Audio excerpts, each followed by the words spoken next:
May I have your attention, please? Good morning. Our breakfast is served. So we suggest we start with tea. We will take tea for about 20 or so minutes. And after that, we'll come back here and then we will start. So let's have our tea and some bites, and then we'll come back here and start. Thank you.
Nabunyamulumba, and I'm the country director for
Good morning, ladies and gentlemen. Hey, we should have a bit of energy because we just had breakfast, and besides, we are closing off and we want to close off with energy and in style. So, good morning, ladies and gentlemen.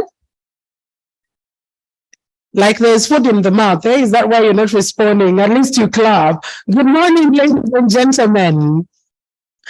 Okay, glad to have you back. It's day 3, and we're more than excited to have had you for the last 2 days. And today we will officially be bringing this to a close. Like I said, I wish we could be able to have it throughout, but we need to come to an end. Fortunately or unfortunately, we need to be coming to an end. And so because we just had breakfast, we need to burn down a bit of those calories because our lunch is going to be 3 times bigger than we've had it for the last 2 days.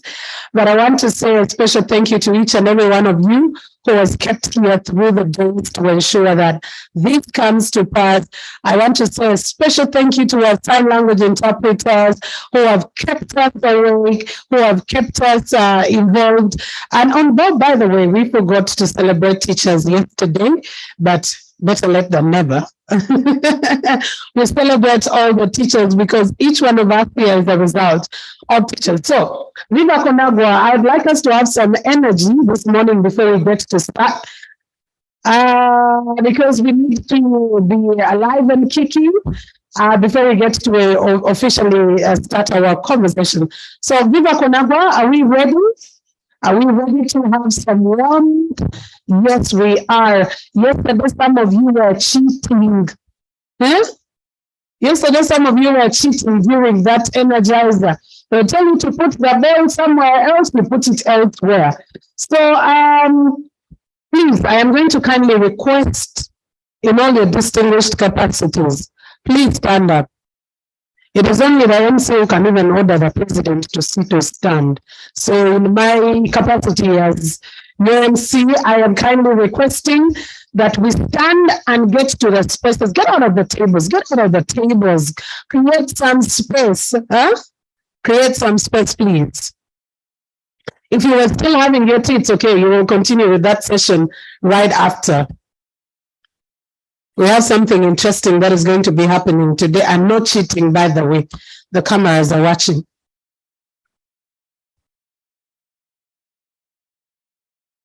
Okay.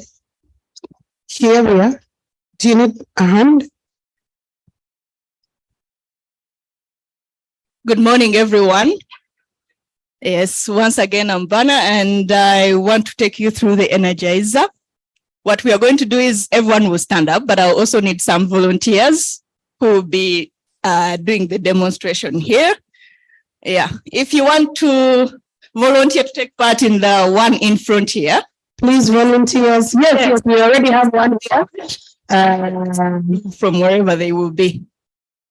Yeah, we already have one. I think how many years have done? About 12 people, yes. Okay.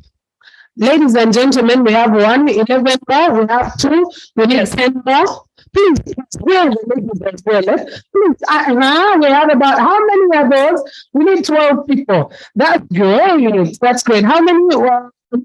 1, 2, 3, 4, 5. So we need about 2 more? Come. We need about 2 more?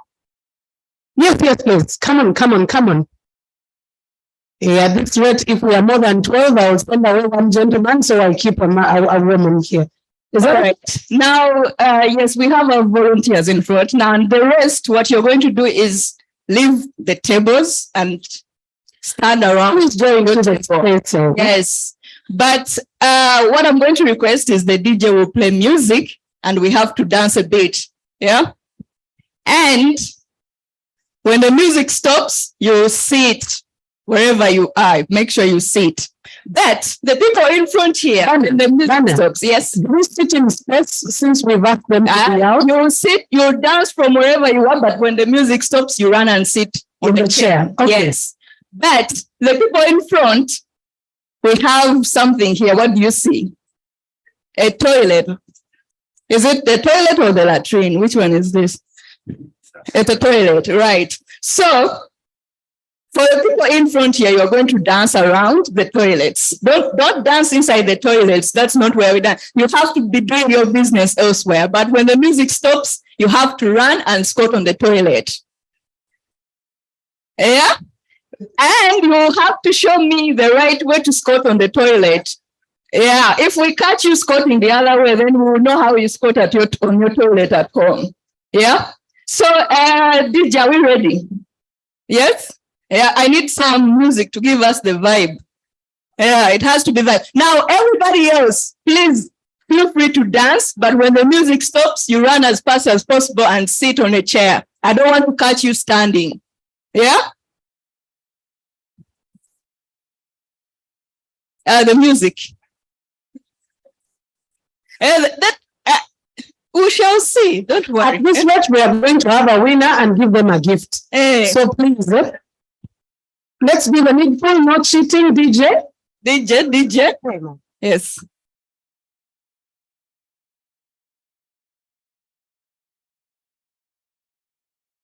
And the rest of the people in the room, please dance. Yeah, I need to see people shaking their bodies so they can wake up. Eunice will try to check who is not dancing for me. I want to see everybody dancing.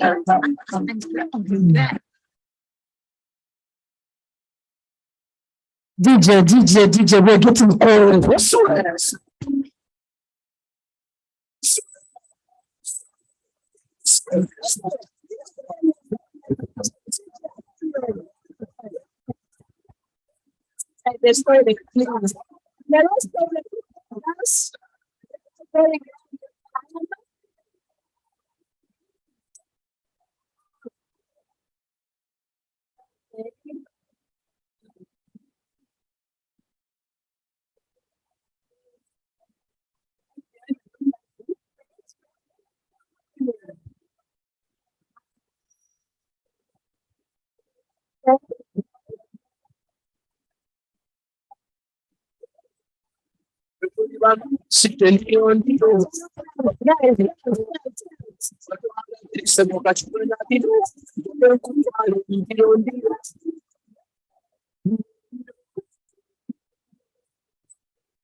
See how people are squatting. See how people are squatting in that toilet.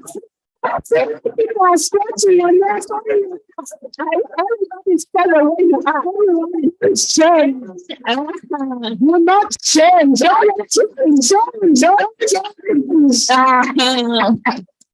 Everybody else, what do you observe from this situation that we have here?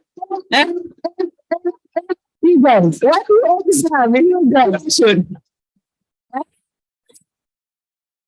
What do we, let's start with the people who have missed. Where are they? If you did not get a time, what do you see here in this situation? Some are one is and a couple guys, don't change. This is the problem we've been experiencing all over.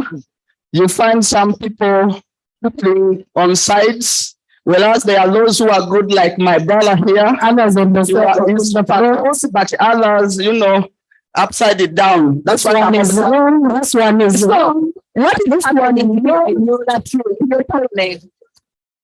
Yeah, I was doing the short call. And what happened? You changed. When you're doing a short call, you do this. In fact, when you do the short call, this is the way you're supposed to stand. I don't know what the rest of the people think. The people in the back, the men, he's asking men should tell me. Men, this is how you squat on our toilets at home, yeah? But how is the situation? For us, we are sharing. For you share. Yeah, but I also want to ask, in the schools where you work in the communities, do we have enough toilets for everyone in the schools? And if we don't have enough toilets, especially in the schools, what happens? Some schools have over 2,000 students and only 8 stances serving the entire school. And when it's break time, we kind of get this situation that we are seeing here. 2 people standing on the same toilet. Anyway, that was just a sample. Now, I need people to dance a little bit more. I'm going to let the ones who missed learn from this lesson, come back and participate, and then we'll see how it goes the next round. Yeah. Audience first stand up. It is not only for all of us. Everyone has to participate, dance, shake their bodies. Yeah. And the audience, you should be able to tell us and have a conversation with what's happening here. It doesn't matter whether you're offbeat or not, you dance. Yeah, okay. You dance. Yes. DJ, we're ready. The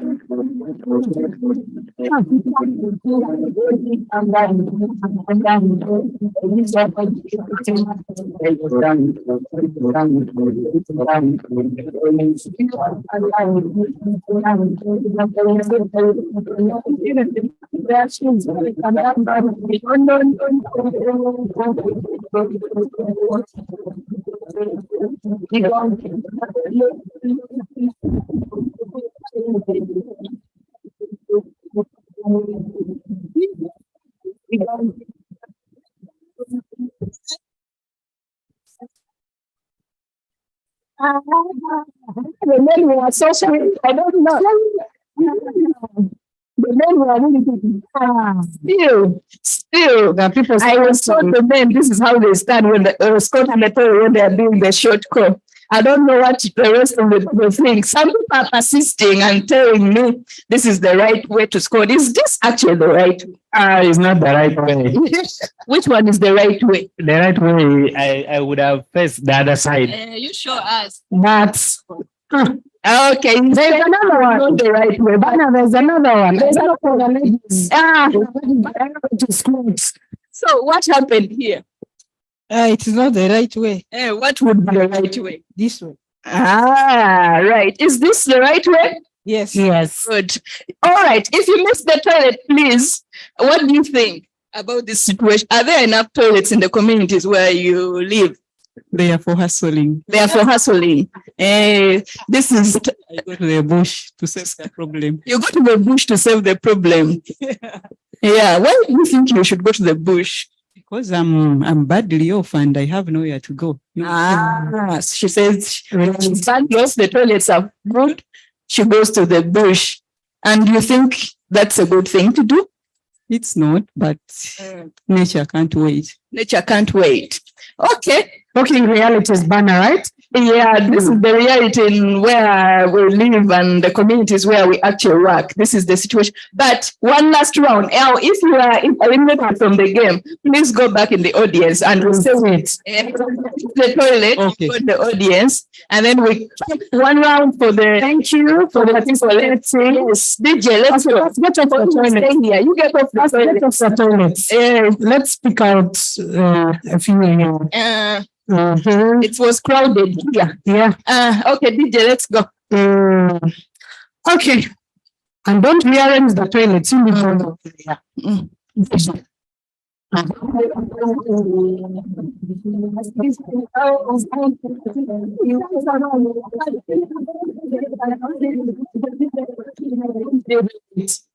Ladies and gentlemen, all of us are participating. Please stand up again. They got tired, I think. But Please, don't forget. round, yeah? You have seats so we have toilets.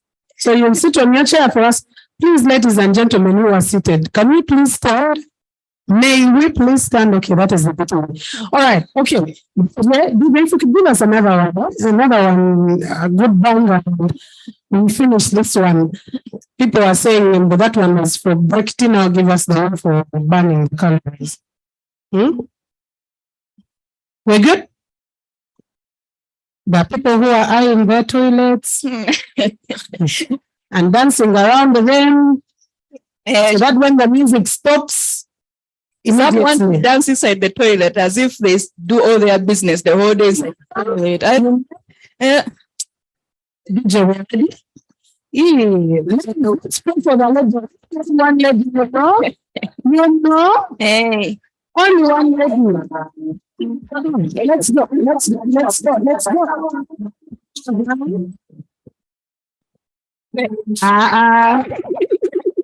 That's a lie. Let's go back. Continue. We continue.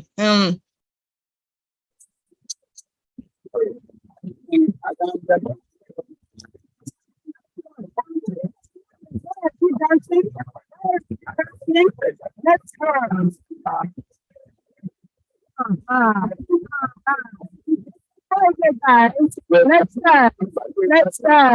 Let's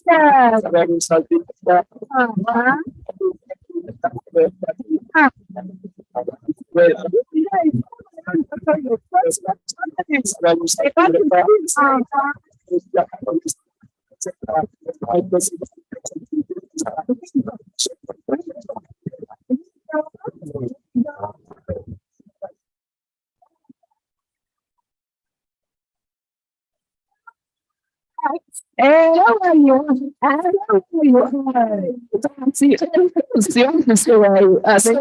Do you also come to do a short call? No, I was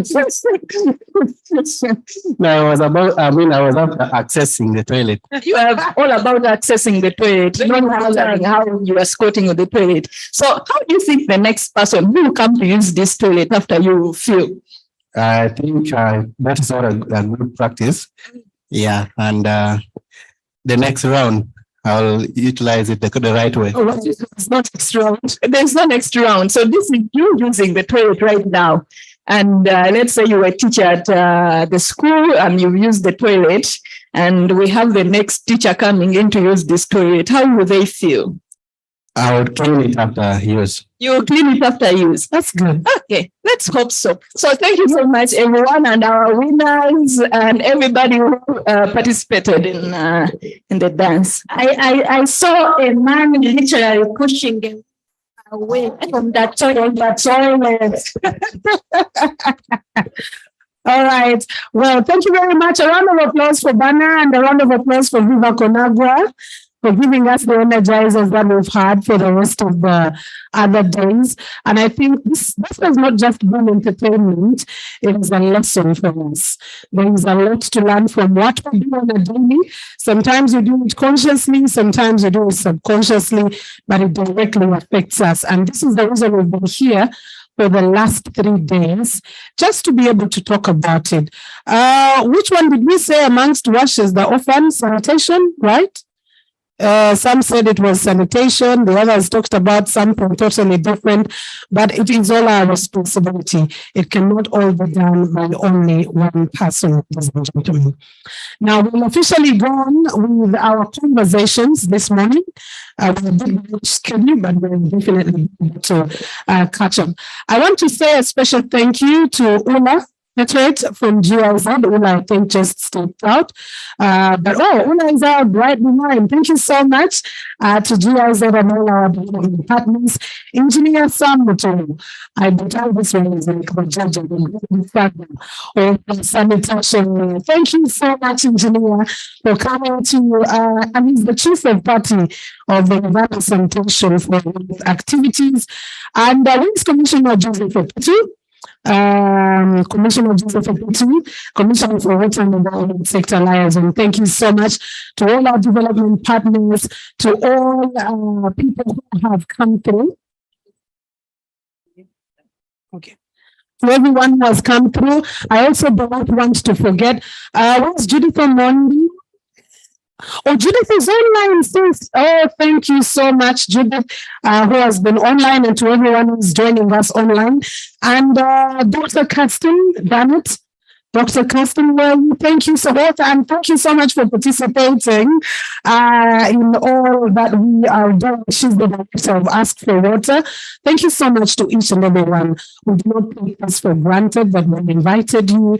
You've been with us for the last 2 days, throughout the entire day, and today as well. Thank you so much, and may God bless you.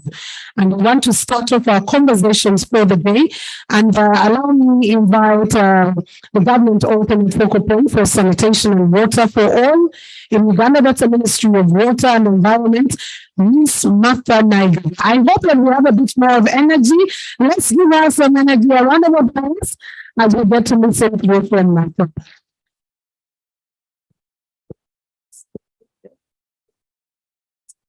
energy.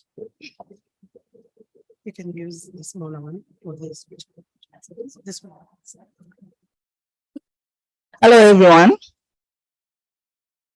Good morning to all participants in this CSO forum.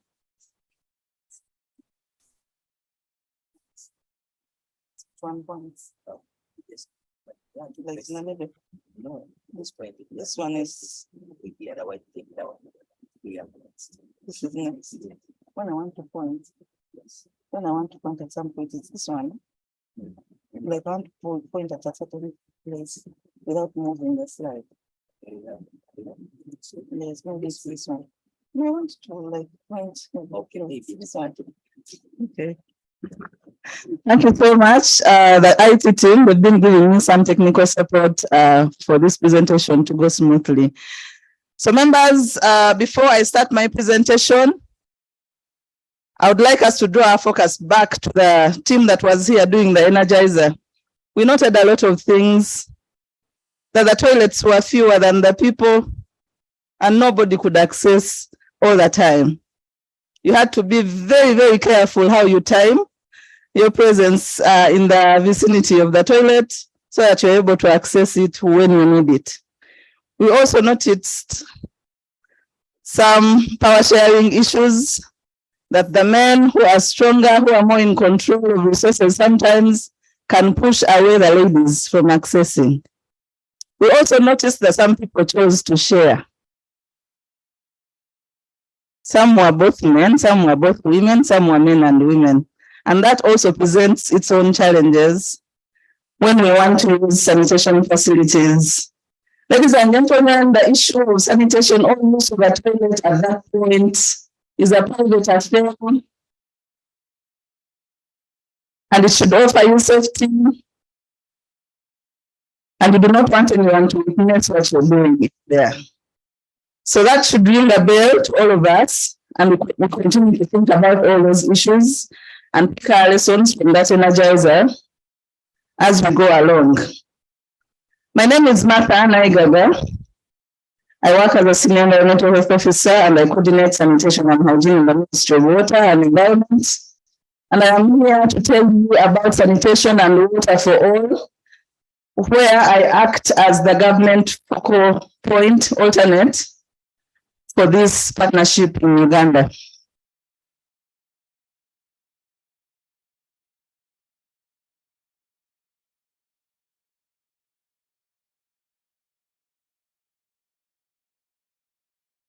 Okay, it eventually allowed. So Sanitation and Water for All is a global partnership that is committed to seeing everybody having access to water and sanitation forever and all the time.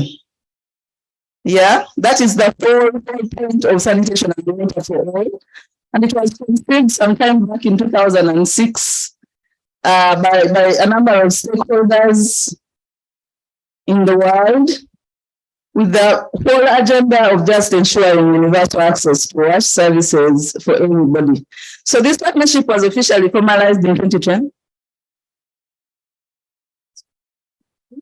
It was officially formalized in 2010, and there is a document to that effect. And of course, management structures were set up to make sure it runs smoothly.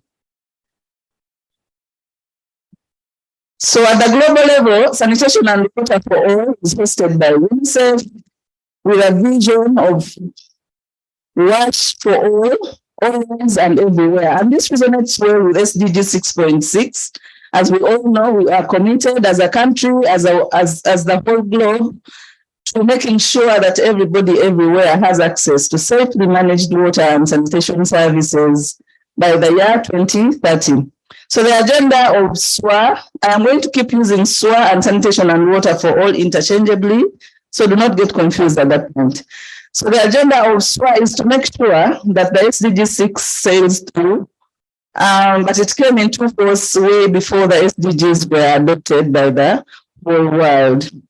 So the key approach is in harnessing the collective power of its partners to support government-led multi-stakeholder action at national but also global level.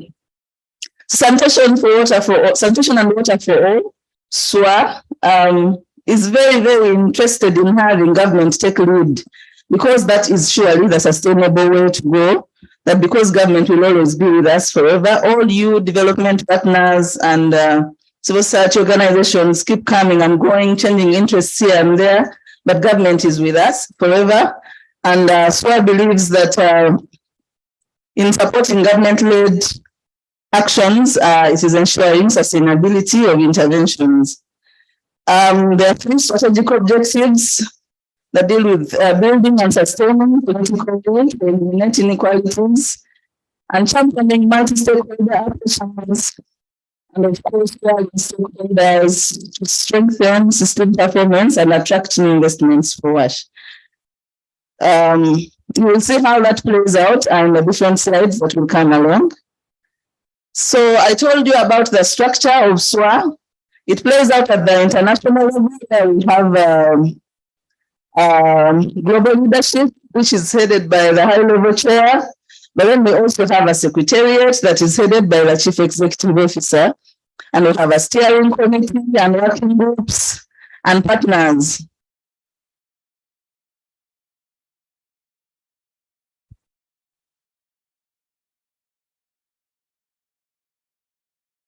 So at this point, okay, I want you to focus on the issue, on the section that has partners. There we have what we call constituencies. They're all not shown there, but in there we have governments. That's the point where the action really happens in the different constituencies of SWA.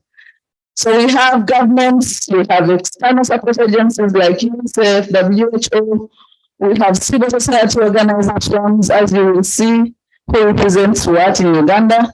But we also have private sector, research and learning, and others, as we shall see as we go along. So as a partnership, as a global partnership, SWA is constituted of around 68 governments. They are the ones that have subscribed so far. Also external support agencies, like I mentioned earlier, research organizations, including NGOs and networks, way through up to where we reach to utilities, the regulators, and also the media. Those were the 2 that were missing on the other table I showed in the earlier slide. But as a country, we have a country team that is led by the Ministry of Health. They are our focal point. They are not here physically, but they are with us in spirit. The Ministry of Water is the alternate government focal point. But we also have the leadership of the civil society organizations in the umbrella of USNet. USNet is the focal point for civil society, and it is deputized, or the alternate for civil society is CIDI. But we have a number of government, other civil society organizations that are participating out of their own interest as civil society organizations, but also sometimes related to their role on the international level in the agenda of SWA. So we have so far IRC, Water for People, Water Aid, Global Water Partnership, SIMAVI, Makerere University to represent the learning and research, and National Water to represent the utilities. So far, that's how we stand, but we are here to interest you about SWA and to ignite your interest so that you can come and join the partnership, because we're all serving the same objective of reaching everyone, everywhere with WASH services by 2030 and beyond. Perhaps you cannot read this from afar, but SWA has a framework that subscribes to 5 guiding principles, which include multi-sector, multi-stakeholder efforts. SWA recognizes the fact that you cannot achieve WASH as a single entity, but you must harness multi-stakeholder efforts to be able to reach everyone, everywhere. The second is sustainability of services and actions. If we keep implementing, if we keep focusing on actions or interventions, and we have no way of sustaining them, then our efforts all go to waste. So we must find a way of sustaining our achievements as we go along. Learning, so leaving no one behind. Leaving no one behind speaks to the universality of our intentions in reaching everyone everywhere with WASH services. Transparency and accountability. This is very critical that in everything that we do, we must ensure transparency and accountability are key center points of all the interventions and actions that we undertake as different stakeholders in the WASH space. Evidence-based decision making. Because SWA believes in advocacy, this we cannot achieve without having evidence. So as SWA, we are very interested in having all of us participate in generation of evidence at different levels where we operate, so that we can contribute to building the knowledge base that is able to feed into evidence-based advocacy, planning, policy, and practice. The fourth is lives, water, and sanitation. And lastly, international collaboration and aid effectiveness. SWA also has what we call the collaborative behaviors that it subscribes to, which include the enhancing government leadership and sector planning processes, and strengthen and use country systems. SWA does not run a separate system of its own that relies mainly on government processes. And by government, we don't refer only to government the way we know it here, but all of us here, including civil society organizations, our contributions can be registered within the government space, and all of us can have a role to play in that.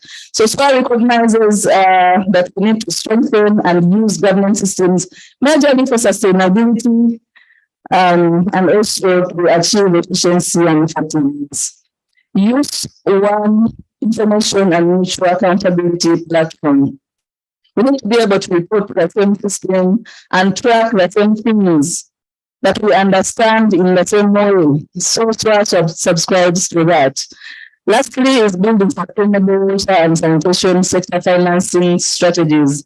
Ladies and gentlemen, all of you recognize the fact that financing is a key challenge to the WASH sector and WASH service delivery, and we certainly cannot achieve universal access to water and sanitation services unless we think about financing strategies that are going to get us there, be them conventional and unconventional. We must innovate around financing and think also of those things that we don't usually think about and those funding streams that are not conventional, and tap into them so that we are able to bring in as much financing as possible. SWA also has 5 building blocks, which include sector policy and strategy, institutional arrangements, sector financing, planning, monitoring, and review, capacity development. Members, all these things somehow speak to each other and they reinforce each other, but we are speaking service delivery, we are speaking systems, we are speaking planning, we are speaking sector policy, strategy, and direction.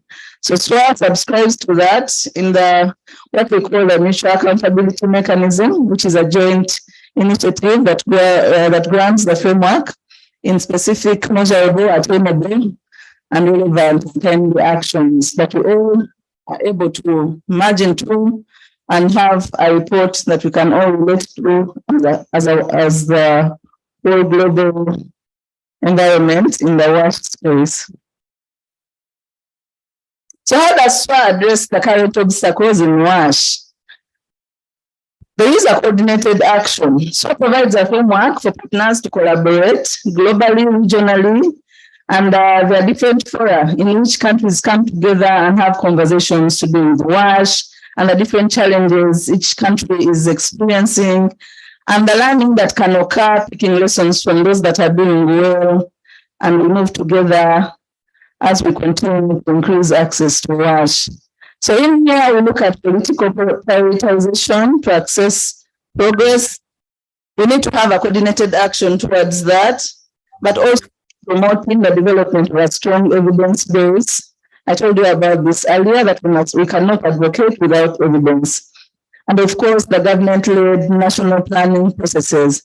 All of us need to be able to feed our different interventions, actions, and plans into the bigger government plans and subscribe and align to what governments are planning to do so that what we do can actually be counted. The next one is global high-level dialogues. SWA provides a platform for different leaders at high level to meet and have conversations regarding WASH and how we can reach our global targets. Yeah, so we have finance ministers meetings, SWA organizes them, where we have finance ministers convening at different points to discuss how water, sanitation, and hygiene services can be financed better and what kind of reforms we need to do. But also we have sector ministers meetings that involve ministers in charge of water, of sanitation, and of recent we have those in charge of climate change and environment brought on board. And now that we're going to raise WASH on the political agenda, and SWA fosters that through the different fora that they organize to make sure that the different leaders are meeting at a global level. So SWA also promotes aid effectiveness by promoting that governments lead and coordinate the WASH sector. Maybe it's not here in Uganda, but there are some countries where everyone does what they want. And we surely know for sure that that is not a sustainable way to move. So SWA promotes that governments take lead because they are the ones who hold the mandate. But again, it is important for sustainability. So SWA partners also agree to adhere to the SWA guiding principles that I mentioned earlier, which include country ownership, alignment, harmonization, managing results, and mutual accountability. So SWA is also a platform to strengthen mutual accountability. Like I mentioned earlier, we have a way we measure what we are counting as different countries, but something that resonates with all of us in the WASH space, even globally. So the SWA Secretariat receives reports from different countries in a specific format, reporting about their achievements and their plans in a way of commitments, and also produces a global report annually, highlighting the status of implementation of such commitments. So as the SWA country team, we have a series of activities that we undertake. Here among them are the preparations for those high-level meetings I talked about earlier, the finance ministers meetings and also the sector ministers meetings. These happen alternately. If we have a finance ministers meeting this year, then next year we shall have a sector ministers meeting, and it goes on like that, so that we keep all that leadership involved in the conversation and that the actions are synchronized and synergized in that regard. So the finance ministers gather. Previously, it used to be around the World Bank spring meetings, and the meetings would happen in Washington when everybody has gathered. So I would take advantage of that and convene them for maybe an extra day or two to have a conversation specifically about WASH. And at such fora, there are also other partners like the World Bank and all those other key decision-making entities that influence financing and issues like that. The sector ministers meeting, yes, like I mentioned earlier, it targets mainly sector ministers. And the last one we had was in 2022, having held the finance ministers meeting in 2020. We should have held this meeting of the sector ministers meeting in 2021, but because of COVID, it was postponed to 2022. And we're in the process of preparing for the finance ministers meeting that's going to take place this year, actually this month, to enable the ministers meet after about 3 years to talk about WASH financing. So the SWA country team also has a duty and is involved in keeping the SWA country team active and filling in all the representatives from the respective constituencies. When we started out, it was not fully constituted, but over time we have kept attracting different members. And that's why I'm making this presentation today, to bring all of us on board to see how we can come and participate in this agenda and make our contribution in our respective capacities. So we have a country team, and we usually meet and share and see what we want to do for the country as we prepare for the different meetings, but also see what we want to commit to in the different meetings that are to come. So we also develop country annual work plans and participate in our webinars. There's a series of webinars that are organized by the Secretariat, and it is important that the country team participates in those, and also knowledge exchange and learning activities, as well as campaigns. The country team also continuously engages with the SWA Secretariat and also the in-country stakeholders like you people who are gathered here. We have held stakeholder engagement meetings previously with smaller groups. Some of you have participated.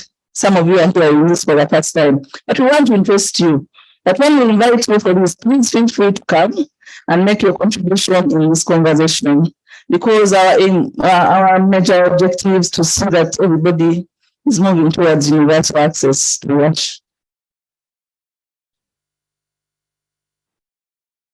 So the recent development is that Uganda was contacted as a country to select one area where we receive special support as a country from the SWA Secretariat regarding our SWA activities and the sector at large, in a way of lifting the WASH agenda high on the political platform, but also the country agenda.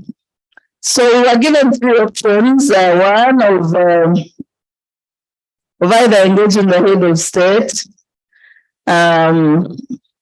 with support, of course, from the Secretariat, or climate action. And the third was about SWA leadership visit to raise the visibility of the WASH sector. As a country team, we sat and agreed that the one that would give us the biggest mileage was action one. Because action one, we all know that in this country, if you have the goodwill of the head of state, you might have as well solved the issue of financing. He determines and directs where the money goes, and we indeed need to have him on our side for us to see the WASH agenda move forward. So in that regard, Uganda committed a presidential compact where we are committing to increase public financing to the WASH sector.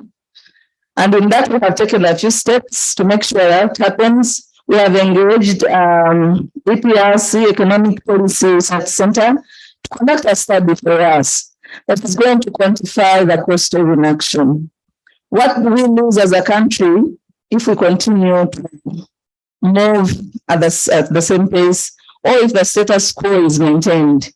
Mr. Collins Amanya was here on day one, and he elaborated really about issues to do with financing for the WASH sector and the SDG 6.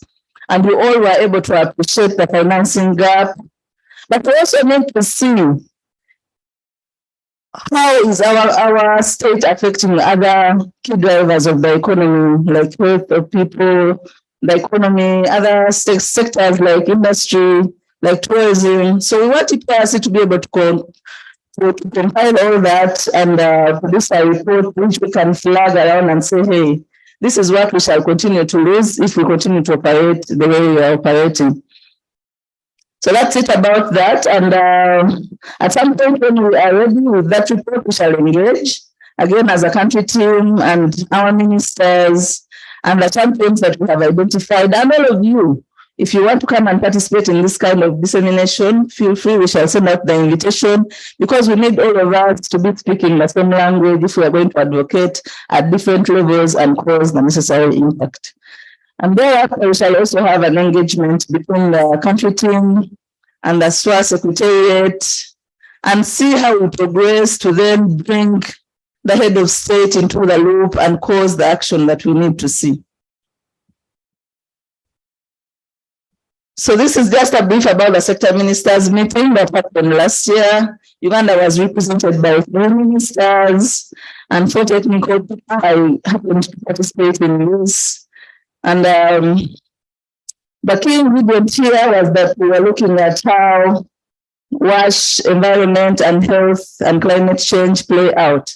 So this was a meeting to which also the ministers in charge of climate change and environment were invited, because we realized that it is not easy to speak WASH and divorce it from the environment where it actually occurs. Yeah, and of course the issues of climate change affect everybody. And it was important to have them on board if we are going to achieve sustainability of what we are having. So at that meeting, we made some commitments as a country, and I would like all of us to focus on them at the time when I'm presenting them, so that we see what is it that we can do to be able to make a contribution, because we committed the country, yes, but the achievement is going to be made by the different contributions each one of us makes at our respective levels. So in the previous sector ministers meeting, which had happened, I think 2019 in Costa Rica, we had committed to develop a roadmap to eliminate open defecation in the country. This was achieved. The document is available, we can share it. We also committed to establish a web-based MIS for WASH by 2022. This was also achieved. It is just in the process of being operationalized, so we could not commit to it again. And we are also committed to conducting a study to assess inequalities in access to WASH. This study was conducted, and we can also share the findings. It was very interesting. Going forward, we made new commitments because we had achieved all the ones we had made previously, and we committed to developing a climate financing WASH investment plan. This we have not been able to achieve yet, but we are on track and having conversations with UNICEF to see how we're able to take this action. We also committed to develop an app for the WASH sector. As a country, we have a national action plan in the sense of climate change, but it's national, and the different sectors are supposed to create their own based on that bigger one. And so far, the water and environment sector do not have. So we're going to develop an app for the WASH sector so that we're able to see how WASH and climate change continue to relate to each other, and how we can continue to move both agenda together and mainstreaming climate change in WASH interventions. We also committed to building capacity of stakeholders to understand and mainstream the WASH and climate change nexus in their programs and projects. Members, climate change is here with us. We cannot deny it, we cannot run away from it, so we cannot continue to implement normally. Otherwise, we can be faced with a rude shocker when all our investments go to waste or they are all damaged because we did not climate proof them. So we need to build capacity of stakeholders. Some people understand it, some people don't, but as a country team, we are committed to this, and it will be ongoing at different levels. And at some point you will be invited, or you might be asked to participate in an activity related to this. We also committed to water efficiency through promoting and encouraging water harvesting and efficient water utilization among individuals, households, institutions, and sectors. We all realize that we cannot continue to use water in whichever way we want and we waste it because we have it in abundance. In some places, it will not stay with us for long. We realize in some of the areas you implement, there's not as much water as it used to be. So we must be able to embrace water use efficiency and also promote interventions that are aimed at saving water and utilizing it more efficiently, perhaps also through other interventions like reuse, especially of treated groundwater. So we have our finance ministers coming up at the end of October, finance ministers meeting coming up at the end of October. Also, our sector ministers have received invitation to this regard, and we are in the process as a country team of preparing them. And by the time they go, we hope to be having some preliminary findings about our cost of inaction from EPRC. And it may not be a final report, but perhaps we'll be having an indication of how it will move. So we need to use that as part of the basis that we're going to use to produce a country report, in addition to other evidence that we have, like the midterm report of the NDP2, NDP3, sorry.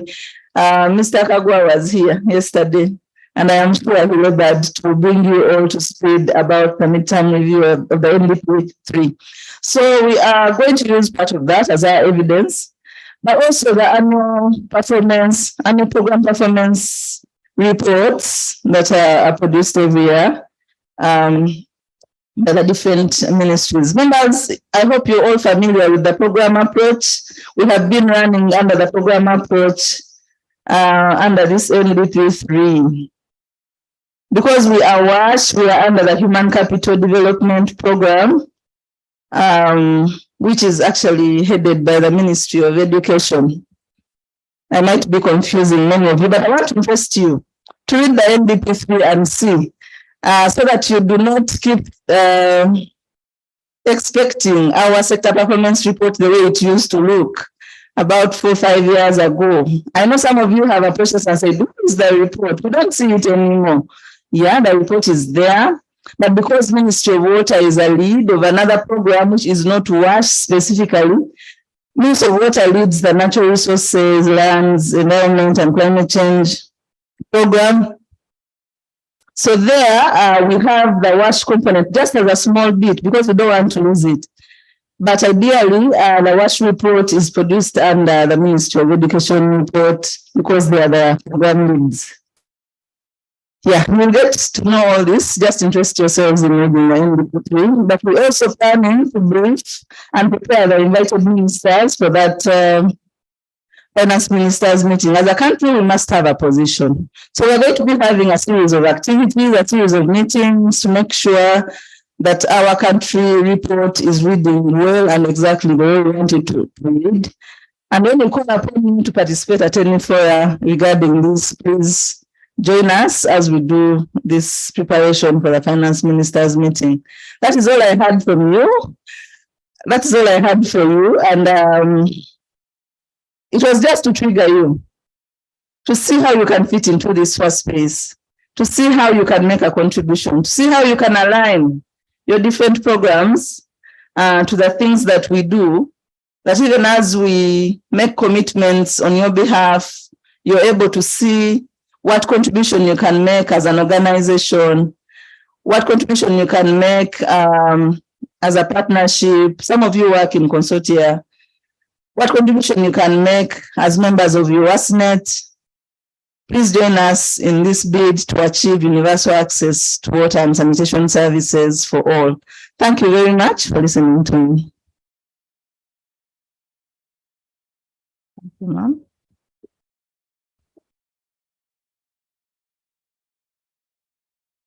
All right, thank you very much, Martha, for that. And like she said, she was triggering our mind to think through and think deeper and think about how we're going to be able to deal with the work that we are doing. Now, yesterday, there was a particular pointer that we did miss out, and that is on the study findings on WASH scorecard. Now, remember, across the the last 2 days, we've all been talking about data, how we collect the data, disseminate it, how we share, and how we get to have it all in one aspect. And it is very important that yesterday, while Mr. Kagwa was speaking to us, of course, yes, some concerns were raised that probably there is work that has been done, but because it hasn't been reported and captured pretty much well. So allow me to invite Bernadette from USNet to be able to give us the study findings on WASH scorecard. Where do we stand, so that we can continue to ponder upon the kind of work we do, how much more effort we may need to put in, or a few areas that we may need to tweak, because it's no longer just about the smart goals, but you add the ER, you'll be able to evaluate and review at the end of the day, make the goals smarter. Ladies and gentlemen, a round of applause for Bernadette to give us this scorecard report.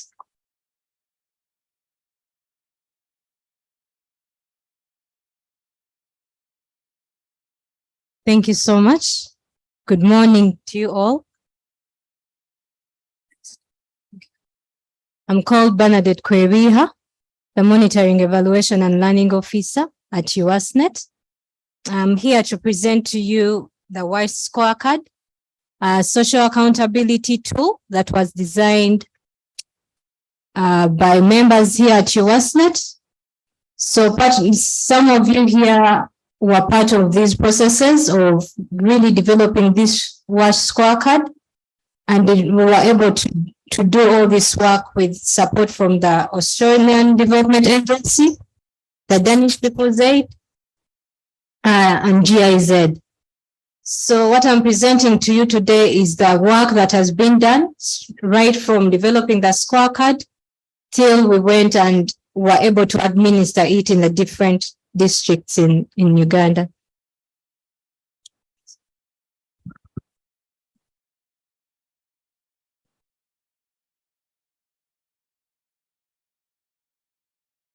So what was the reason for us to develop the WISE Scorecard?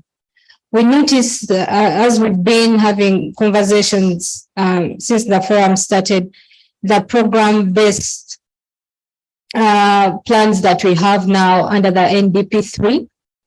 And here we noticed that in the work we're doing, all the tools we have, we don't have most of these indicators that were highlighted in the NDP3.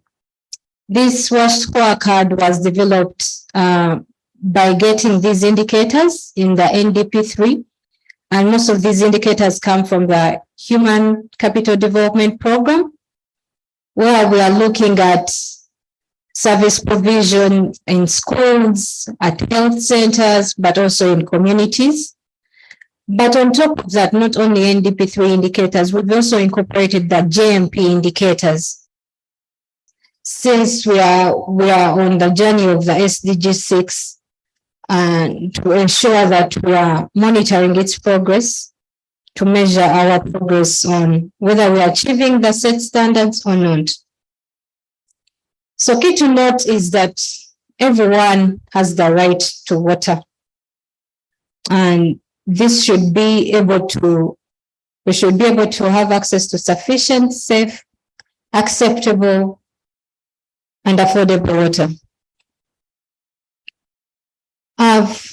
I've noted that I've earlier alluded to the problem statement of why we were able to develop this scorecard. And we hope that with this scorecard, we can easily monitor to see how far we've come, which gaps are there, and what to do next. The objectives of the scorecard were for us to be able to establish a shared vision of WASH needs and priorities across the different service levels in the country, but to also help prioritize the limited WASH resources that we have.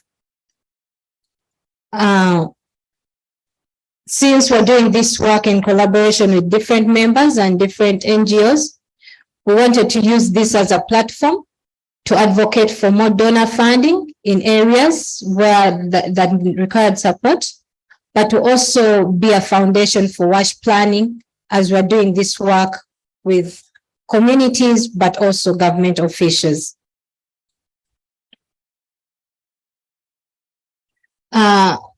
This work has been done in 14 districts, where the Australian Development Agency is supporting us to do this work in 5 districts in West Nile.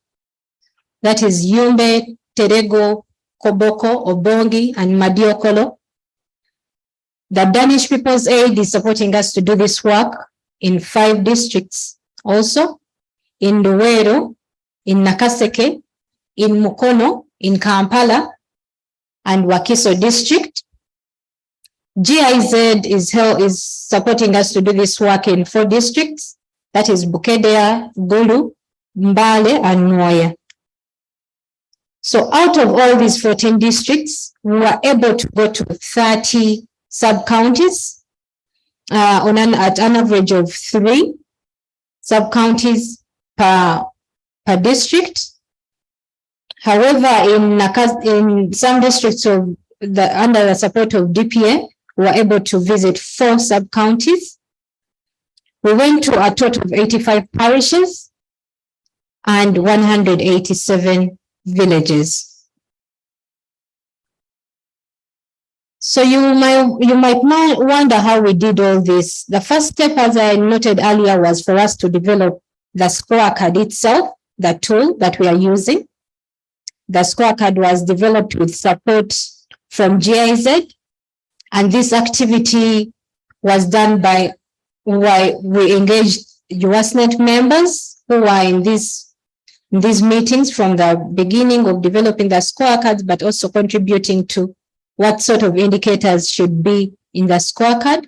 So it was a participatory approach. It's not the secretariat that sat down and developed these indicators. Members of USNet sat down and agreed on the indicators to be put in. And after this scorecard was developed, we went through a process of going for inception meetings in the different districts where we're going to do this work. And at these inception meetings, it was up to the local government officials to select the sub-counties in which we would administer the scorecard. So we gave them the liberty to select which sub-counties, and that selection was done purposively. So based on their reasons of which areas they wanted for us to go, that's where we went. And then at the parish level, the parish officials would then select the different parishes which we would visit. Trainings were done for the local government officials and also the CSOs to show them how to administer this scorecard in the field and for them to understand what we are actually doing in the field. So we held several trainings with the local government officials at the districts where we visited, but also the CSOs that were operating in those districts. Thereafter, we embarked on the journey of doing the administering itself, where teams of both the local government officials, the CSOs, and community members went into the field to collect or to score the different indicators that are part of the WASH scorecard. We were doing this digitally using the M-Water platform. So while in the field, we had phones with this M-Water, and that's how we're collecting that data. Thereafter, we did the analysis of the data that was collected. And from that analysis, we generated reports, which were disseminated through feedback meetings in all the different districts, and action plans were developed thereafter according to the results in the specific districts. Currently, what we are doing is to follow up on the different action plans that were developed by the districts. This one I earlier highlighted to it about the 14 districts, the sub-counties and parishes, but we were also able to visit 252 water points, a total of 80 schools, and a total of 27 healthcare facilities. So a snapshot of the results is here. As you can see, we have a key there of what helped us determine the scores and the colors. The color green would mean that if I went to a health center facility and I'm assessing their water, if everything was up to standard, they would get a green. That's what the green means. And if we went to that same health facility, but it was only meeting 50 and above of the state standards, that would be that color, amber, or yellow that you're seeing. Then those that scored less than 50, it would be a red. So areas where you see red, it means they performed, they got less than 50% of the required standards. The summary here shows us that across the 27 healthcare facilities where we went, everything was in amber. That means there is some progress towards meeting the state standards. But as we're doing this scorecard, we highlight to these people that as we go there, that amber can easily change into a red. But when you strengthen your systems and perform better, it can also go to a green. When it comes to WASH in schools, we notice that here the WASH is in a dire situation. As you can see, there are very many reds. The other indicators are amber, but we also have reds, meaning the sanitation in these schools, the hygiene in these schools, the waste management in these schools is below the state standards. At community level, here you can see that the waste management and governance issues are doing very badly, as they were in the red. So those were not meeting the standards when it came to waste management and when it also came to governance. This is just an elaborate picture of the different districts and what their scores were for water, sanitation, hygiene, and waste management and governance in healthcare facilities. As you can see, different districts perform differently. In Kampala, you see we're doing well, but as you go ahead, you notice there are some districts that have very many reds. When you look at Terego, Yumbe, Gulu, and Nwoya, it's not doing well. They're not meeting the standards for WASH in healthcare facilities. A snapshot of sanitation in healthcare facilities. That's how it is. It's not, sanitation might be doing well in some districts, but in others, it's entirely red. When it comes to a state of governance in schools, where governance in this case, we're looking at whether they have functional health clubs, whether they have functional WASH committees in charge of operation and maintenance of WASH issues, where we're looking at whether schools have alternative options for generating resources for O&M, where we're looking at whether these WASH committees are really functional and whether these committees also actually engage the parents. This was not doing very well in most of the schools across the country, across the different districts we went to. So from the results of the scorecard have helped us to enhance our evidence generation and learning to inform policy and different legal advocacy initiatives that we are taking as the Secretariat. While we're doing this work, the service users and the rights holders have been able to know the different WASH standards and what to expect across the different service points we went to. We've noticed that there is empowerment of communities to demand for their right to water and sanitation. In some of the places we visited, they didn't know they can even consult the district water officers for some resources that can be used to really uplift their water points in the villages. But we have also, through the scorecard, the rights holders themselves, they have been able to know that they also have a part to play when it comes to contributing to ensuring that the water sources are functional.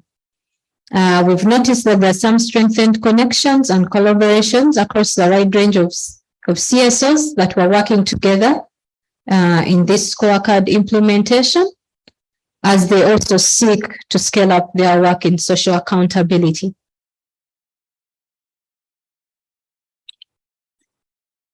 I've alluded to this about the increased awareness of wash service delivery issues by the government.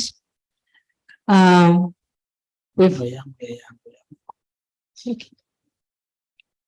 also been able to disseminate key information about WASH, which has been very fundamental in influencing WASH planning amongst not only the CSOs, but also the government officials.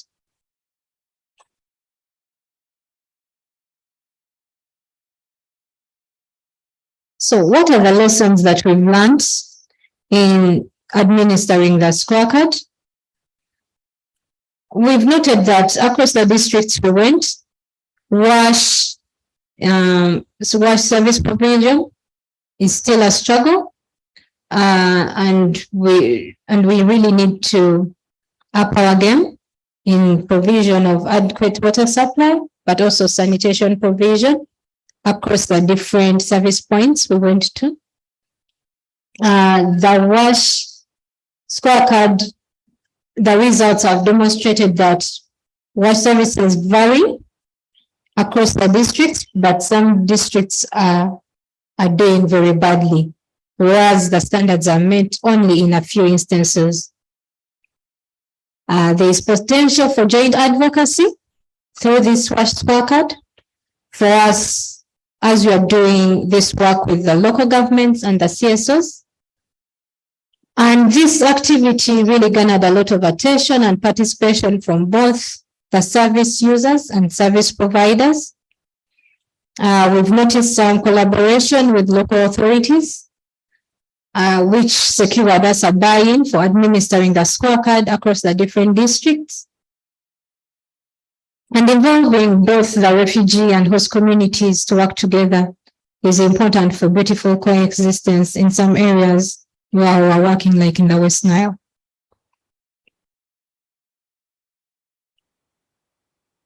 What challenges did we face during the administering of the scorecard? And the poor road and communication networks, since we're deep down in villages in these districts, hindered the time allocation we had set to do this work, but also it affected the budget. I remember when we went to West Nile, a village was as if the size of a parish here in Central. So when you plan to go to 3 sub-counties, we noticed that it was really a very huge task. Yet the budget was not sufficient for that.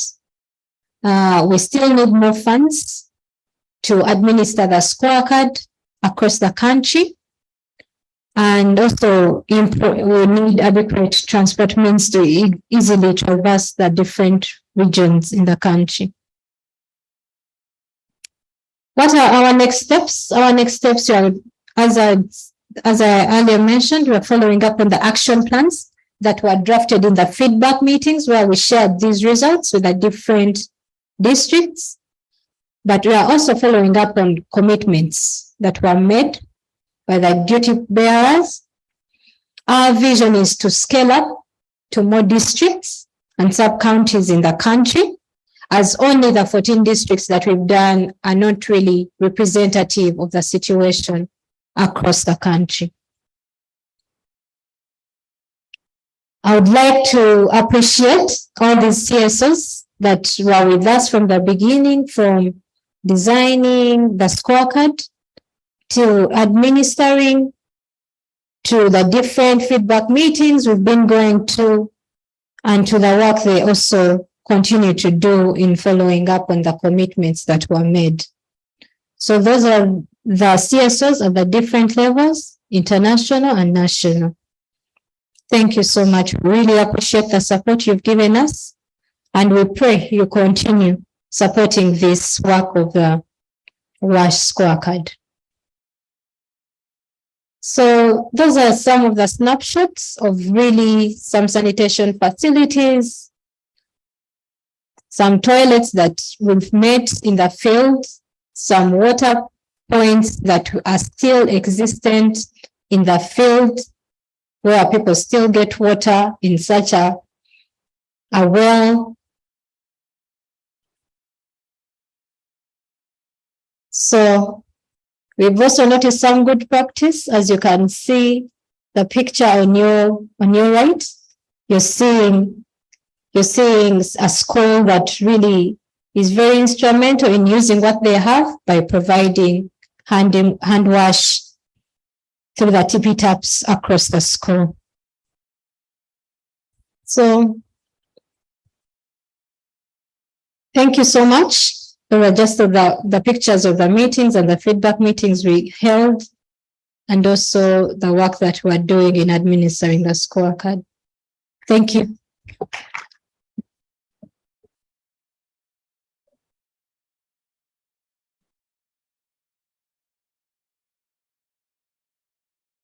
Thank you very much, Benedict. Give her another round of applause.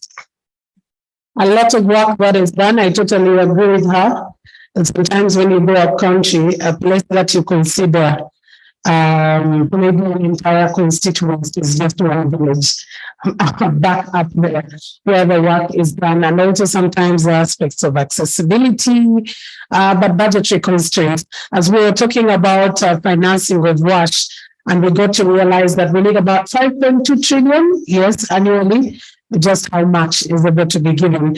Even the monies that are given by the civil society organization towards WASH, we got to realize that that money is actually much more than some government ministries, departments, and agencies can be able to give. So there is a lot more work that needs to be done. But the reality is we invest in WASH fully. There is a lot that we'll be doing for the Ministry of Health with regard to preventive measures towards health. So we want to get into our conversations with regard to the events. We just have 2 today, and we're going to be here together so we can be able to have everything all at once. So I am going to have Eunice from Viva Colombia. Eunice is going to come through on the Children Technical Working Group, looking at aspects of gender and social development, inclusive WASH. Remember, we are talking about leaving no one behind at all. And by the way, ladies and gentlemen, we have a team from Zambia. I think they should say hello to us at a later stage. But before Eunice come, I can sit right there. Let me not let us here get us to. I know that many of us are asking quite a number of questions about this scorecard, or you're seeking clarity on some things, or you just want to ask some questions. I'll give it about 5 minutes, Cleto. About 5-7 minutes. So in case you have a response, you have a question, please bring it up. Cleto, take up. Thank you, Mildred. I'm not accustomed, used to things. Well, thank you, Bernadette, and thank you, members. I want to once again give a round of applause to our CSOs who enabled us to do this work. You saw them on the list. I wish that you can flash that particular slide of the CSOs again. But also, what is our wish? Our wish is that this scorecard becomes a household tool for all CSOs. You've seen how it actually brings out the gap areas in road, in So it is easier for you to actually determine a course of action. We have not been able to bring up case studies of best practices or some of the results that have been registered this year, because this year is focused on 2022. We hope that probably at the next CSO forum, we will be able to share with you the tangible ones, but they are here. I will ask that, for instance, during the local drink tap, we will make a comment in just a small minute, 1 minute, so that children can say something, because there are practical things that are happening. From the action plans being drawn by the CSOs, the communities, the local governments, especially in the rural district, you find that the district is now putting specific budgets for WASH. The CSOs are now being, guided in where they need to invest more their resources. But also it is helping us to understand which district is well served and which one is not well served. For instance, you may go to one district, it has 10 CSOs being washed, and you go to another, it doesn't have any CSO being washed. So this is also an accountability tool for all of us CSOs, that we are concentrating in certain places, not in other places. So our role is to see all this information, and then probably at our CSO forum such as this, our AGM, we're able to guide our investments where we can actually put them. Let's have a few questions, 1, 2, 3, if any, about this particular one. Anyone with a question about the WASH scorecard? Yes, I can see Kirsty.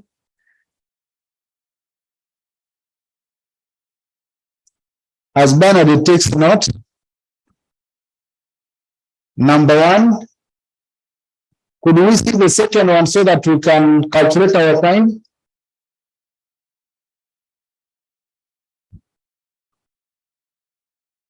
Thank you very much, and thank you, Bernadette, for the great presentation. It's what I like is it's so visual, which is powerful at political level. But my question to you is the involvement of the district staff, the technical officer at district level in doing the analysis. Is this a much more of a CSO thing, or is there more involvement of the district? How is that relationship and partnership? Thank you. Well, thank you. I can see another hand at the back.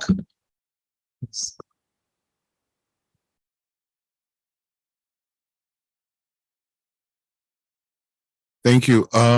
Bernadette, based on the data which are presented, we've been told USNet has about 200 members, but only about 77 submitted their data. So is this analysis based on the submitted data, and how accurate can we say it is, considering 2/3 of data hasn't been collected?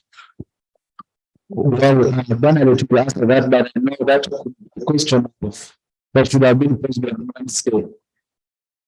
That might be speaking to the data of last Wednesday, but anyhow, Bernadette, over to you. Jacinta? Thank you, USNet. Mine is not really a question, but a suggestion that probably we've been talking about issues of data, the involvement of the likes of UBOS.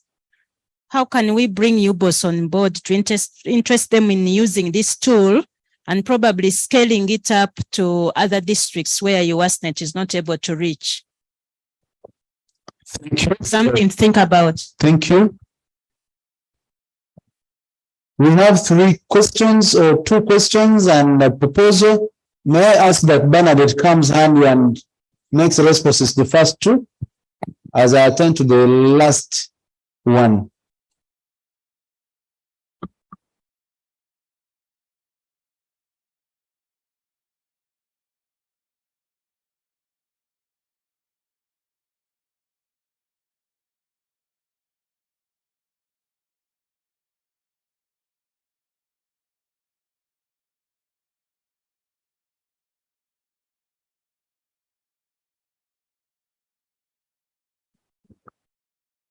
Thank you so much for those questions. For the very first question about the analysis of the data, as we are administering the scorecard, we agree on the score there and then. So it's either a standard is met or not. That is the first step. So at that level, while they are scoring, we have the CSOs, we have the community people, and we also have the local government officials at that time. So the score is agreed on at that time. When that score is agreed on, whatever is done after the whole administering of the whole tool is submitted and it goes to the M-Water platform. However, while we're doing the analysis, it is the team at the secretariat that does the analysis. So for that part, we do the analysis. And thereafter, when we go for the feedback meetings, it's like we're sort of doing a validation exercise for us to show what we're able to consolidate after we did the analysis. And then the people that were involved in administering the scorecard, but also local government officials, are there in such meetings to really validate that it is a true representation of what they actually meant. Let me hope I've answered your question. The second question,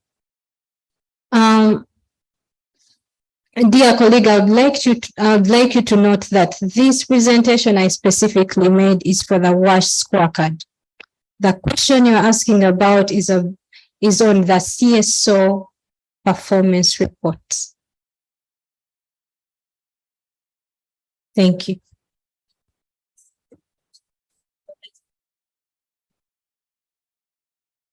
The big development is that first and foremost on the methodology, it was shown that we had reception meetings. These we had in at community level. First at the district, because we are districts after we had chosen them, that we are then able to identify the most critical sub-counties to work with.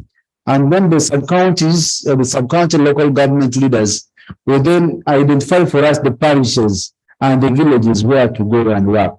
So the involvement has been almost at every stage, including during the feedback. In the very last slide on the pictures, you could see the district leaders, especially like the chief administrative officers, district water officers, district chairpersons, head teachers, healthcare in charges, trying to come up to draw action plans. So that's the level of engagement, that's the level of their involvement. And now they are even the ones doing the follow-up activities, giving us kind of the update about the progress of how far we are going about with the actions.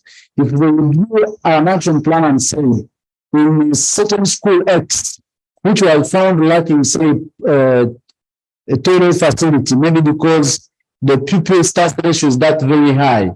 So I'm committed to put up a toilet facility. The question from us is how far. So when we go back, then we're able to tell us that in this financial year, we've planned for 4 stars toilet facility, a hand washing facility, in this healthcare facility. This is what we have planned, and then we're able to give us the update. And then we even go ahead and say we have CSOs that have committed to putting in place boreholes, to putting in place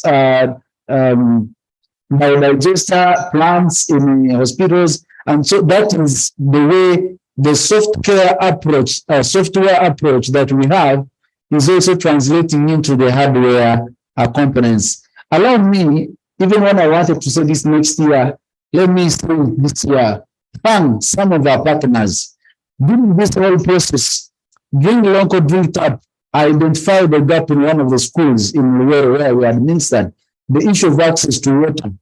And now because for them they are into the hardware, they committed to providing a borehole facility for that particular school in Sunset Church of Uganda Primary School. And last week we were there, the borehole has already been installed. Can you stand up for recognition? And as we went to inspect the borehole, we realized the toilet facility within that school for the days had also sunk in. And we have again made a commitment to also build a toilet facility for the school. So the scorecard is already beginning to yield the results. We want to thank you. Save as many others in Mukono, in Nakaseke, in Terugo. The only challenge is that we still had budget issues, and so we still have to intensify our follow-up activities. I would like to attend to the question of the proposal of Jacinta. Yes, we are trying to involve everybody, but first we started with the Ministry of Water and the Environment. And actually we had an engagement, which engagement also highlighted the need to work with other agencies like WIBOS. So we want to first consolidate our engagement with the Ministry of Water and Environment, the Management Information System Department, before we can scale it up to other departments, but we are on course. Thank you so much. And I think, Mildred, I have utilized my time very efficiently. Thank you so much. I wish you the very best.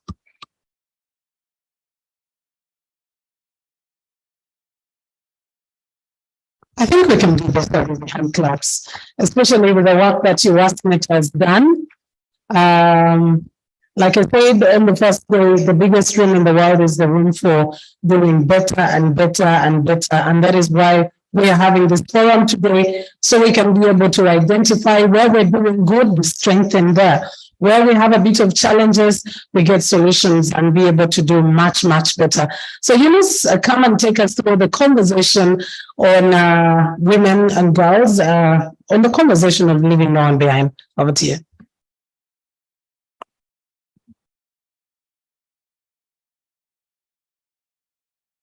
And thank you very much for that presentation. A very good morning, ladies and gentlemen. My name is Eunice Innocent Kachara. I work with Viva Konagwa. I'm a gender social sector planner. And today, as we continue the conversation of the fundamental human rights to access to clean water, sanitation, and hygiene, we also want to note that it is imperative to ensure that everyone is able to access all these services, regardless of their background, regardless of gender, regardless of their socioeconomic status. And so today, during our conversations, we focus on all things, deeper understanding of the challenges that CSOs have encountered during implementation in achieving inclusivity and equality in health services. The other one is exploring innovative solutions and best practices. And then we also have a conversation. And lastly, inspire a collective action. Together, we can change the community and also ensure that there is inclusivity and equality. So, to begin with the conversation, allow me to welcome Madame Diamond, if I'm saying that right, Jacqueline, the coordinator of Youth Watch, to give us a keynote address before we dive into our conversations and presentations. Madame Jacqueline Diamond, if I'm saying that right, you're welcome.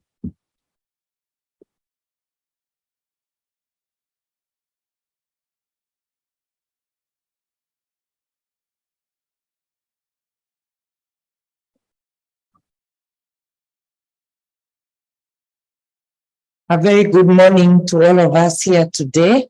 And I thank you for WASNET for convening us for this fourth CSO forum. I believe we are here to learn, share, and fill in the challenges within the sector to improve our WASH in the country. I'm Jackie Binen, unit, point of correction, I'm Binen, Jacqueline, and I coordinate the Parliamentary Forum on Water, Sanitation, and Hygiene. This is a platform in Parliament that was put into place in 2012 after a study by WaterAid that saw the need for Parliament, the role that Parliament plays in improving wash service delivery in the country. It comprises of over 100 members of Parliament who work in partnership, which is a very big component, with the civil society, the private sector, the DPs, because we cannot work in isolation. Most of our work is fed in by partners like the research, and we have quite a number of partners. I think almost everyone exhibited here is in one way or another inputting into our advocacy in Parliament on WASH. My topic today, and we are blessed to have Madam Speaker, who is the patron of the forum.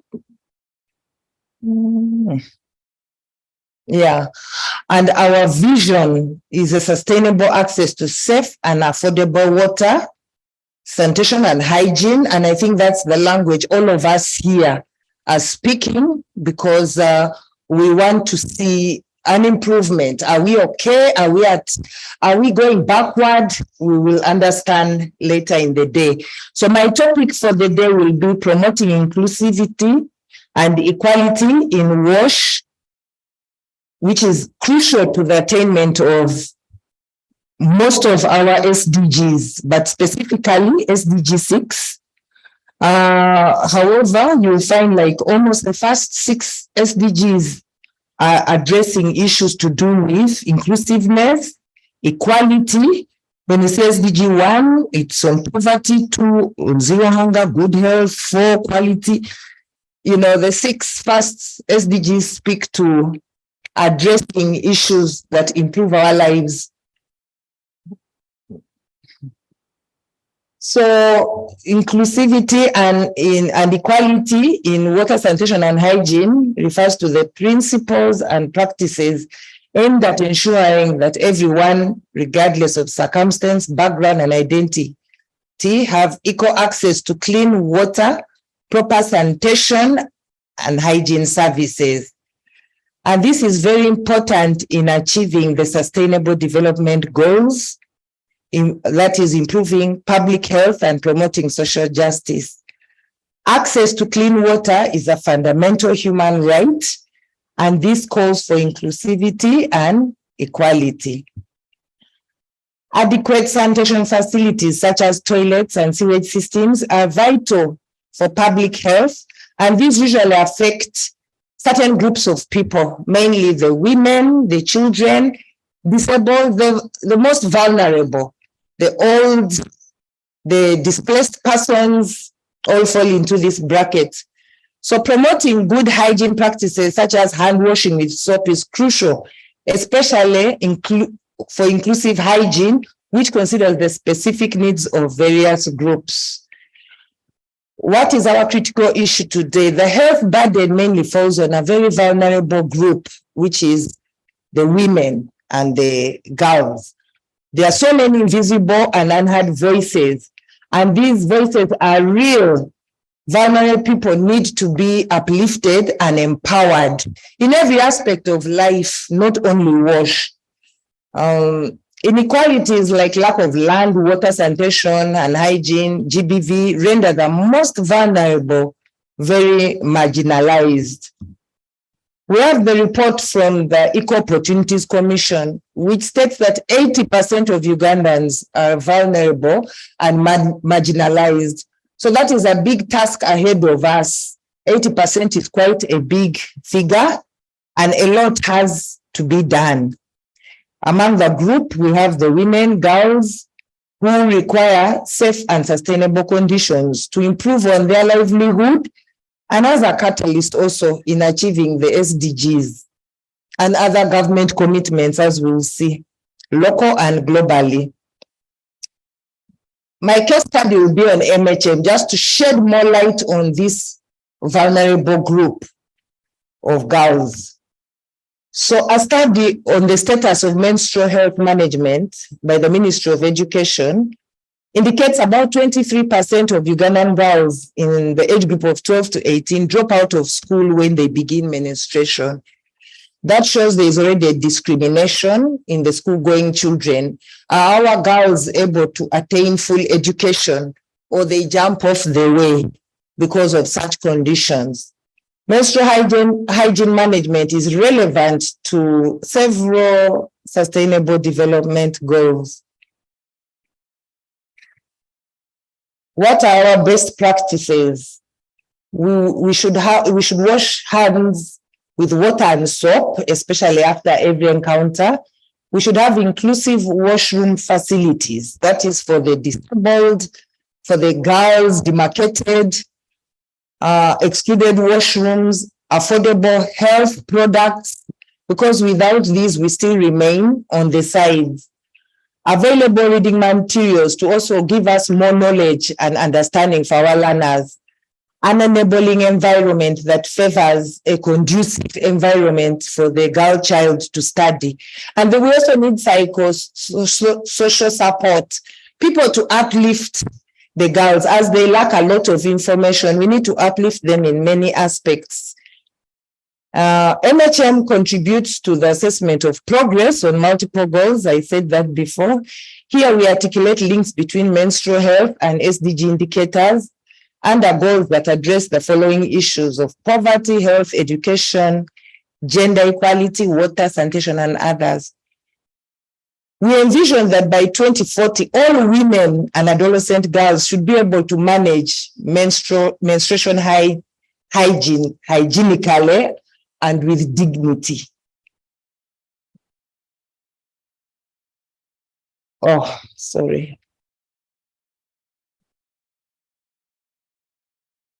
Some of our best practices to make the girl child inclusive, and not only the girl child, and also women, and also the disabled, and also the poor, is washing hands. Did I say this? Sorry, so sorry. What are our expectations as players in equality, in wash equality, gender equality? We need to have the changing rooms and well facilitated, not just an empty room, but with the following materials in hand washing facilities, which are placed at bathrooms, so that it enables a girl even probably bathe or be able to wash where she has stained, and also keep fresh. The bathroom conditions should be the bathroom shelters should be in good condition. And we should also have provisions like emergency sanitary products and the separate toilets. The emergency sanitary products will enable the girls at any time to maintain themselves and sustain themselves in school. However, we face a lot of challenges as marginalized groups of people. There's still inadequate knowledge or even non-existent information on wash issues. There's insufficient wash facilities. There's still gender inequality. Cultural taboos have taken us backward, and that hinders the women from doing a lot of things, from participating even in decision making, because men see them as, on the side. Cultural taboos you find in leadership roles, they are not inclusive. Then poverty also, because women are so poor, they tend to put their energies in other things for survival. We have limited bathroom coverage in schools. In one of the studies, it shows one toilet for 700 pupils, which poses a big health risk and time wasting. What should be done? We should capacity build to empower these vulnerable groups. We should make use of the parish development model, which is an avenue that addresses right from the end users, right from the grassroots. And we should encourage women and other vulnerable groups to present themselves for this program. They shouldn't shy away, because it's right from the grassroots, and it gives them an opportunity to share their problems, to input on what can be done different, and to elevate their lives. members of parliament should interact regularly with the communities, which is one of their mandate, representation, so that they're able to also, retrieve some of these issues, because it's still mainly in the rural areas, this inequality. We are seeing the vulnerable suffering mainly in the rural areas. So when they interact, they are able to get to know and advocate for their improved livelihood. Advocacy in key areas should be met to cause awareness and rule out stigma. Stigma is still big in our environment, especially the most vulnerable and marginalized. We should improve on technologies that favor and address vulnerable people like the disabled, so that they're inclusive in all our works that we do. These are some of the recommendations. We still have need to strengthen our national policies, especially on marginalized groups. We need to improve on sanitation facilities. We need to address the social taboos. We need to foster a supportive environment. We need to have inclusive decision-making, especially for the women and girls and the disabled and that group. We need more literature, provision of information sharing, because it's also used as a tool for people to get to know what to do and learn more. We need to capacity build and enable these vulnerable groups of people to take up leadership roles. Even in the water committees, we need to encourage them, and we do away with assuming women cannot input greatly. We need to focus on WASH efforts. Political priorities should be responsive to the various advocacy lessons and experiences shared by CSOs, research institutions on critical issues like MHM, because we get a lot of studies from the CSOs which should equip us to prioritize and even to seek support politically to elevate us. Government should prioritize domesticating global commitments like the SDGs, the NDP. 3, equity and inclusion for all groups of people should be an area of focus by national level actors and CSOs. A lot of efforts have been done. When I look at the Parliamentary Forum on Water, Sanitation and Hygiene, a motion was presented for the emergency sanitary towels in schools. Other players have come in, like developing training manuals for the women and girls out of school. The Uganda National Bureau of Standards has provided guidelines for the manufacturing of MHM products.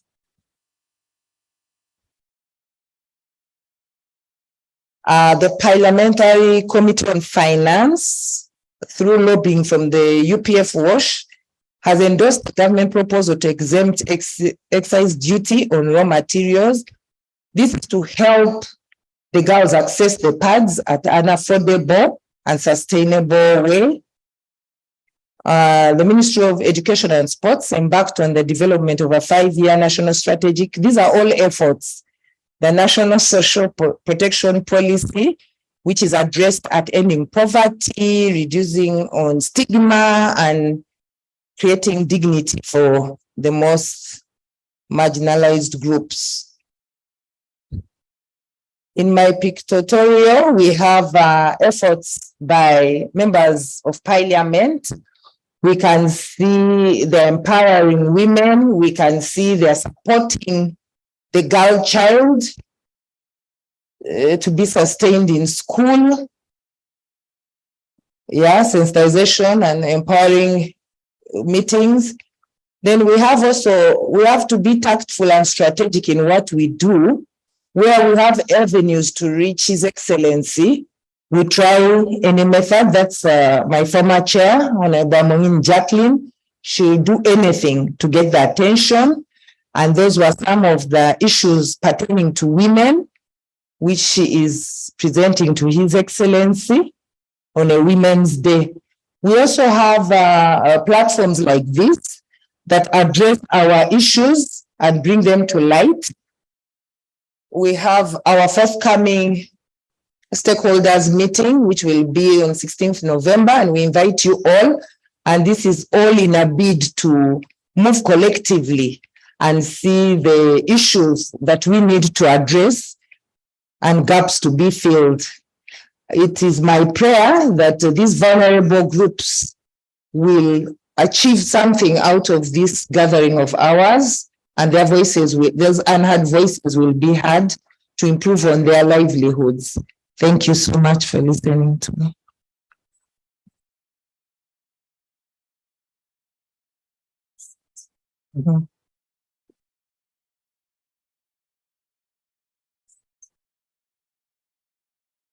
Thank you, Madam Jackie, the coordinator for UPA. I think now we get to see some of the efforts that members of parliament under WASH have done so far and what is yet to be done.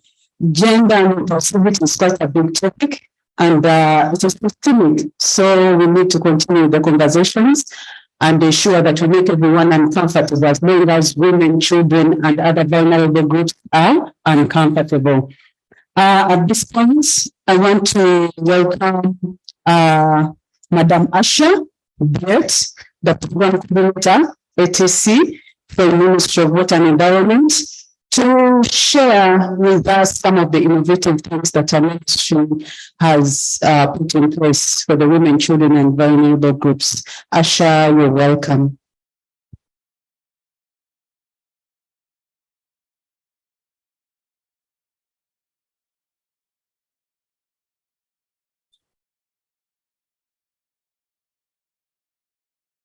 Thank you, moderator, and thank you, everyone. A very good morning. My name is Asha Brick Nantege, and I am heading the Appropriate Technology Center, that is the Applied Research arm for the Ministry of Water and Environment.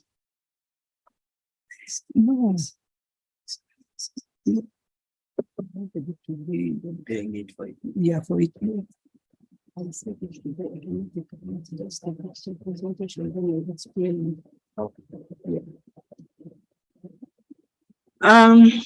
Ministry of Water and Environment is very passionate about having everyone served. So when we are talking about women, children, or the special groups, especially the persons living with disability, the ministry has devised ways of making sure that we reach everyone everywhere. To do that, in the first place, the ministry established different deconcentrated units, and these are regional based. For example, I would talk of for the rural areas, we have the rural water supply and regional centers. Then we have the water management zones. We have the water sanitation and development facilities. Those are all at regional levels, trying to reach the persons very down in their communities. Then we have the Appropriate Technology Center that is basically dedicated to bridge the technological gap in all these struggles. And that is, from here, I want to give you the contribution of the ministry through the Appropriate Technology Center.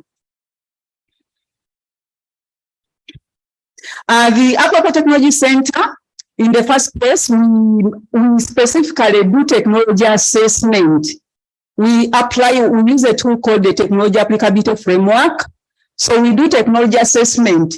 Here and there, different stakeholders bring different technologies to serve the people. Some enter the country through formal routes, others enter through the pockets, and others enter through back doors. In any way, the purpose is not bad. The purpose is to make sure that the very last person in the community is served. And this is really supplementing or supporting government role. We appreciate this. So what we do, when we identify these technologies, we apply them to an applicability framework, which we abbreviate as TAF.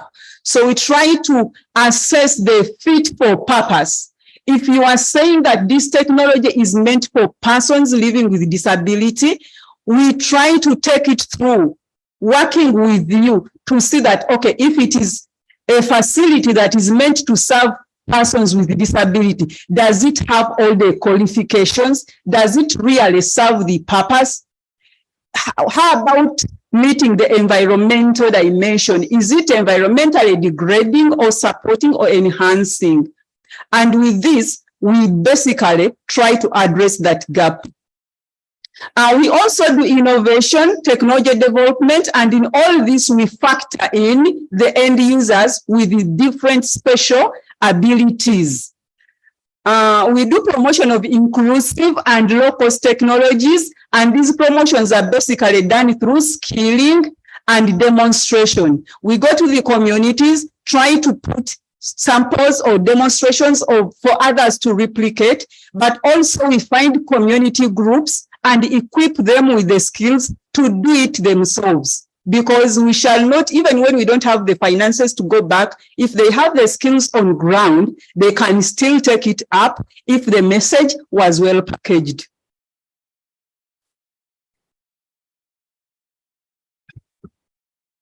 Just to take you through specific examples, for the hands-on skilling, which we basically do in the communities, we always train women groups and youth on construction of rainwater harvesting tanks. Like the pictures which are going through, you see the different pictures trying to show you the real field stories.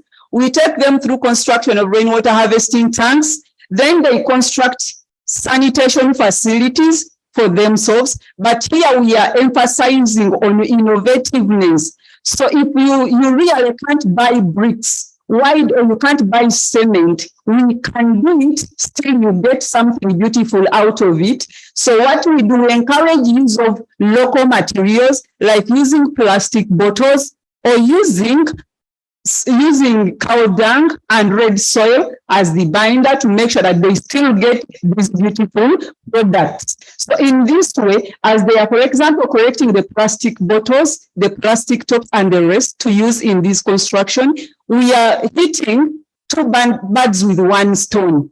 We are having the service delivered where it's needed, but also we are doing environmental cleanup or protection. We also promote liquid soap production in the schools. We teach the kids to supplement the menstrual hygiene management because we teach them production of sanitary pads.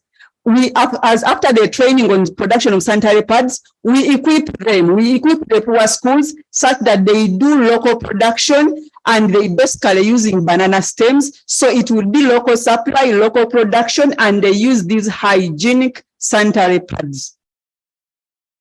We also train women, children, and youth on repurposing of solid waste. This is a holistic project whereby you will see a picture where there is a woman making a lot of assorted products. We get all the solid waste in its totality, divide it into its different categories. If it is biodegradable, then we teach them to make compost manure, to make bioenzymes. If it is Ruvera or plastic bottles, we teach them to make other different beautiful assorted products.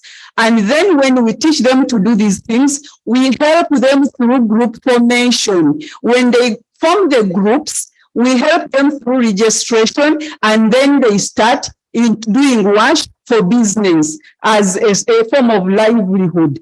You see, we're in the schools trying to take the skills to the pupils because we want them to grow up appreciating a clean environment and learning that there is no waste, but all waste you see in the community is materials in transit. Even in agriculture, we try to make sure that we support women to capitalize on off-season agriculture. We teach them to use the local materials to construct water harvesting ponds, which are low cost, and then they do irrigation such that they can be able to supply the market during off-season periods, and in a way they are getting a livelihood. But we also create the market platforms for these people. We create publicity platforms and also link them to buyers. And then finally, something I can talk about is the inclusive wash. We have developed guidelines for stakeholders who are promoting WASH to make sure that they include every people with special abilities in their service delivery. But it's not all is not rosy. There are challenges. There is no uptake of these products. The women who have tried to engage in this business, for example, they make mats, they make beautiful things out of the solid waste. Their products are slowly, they are not yet picking up at the market. There is that slow market response because of the stiff competition from the imported products, but also the tax burden. So all of us here, we need to put our heads together and see how we uplift the plight of these women and these groups and the youth, because if we leave them behind, however much we dance and pray and fast, we shall never achieve the desired sustainable development goals. Thank you.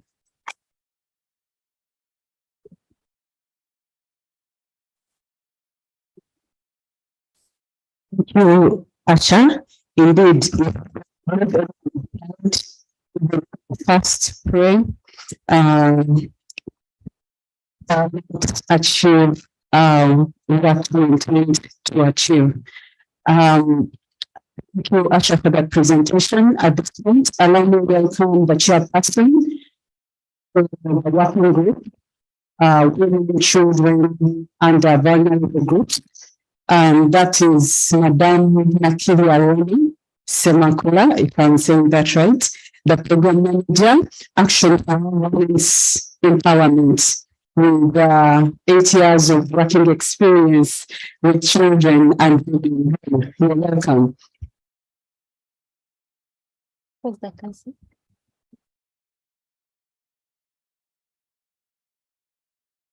Good morning, ladies and gentlemen.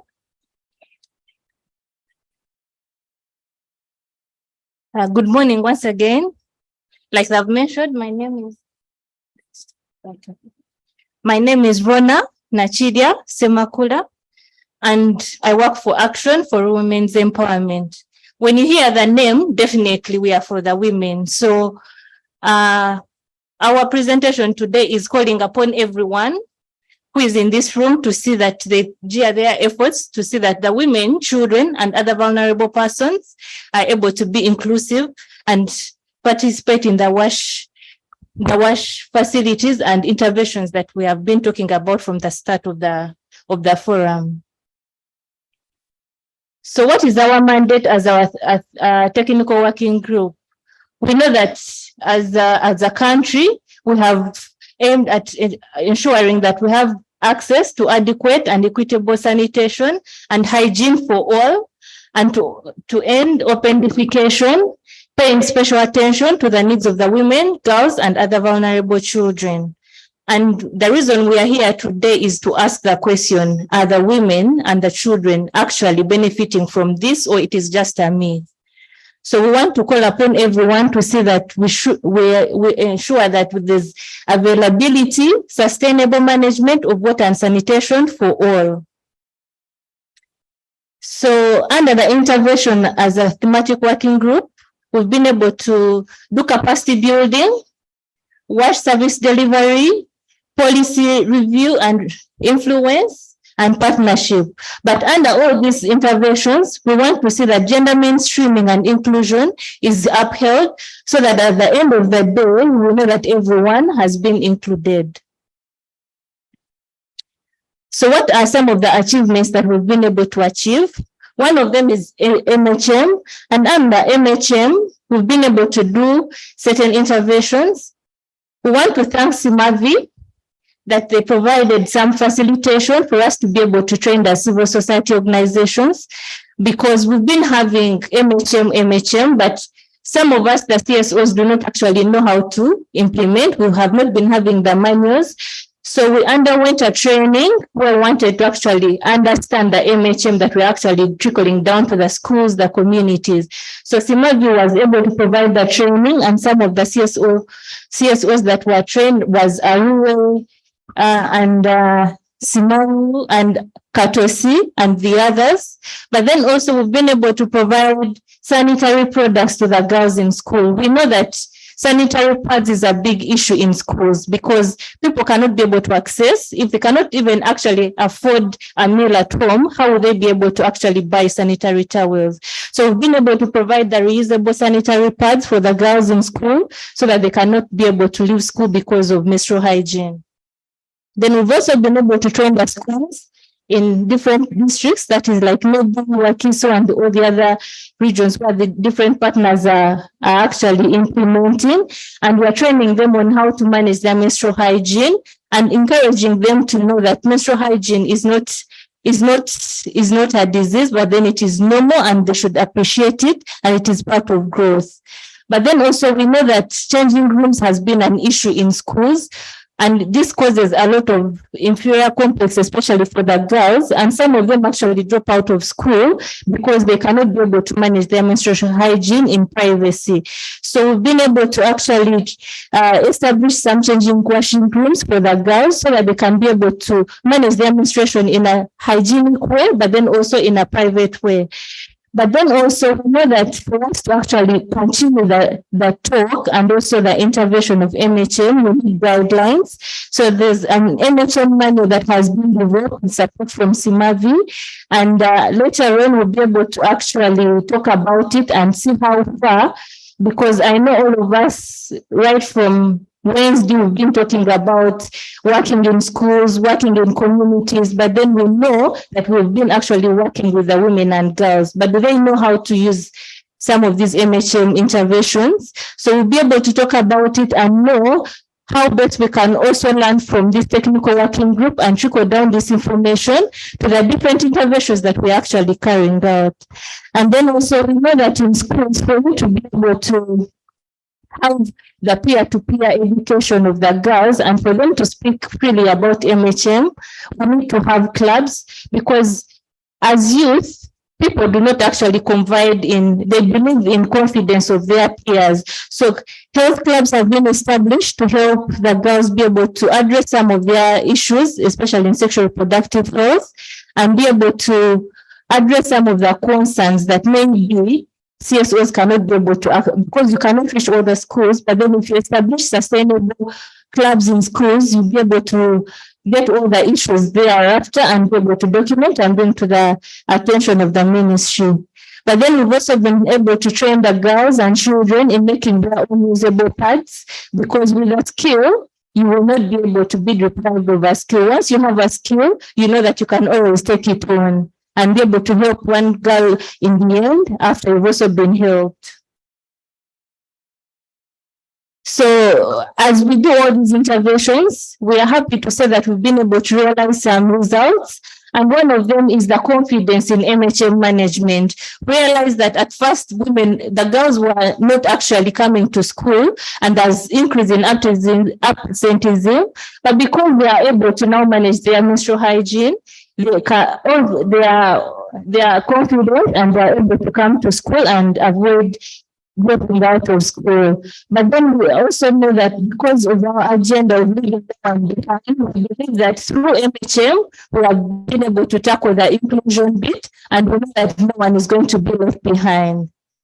Then we know that with MHM, there's a result of diseases, but because we are managing the MHM, we have also tackled the reduction in diseases and also the waterborne diseases, because if they're accessing good water, that means they will not be able to catch different diseases. But we know that there's a myth that when you actually start menstruating, it is now high time you get married. Yeah. The first speaker said that there's a lot of norms, cultural norms, and we know that this has really hindered most of our girls from advancing, especially in education, because when they see you menstruating, they know that actually it is now time for you to get married off. So as long as they are aware that MHM is not something that can let them go to get married, they will be able to reduce on the teenage pregnancies and all the other GBV experiences that come in. But then we also know that sexual reproductive health is a component, MHM is a component of sexual reproductive health. So we use that as a trigger to actually address all the other concerns around sexual reproductive health. And then when we look at the general access to increased water and sanitation, we've been able to construct different boreholes, and these results are not just about only the partners. This is just a snapshot of what other partners have done, and also construction of water tanks, because when you talk about, for example, MHM and use of reusable pads, you cannot actually promote that if people do not have access to water to use to clean the reusable pads. But then we also know that when we talk about VIP latrines, in the morning we had an energizer about the latrines, and I think they were not a bit gender sensitive, because I don't know if the people that are disabled would be able to actually use them. So we're also promoting to see that the VIP latrines that we're constructing are also gender desegregated and also can also be used by the disabled. But then we also know that the training of reusable pads is still ongoing. So we know that when we train the children and girls, they'll be able to take on the skill and also train the other people in clubs. And then also been able to construct about 150 pickups for grandmothers, because we know that in the areas where we come from, access to water is a challenge, and we want to promote hygiene. So encouraging the grandmothers, because we know even the grandmother, when we talk about the women, children and girls, we're not only looking at the productive age, but we're also looking at the grandmothers, because we know that they are not able to actually go long distances and get this water. But when you can provide a skill of tipping up, they'll be able to actually also wash their hands and also maintain hygiene and sanitation in their homes. The other bit is about capacity building of the communities. When you look at that picture, these are women and they are operating the CSOs. I don't know in this room how many people have been able to see the women operating this, because naturally it's mainly the men who actually do this, but we are tackling the women and encouraging the women to take up spaces that were initially dominated by the men, to see that some of these spaces they can be able to actually advance the watch agenda. So in this, we also train the women and girls to be able to actually take on such technologies like the CSO entering, but then also training them on water user communities, because initially some of these water user communities have been dominated by the men. They're the ones who are the treasurers, the chairpersons of these groups, and then the women's voices and decisions are not being taken care of. So we're encouraging the women and the girls to take up these decision-making spaces for them to be able to actually have their voices heard. What are we proud of as a technical working group? One of our biggest agenda from the last CSO forum was the menstrual hygiene management, and that is why it is actually being re-echoed here, because we want to see the results that we have done and the gaps that they are in. So one of the things that we are proud about is that we've been able to establish some changing rooms where the girls can be able to change and be able to manage their menstruation in a private, but then in a most hygienic way. But then we've also increased the attendance and participation of the girls in day-to-day activities, because they are confident and they know that MHM should not be a hindrance for them to attain education. We are also happy to say that we conducted a successful women campaign that was launched and documented, and we shall be showing you a short video of seeing how the women are supporting fellow women, to see that we have advancement of women, empowering women to join the water campaign. We're also happy that most of the CSOs have taken up the campaign and the urge and the will to be gender focused, and they are changing their strategic plans to see that as they do the interventions, they have the women, girls, and other vulnerable people at the center of their planning. We've also used different practices to see that we come up with these successes that we have talked about, and one of them is the use of universal language. On Wednesday, I think when we started the CSO program, we saw that kids, and they were using art and music to showcase different messages. So we are also being innovative, because we know that when you use different languages, you can capture different people. We know men love football, so football is one of the things, and we know that using men as allies in our WASH agenda is something that we are key and know that will help us reach a milestone.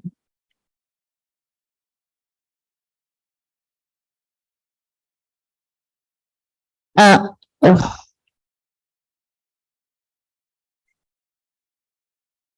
think I've talked about this, so I'll just skip it because of time. The challenges that we are still facing. I must appreciate that we have actually done a milestone, but we still have some challenges as a technical working group. And one of them is interesting the members to be able to participate in this technical working group.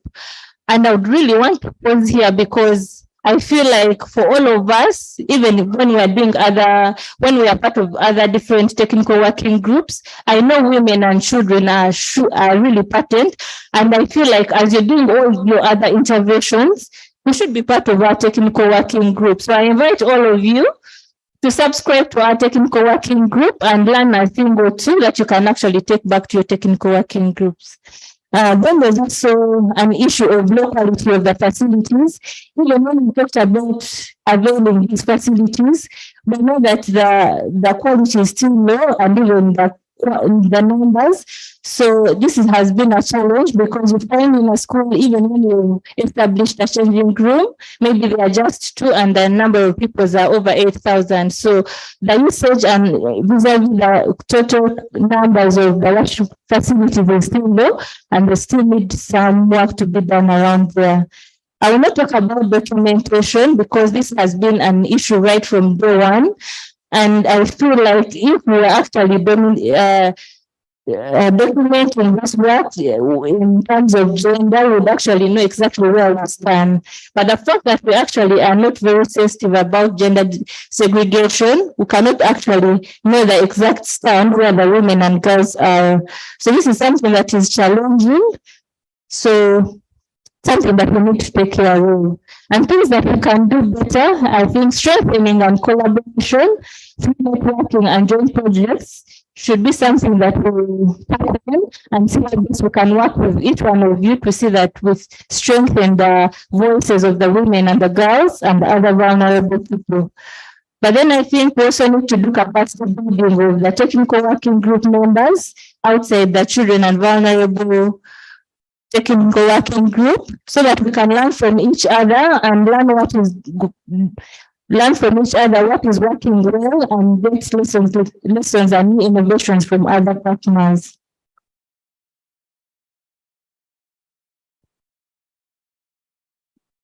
What are the future plans? One of them is to see that we mobilize the different WASH players to join our technical working group, as I've said, and then also improve on the dissemination and capacity building of the members, especially on the policies, guidelines, and the data, so that we are able to plan when we have the accurate data. And then also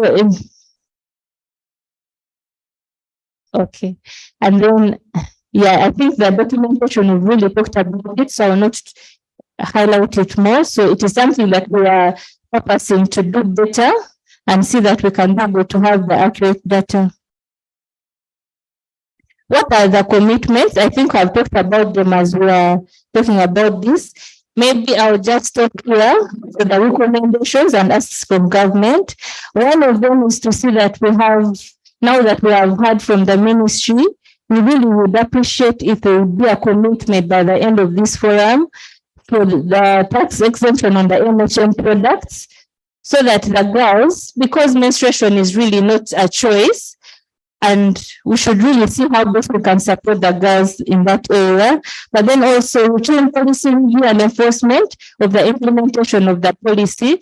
I believe that if the girls were also brought in such spaces and the other vulnerable people that are disabled, as we're making these strategic plan meetings, they would have their voices would be heard, and they would feel like they have been included in the planning, not just bringing for them the things that have actually already been planned for them.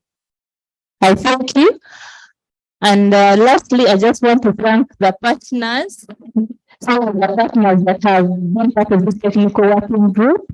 But I believe that by the end of this CSO forum, all of us will be subscribed to this technical working group. I thank you.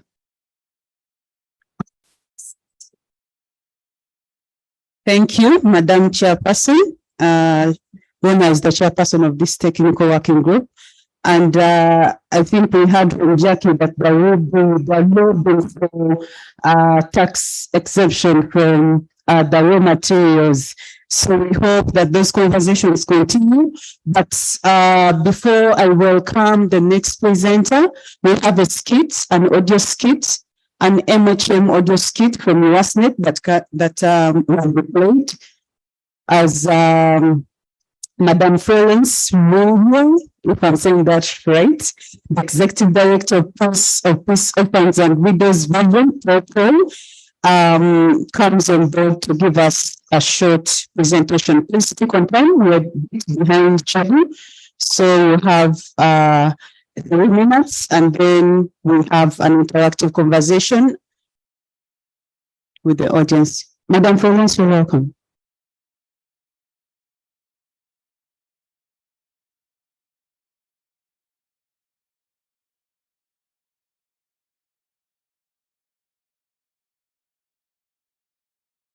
Good afternoon, ladies and gentlemen. Protocol observed.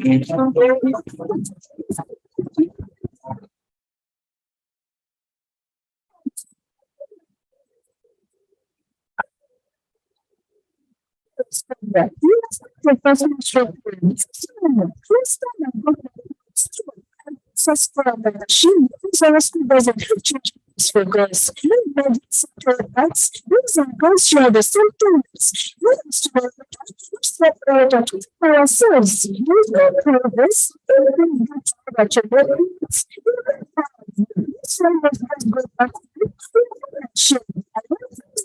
Chagris and expectation to be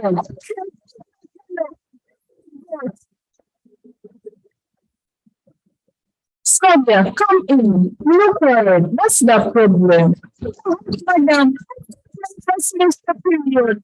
Permission to go home. Scobia, don't worry. No guy should be schooled because of distortion. What can I do now? We have no Italian out at school.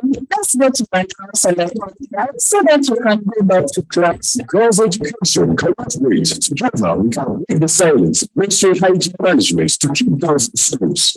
Therefore, apply to education leaders, parents, and the government to ensure that single girls have access to emergency sanitary pads while at school. Schools have access to safe water, soap, toilets, children rooms, and safe disposal of used sanitary pads.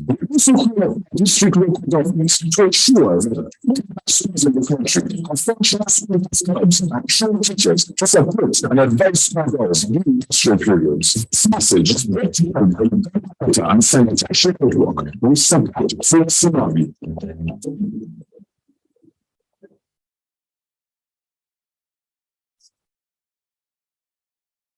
Before I go to the next slide, in the interest of time, I want to stand and say we stand here as a testimony to sustainable and impactful interventions because we have beaten the odds of the big elephant, which is the finance that people are talking about yesterday.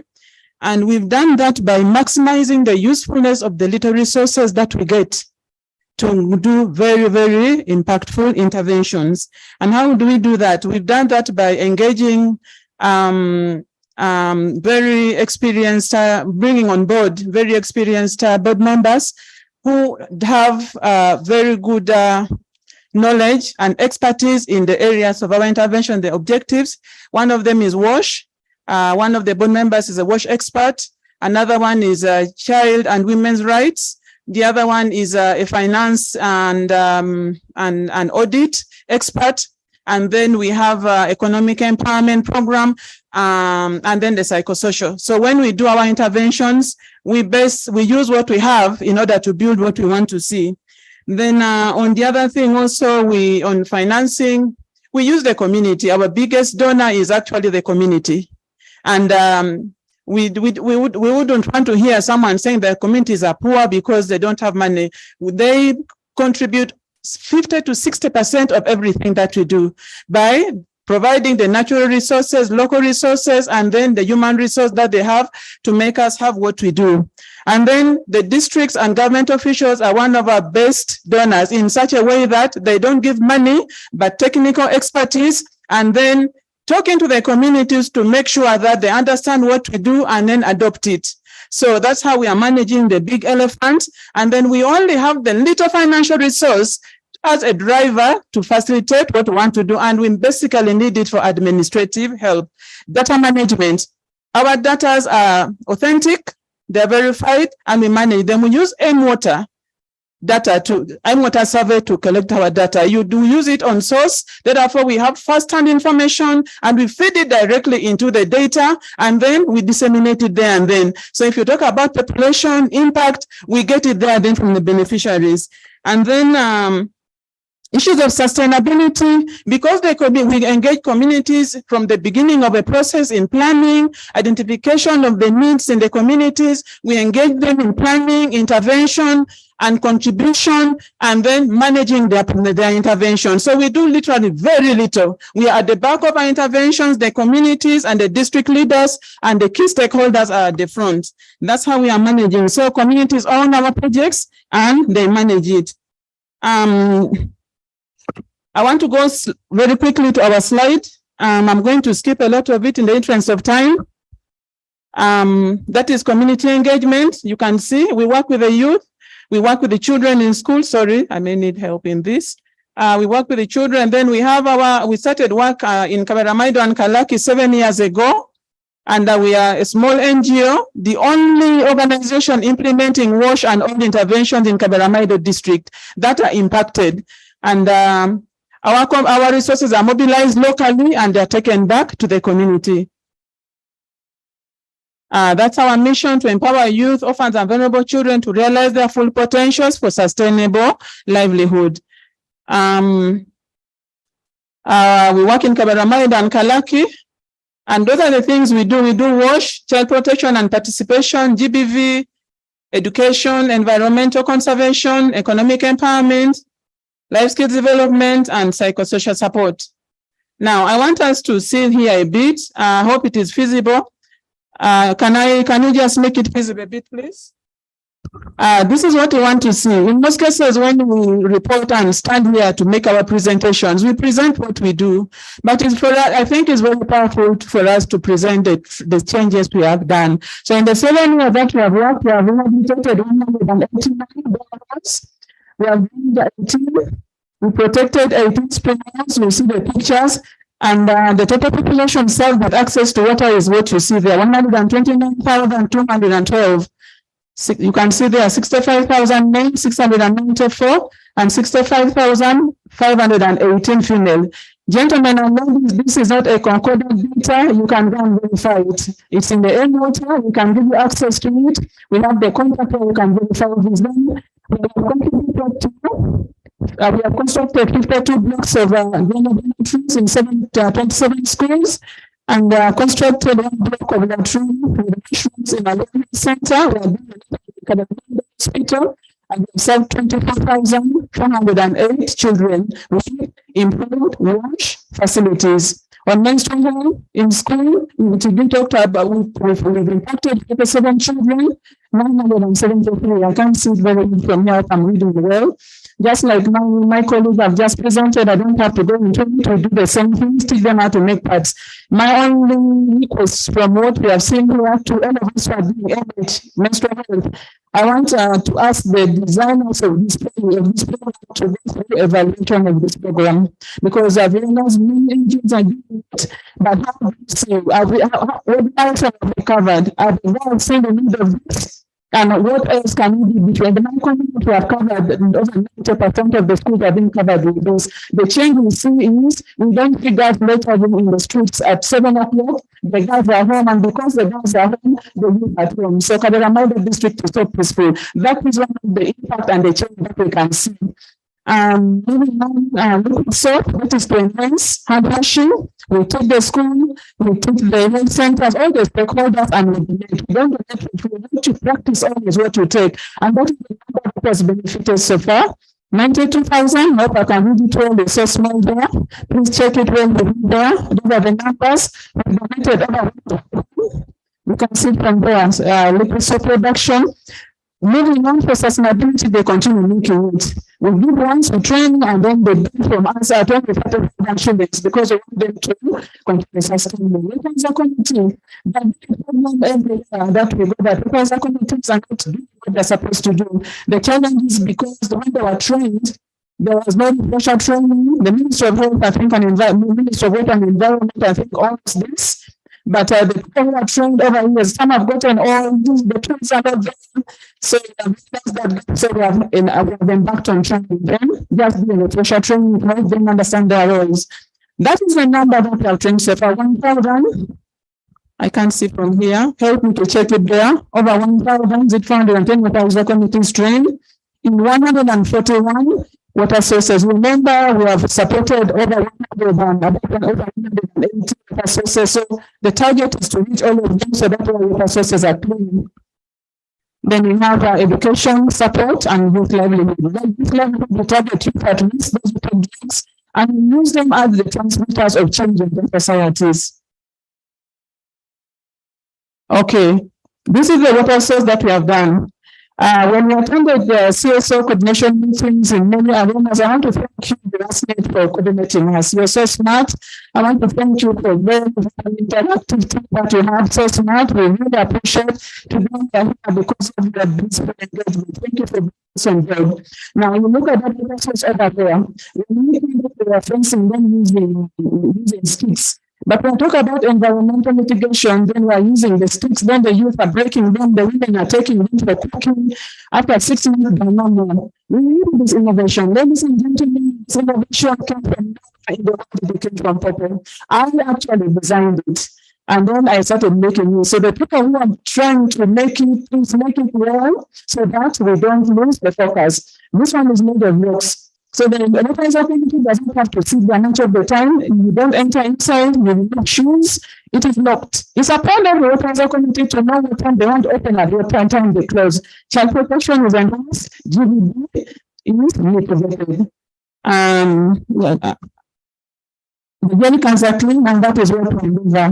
Then we realize that one of the challenges to wash and especially water, the water pump that were put in the water time, I don't want to mention this one, but galvanized pipes. Maybe that was the function that time. So that's why we're now using stainless pipes. So all of the rusted pipes are going to get, and then we replace them with the stainless. But those are the communities. The northern community participation in Kikigbu is, in Kabaramau, in fact, is amazing. They engage in identification of the resources, then they come and they help the communities. Also, see that is done by the community. That's the inside of the water source. We are using rocks to build that. Communities are the ones who contribute. What water does is literally to buy the stainless pipe and the cement. Then we have communities that are vulnerable that they cannot afford the rocks because the rocks come far from the position from where the rock is. So we encourage them to use bricks, and that is brickwork for the same purpose, and the communities are jubilating. And this is a drill you see over there to the extreme right. That was the alternative water source that the communities were using. That community really didn't have water. We gave them in the assessment, and now that is the surveyor trying to locate where water is.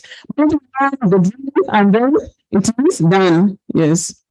I'm almost done. This is water user community training in the communities, and yeah. That is them doing their work.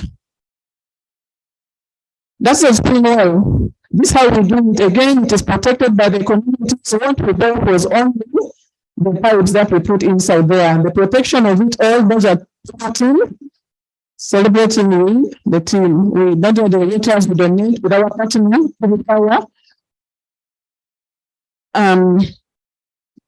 We give to all schools and in all classes.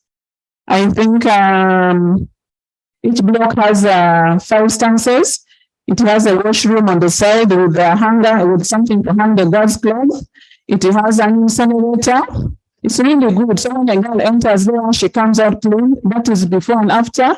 Kabaramau Primary School. I'm summarizing. That is Okapen Primary School. That is how the children were in. One child almost died there. That is the girls' toilet, the boys' toilet after. Also in our toilets, we have the hand washing station on the side and the talking messages inside there. And this toilet is constructed by the parents, by the community. What we give there is the cement. You see those beds, the hand washing station, and the iron sheets. The rest are communities who contribute. Our toilets are made with urine harvester.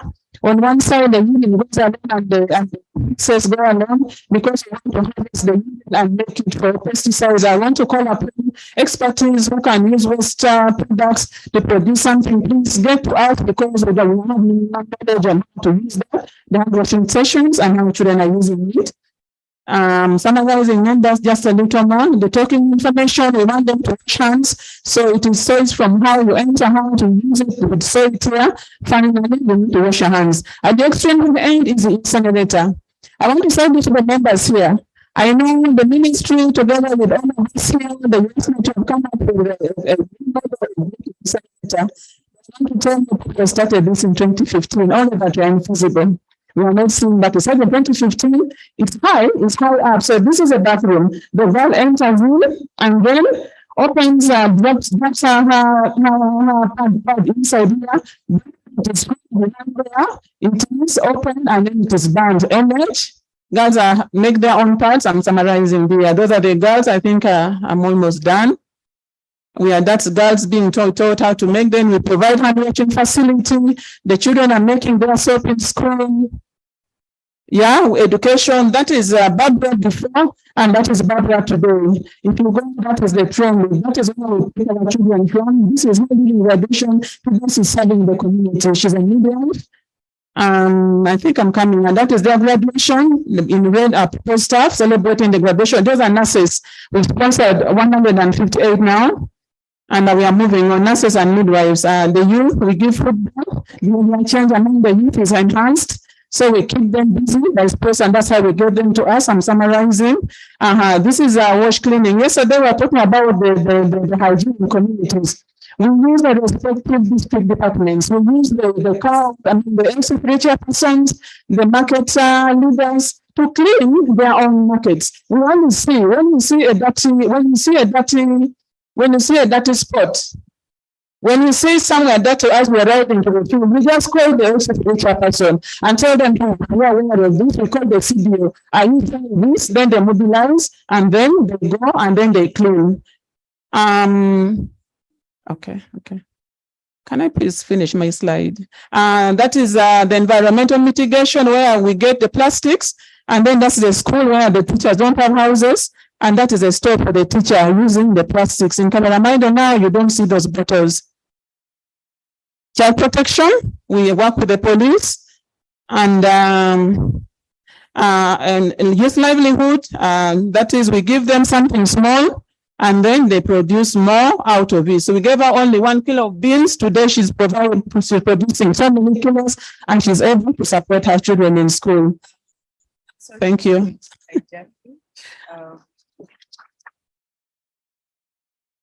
Thank you very much, Madam Felix. So we have cut you short. We are truly behind time. So at this point, allow me to welcome Moses and John Mitele to take us through the interactive conversations. Thank you.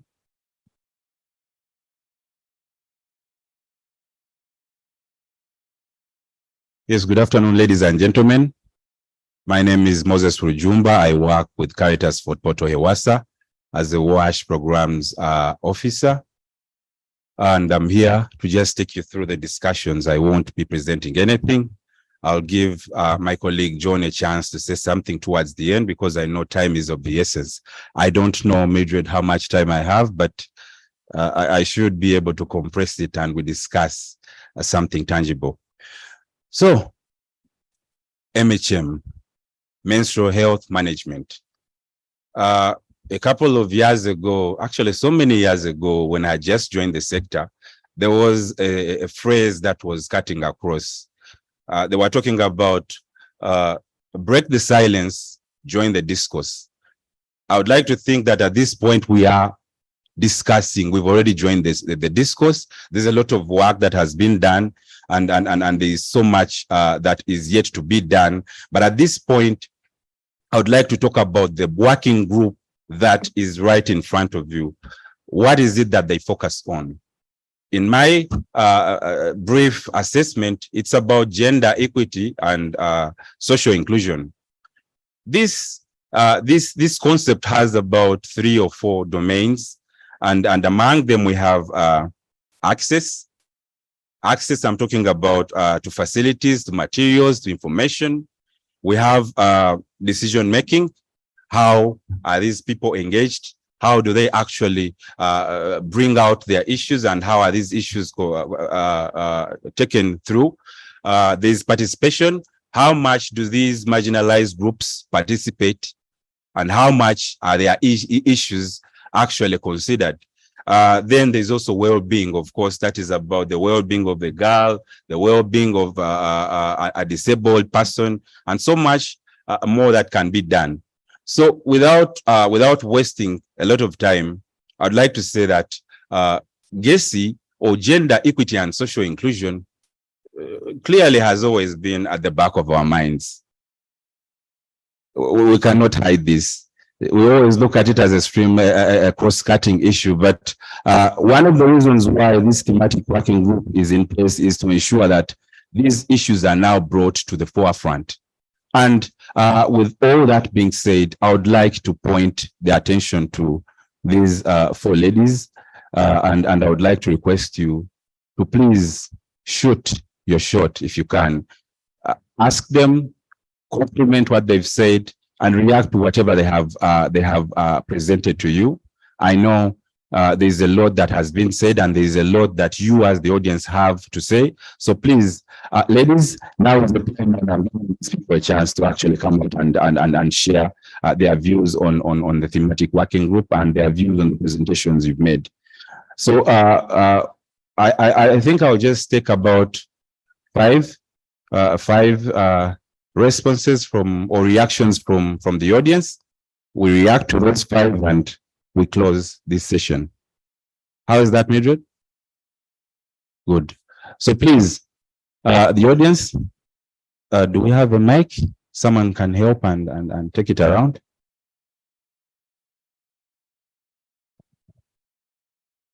With your hands up, please. Hey, where are you taking it? I didn't see a hand. Oh, okay.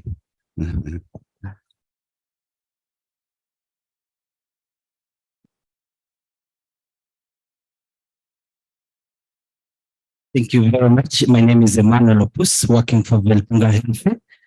I would like to thank the coordinator of Uganda Parliamentary Forum on WASH and the other colleagues for their wonderful presentation that they gave to us. I have about a few comments towards the UPF.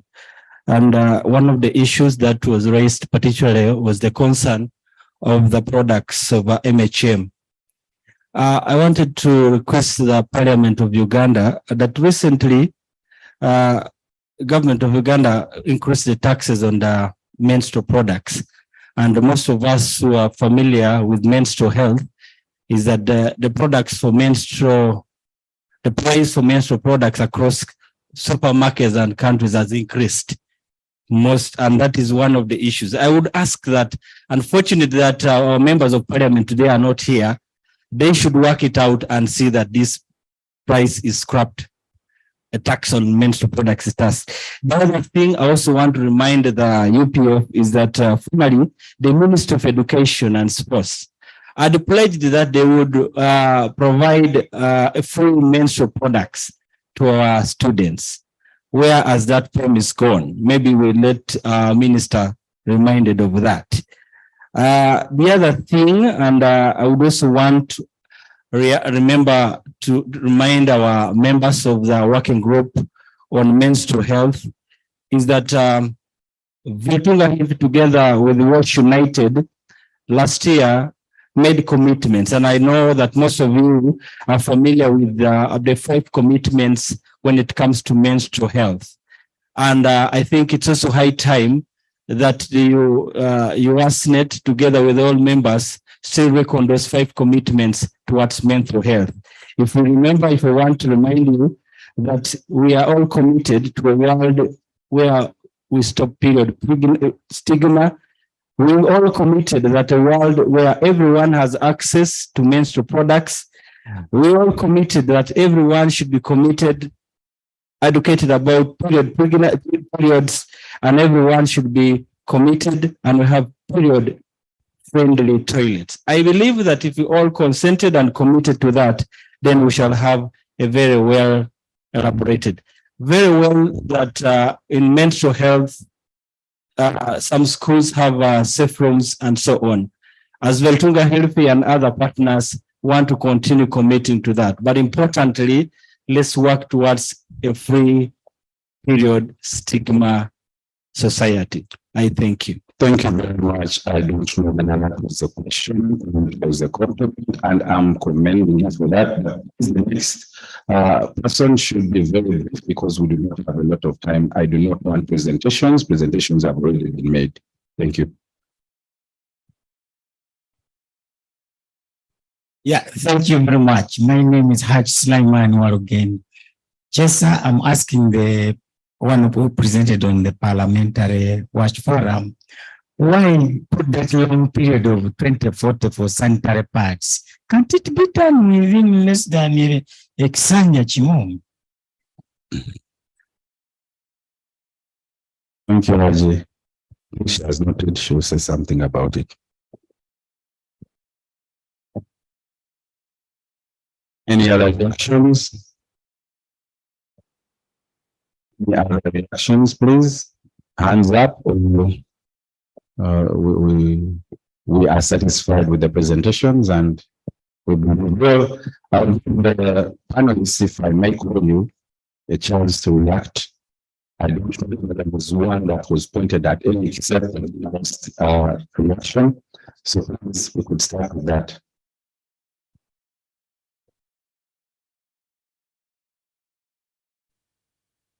Please. There's another question at the back, please. The microphone.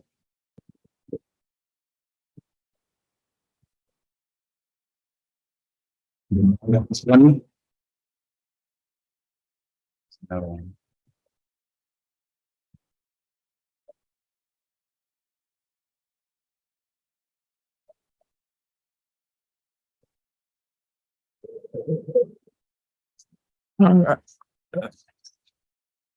Thank you for the opportunity.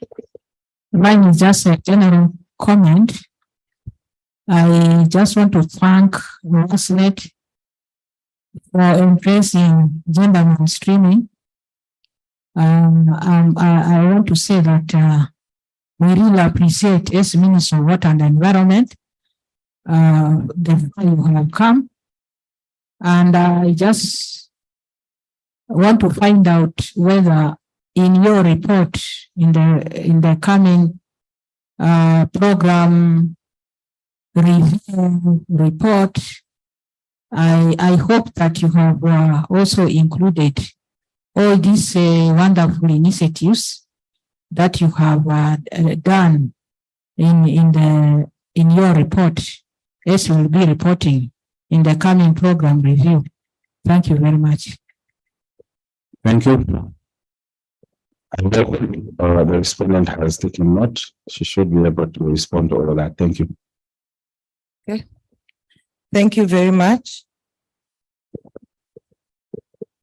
Okay, thank you very much for your seeking clarity and contributing towards the presentation. On the issue of concerns of the tax on products on MHM, I would first of all start by urging us to not only wait for imported products. It would be good for us to make use of our local products other than waiting for long durations for commitments by government to enable us to work upon issues like cheaper pads. we have the appropriate technologies, and I'm sure they have technologies that can address seeking cheaper materials for these products. There is an increment on pads, yes, and this calls for perhaps the Parliamentary Forum on Water, Sanitation and Hygiene to even present a petition through you, the CSOs. We should be able to now come up with a petition because we have lobbied, and some of these things take long to be realized. And we raise issues of national importance on this issue of menstrual hygiene because it is something that will lead us to achieving SDGs and to improve on many lives. But as a caucus, we need to organize ourselves and see what to do best. Then the pledge, we put a motion on the floor of Parliament concerning the MHM. We realized, by then the forum realized that girls, as of many studies have shown, are dropping out of school, and this is not good because they become marginalized, these girls, in future. So we put a motion. It was tabled to the Ministry of Education. I wish they are around to tell us where the problem is. However, in one of our discussions, they said they cannot meet the issuing of sanitary pads to schools. So even these emergency ones, I think that would be good if the ministry responded to this. But nonetheless, it's also a wake-up call, because if there are also players in the sector and this is coming up again and again, then we need to see other strategies. What else can we do? Of course, one of the strategies is the making of the locally made reusable sanitary towels. And I applaud the companies that are doing that because it's helping. I think there's been also a big shift that girls are staying in school because of these reusables. And these are means we should use. If we cannot do the other plan, then we do a plan B. So I continue urging us to make use of the local manufactured sanitary towels. The concern of ensuring that by 2040, then every girl should be able to manage this menstrual management well. Yeah, sometimes you give yourself also time. I know it is an urgency, but sometimes you also make a goal by this time. That does not mean there is nothing happening right now. Right now, there are also other measures, but still we can work around. But these are commitments by government, not by the UPF wash. Maybe what we need to do as a forum is also say, just as Haji said, that's quite a long period of time. That calls for a review on some of our local commitments. Thank you.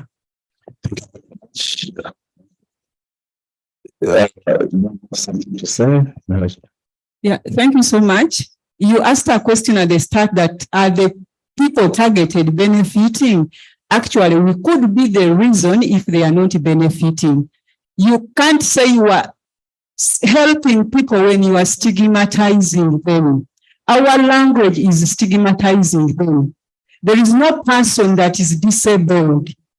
The people we are handling are living with disabilities. That's the polite way of referring to them. They are persons with disabilities because they have special skills. They have special abilities. And if we enhance their ability, if we discover, we help them and create a conducive environment, they can be able to do at least something for themselves. So from today onwards, please start calling them people living with disabilities, not disabled. Thank you. Thank you very much, Asha, for clarifying that. I think I'm under the companies, and I promise to change from today onwards, people living with disabilities. I think before you give the mic to someone else, I would also like to ask you something, and it's related to the designs related to menstrual health management. The designs have been approved, but I don't understand why they haven't been rolled out. Why is it that they are approved, but they are not rolled out? But we are using different designs but the new designs that cater for a lot of issues are not still out there. Could it be the issue of popularization of this design?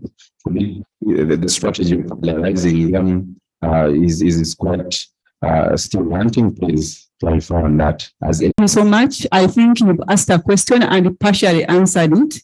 Yeah, I will still say there is that issue of popularization, but there is also an issue of silo operation and the people wanting to protect what belongs to them, to protect their bread.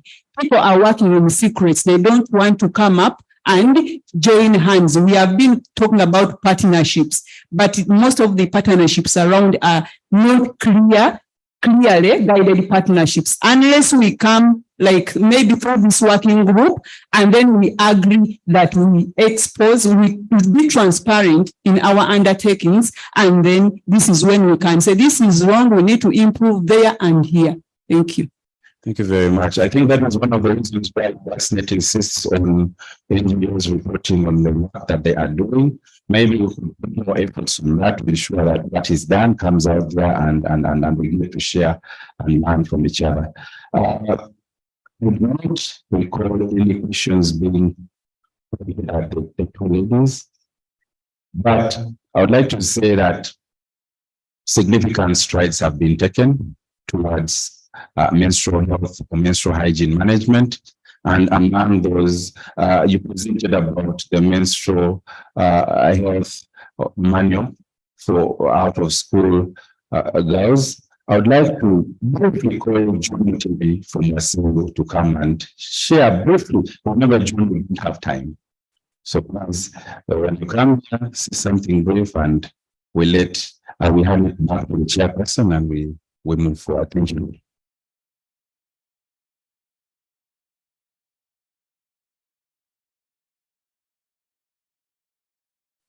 Okay. Hello, everyone. My name is John Mutebe from WASILU. I'm the programs manager. So as we conclude, and in the spirit of breaking silos, SRHR Alliance and WASH Alliance decided to come together to develop a manual, an MHM manual for girls out of school.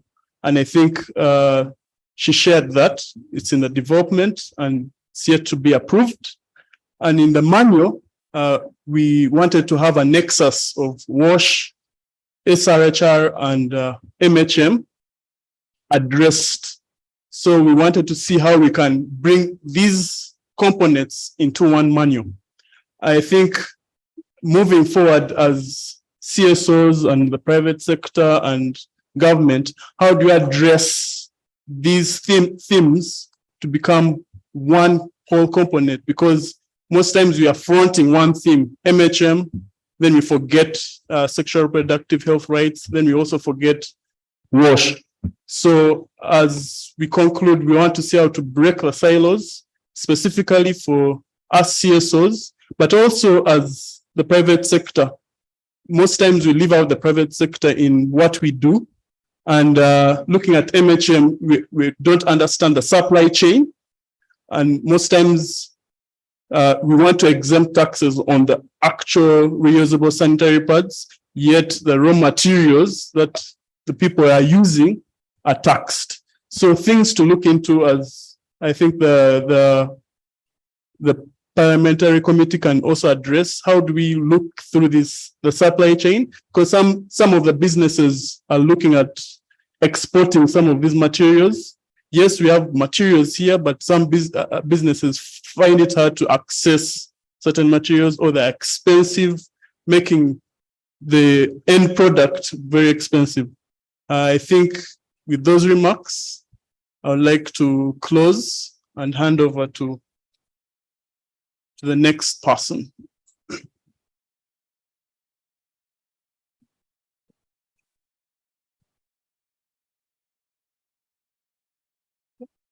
All right, we want to say a special thank you to all our panelists, to all our presenters. Let's give them a round of applause.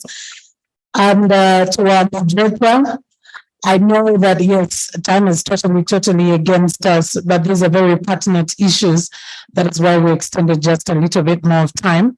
We have just one more panel and we will have our closing remarks coming through. And since the next panel is not as elaborate as the one that we had, I hope that we'll be able to use under maybe 30 minutes or less than that to be able to do it.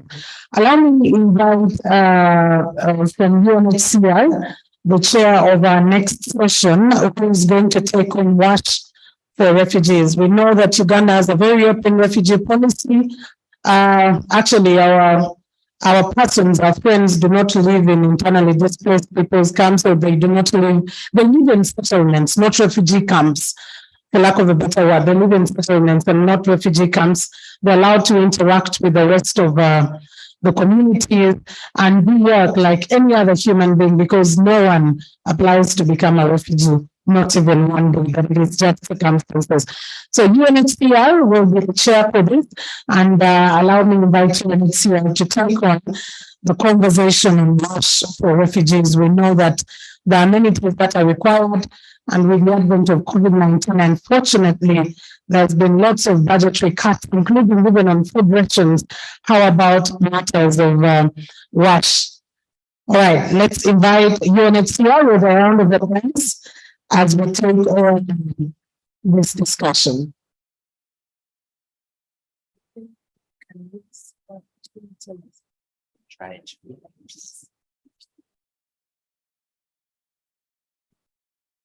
Thank you very much, ladies and gentlemen. Good afternoon. There is a usual saying that better late than never, but I will say better last than never. My name is Norman Otim. I work with Water Mission Uganda. Water Mission Uganda is the UNHCR implementing partner for WASH, working in the refugee settlements of West Nile, but we also have operations in East Nile. So WASH for refugees, ladies and gentlemen, we are here to speak for the constituency of refugees.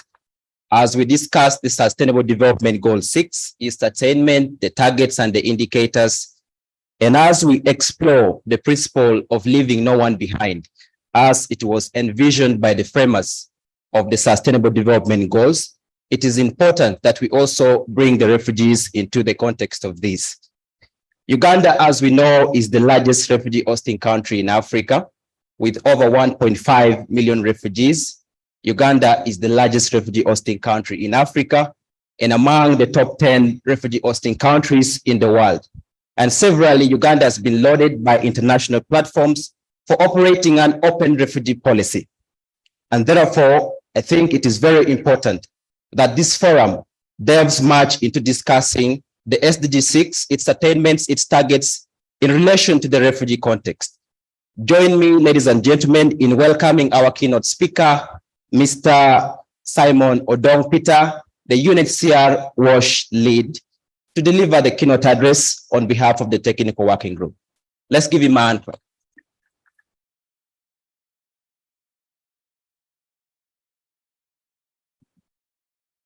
Thank you very much. All protocols observed from day one. I stand on the same one that has been established in this forum. I greet you and I bring you also greetings from UNHCR and from the refugees that we represent. Currently, we have around 1.5 million. But if they can just show the first slide, the people behind the computer. Right now, while you are in this room, Salam, who is 13 years old, in Nakivale, residing in somewhere south of Rubondo, is finishing the last hour of our walk from a water point which is about 2 kilometers from where she has been put in a year ago. And she is hauling a 20-liter jerrycan, and she is tired. She has had 2 rests on the way. And this has been because we have not risen to our responsibilities. And this is because she has left her home in North Kivu and she has come on foot last year in February. And this is because she is used to trekking, and we think that should be our norm every day. While we are seated here with bottles of water that we have not yet even opened, and we have gone to the toilet twice, left the taps to be running while you are still cleaning your hands. And that is everyday story. I want you to take a minute, just think about it. How does it affect your response? How does it affect your moving forward? And this is what I want to bring to your attention today. The issues of refugees is a big issue. It's a global issue. And I'm just saying this because I'm waiting for the slide. As long as the slides are not up, I'll just tell you the story. Because Salam, whose name means peace, has not seen peace, and she's walking. Next slide. While we are finishing this, she's going to be finishing our walk, the long walk to water.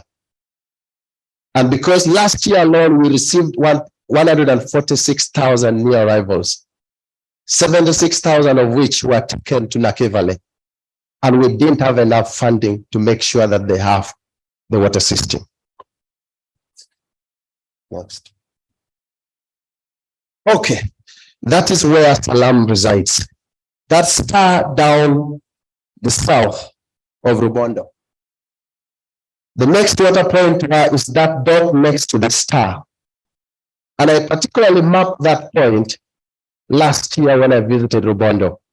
And I didn't know I would ever use it anywhere. I think there was a purpose for this. So all that in pink are areas where, but about a year ago, UNHCR and the partners had done a tremendous job in ensuring that access was equitably distributed across the zone. You see those dots. Walking distances were less than 500 meters. But as we speak, Nakivale has a walking distance of close to 600 to 700 meters. And access level has reduced. Before they came in, Nakivale was the highest access level settlement, with about 95% latrine coverage and about 25 liters per person per day. As we speak, Nakivale is having 54% sanitation coverage and around 13 liters per person per day. The emergency threshold is 15 liters per person per day. I just wanted you to have this in the back of your mind while we speak about refugees that we have opened doors for and we have opened our land for. Are we doing what we are supposed to do to the extent we should? Globally, UNHCR works in around 32 countries. Refugees are around 108 million. And out of those, 1.5 billion is in Uganda. Out of those, there are these emergencies that are right now fueling the movement of refugees.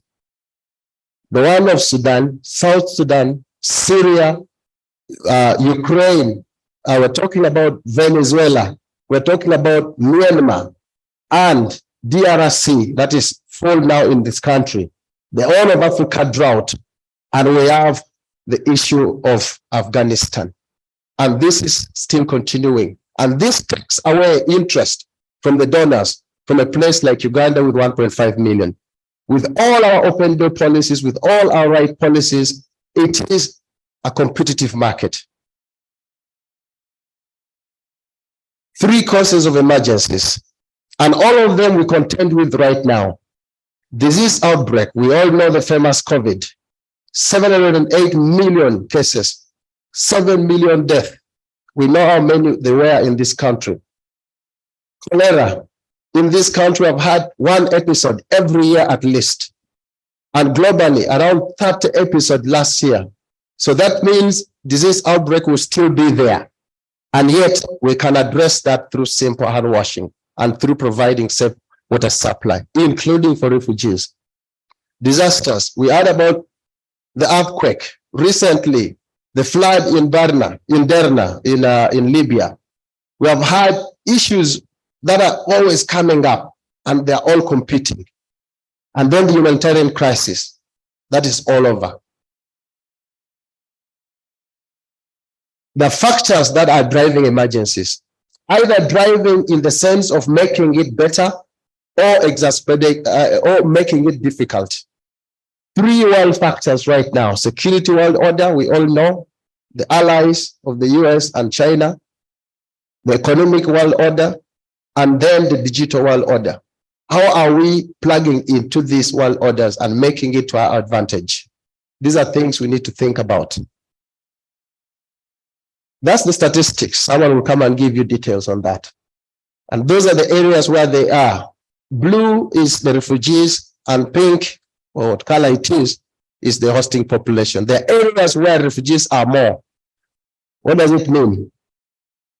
It means that this is what we have right now in terms of the services that we're providing. You have seen we are all below average in most of the settlements, the far left. In the center, we have energy sources that we use. We have around 210 generators in the settlements. Every day we spend money on 3,300 liters of diesel to provide 24 million liters of water to 1.5 million. And yet they are still receiving only 17 liters per person per day. For sanitation is even worse, 67%. And the need is always growing. This is what we have been able to do so far. Reduce water tracking using development partners funding. And these are costs that used to go directly to UNHCR. About 2018, UNHCR used to spend $16 million a year. But after bringing in development partners, we were able to reduce that cost by 10 million. We now run a budget of around $6 million every year to provide safe water and sanitation to the refugees. That is the reduction in water tracking since. Let me speak about the challenges. The development partners funding will reduce, emergency funding will reduce because of competing emergencies that I've just alluded to before. The systems we have installed in 2016, 2015, since the emergency started in South Sudan, have become aged. And all of them are emergency in nature.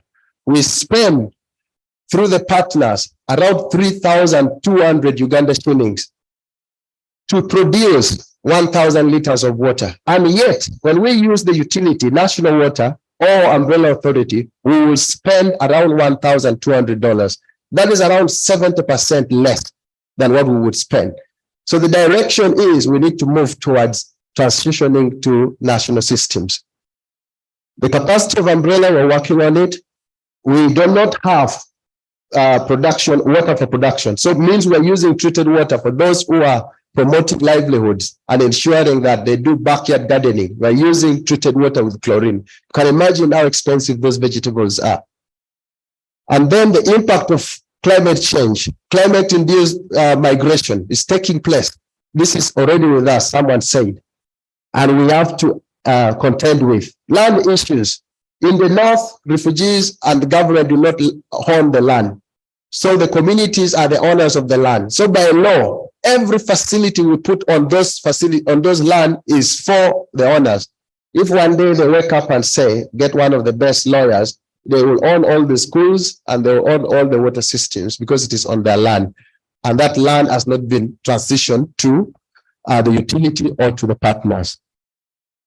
And then there's that limited ability to pay for water, and yet we want to move towards.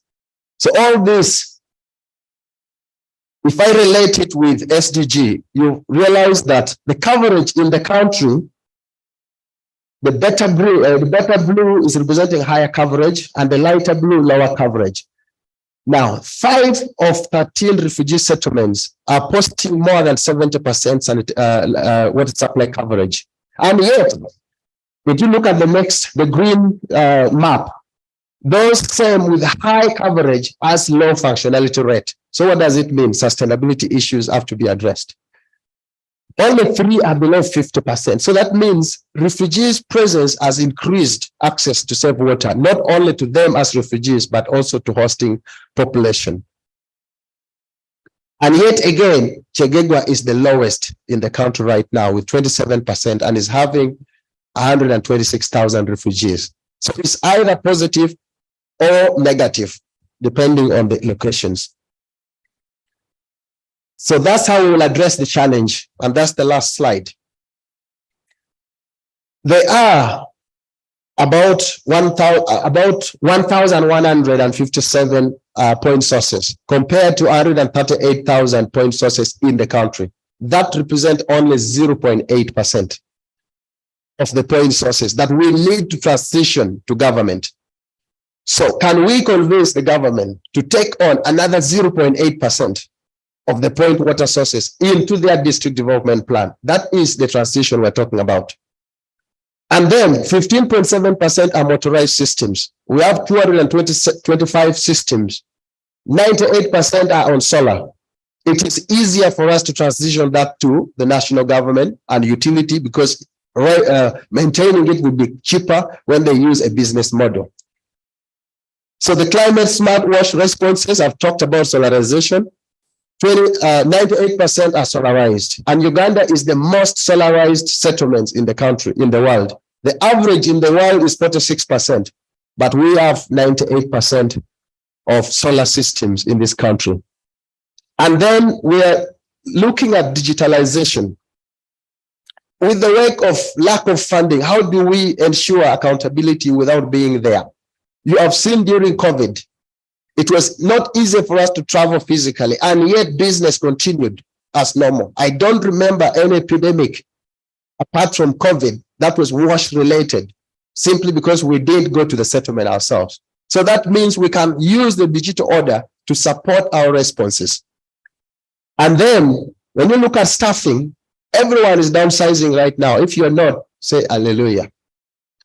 So that means we need to look at a different way of working.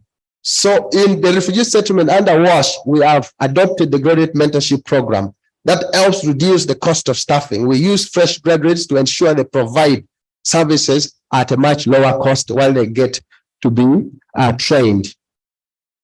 Then innovation, and then the last one, we have conferences. This year alone, we have had 3 conferences: the Groundwater Summit, the UN Water Conference, and we have had the Stockholm Water International Water Week, including the one of our country, the Water and Environment Week. And then the targeted response, where we want the district local government not to leave the refugees behind in their planning. Thank you very much, and may you have a good stay.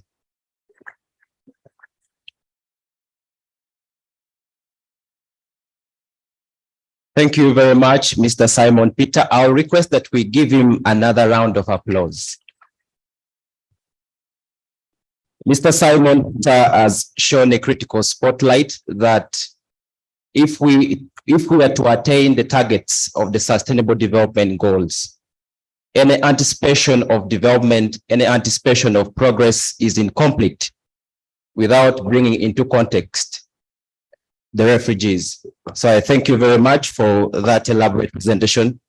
Now, ladies and gentlemen, I will proceed to invite the chair of the technical working group, the WASH for Refugees, Mr. Lawrence Sotika, who will be giving us the overview, the intervention areas, and much as Simon has hinted on the progress to date, Lawrence maybe will try to expound and also delve a little bit onto the success and the best practices.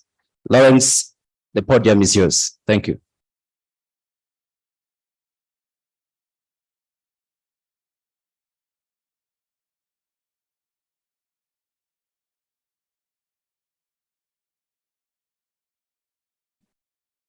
Yes, good afternoon, everyone. All protocols observed.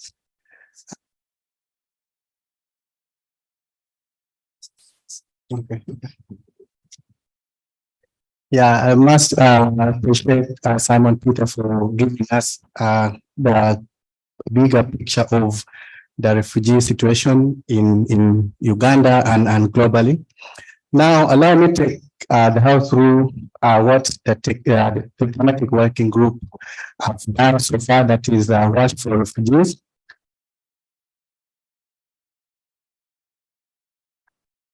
The thematic working group, WASH for Refugees, was formed to enable a coordinated approach in addressing some of the challenges that affects service provision for refugees. As we tend towards the Sustainable Development Goal 6. Currently, it was a membership of about 30 partners and beyond, and this number keeps growing as more partners mobilize its resources to come and support the refugee operation. And operating level 13 refugee settlements, just like it can be seen, we are we have members in Lamu, Chirandongo, Changwali, Chaka, Toyota, Alabama, yeah.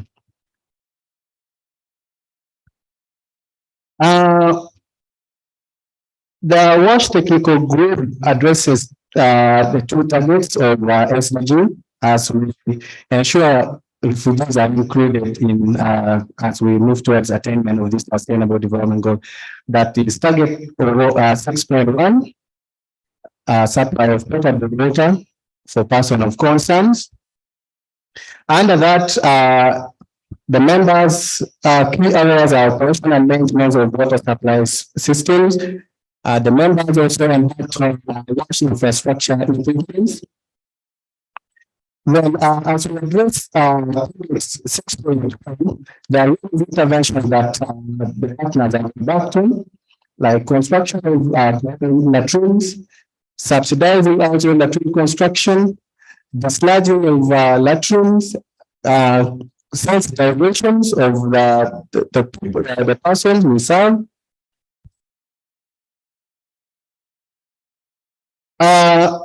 Allow me talk about achievement of the technical working group to date. We are currently ensuring that the partners have access to about 16.9 or 17, that can be rounded to 17 liters per person per day. That is an average across the settlements that we are supporting. However, the target, the standard is 20. That means we still need to do a lot to ensure that at least an individual gets 20 liters per person per day. Under sanitation and hygiene, with the interventions have attained latrine coverage of about 6 to 8.6% coverage, which is quite below the target of about 25 the settlements.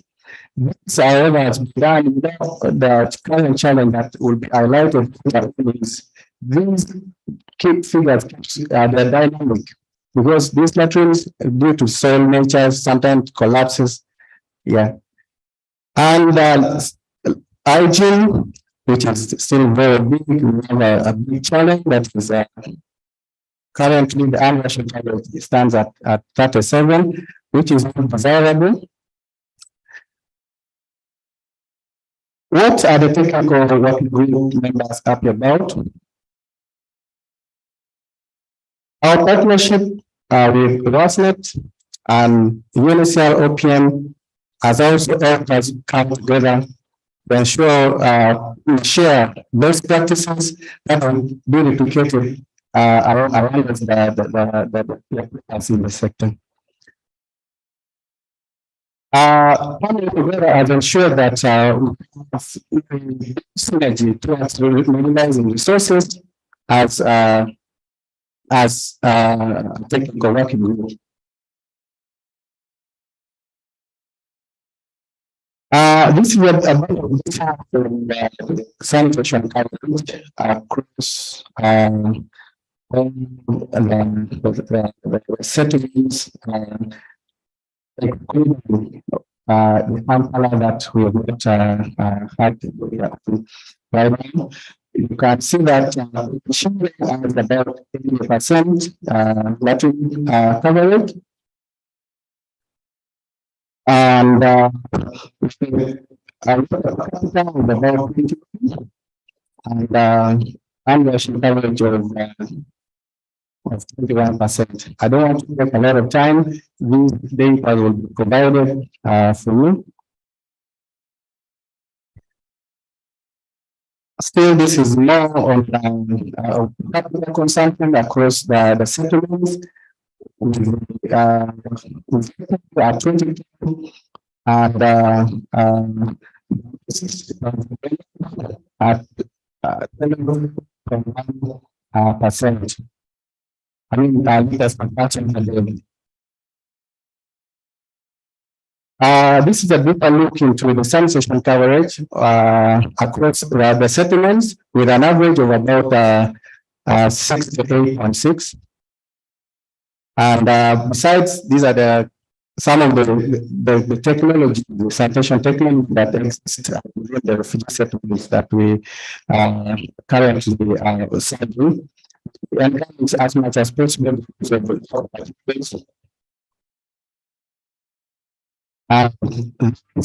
the realization of the unworking coverage.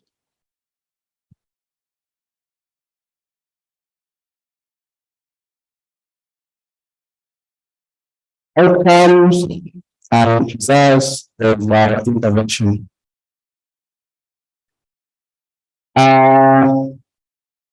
Just like can be seen in the previous presentation, we are able to maintain at least the water supply amongst the 50 liters per person of emergency. That addresses 1.6, around 6.1. And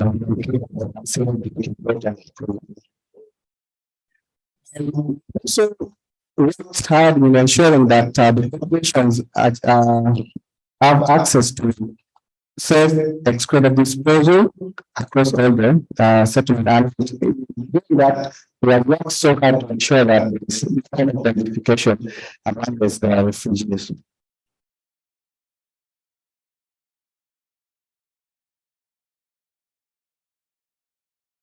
I would invite my colleague to come and take on the next presentation.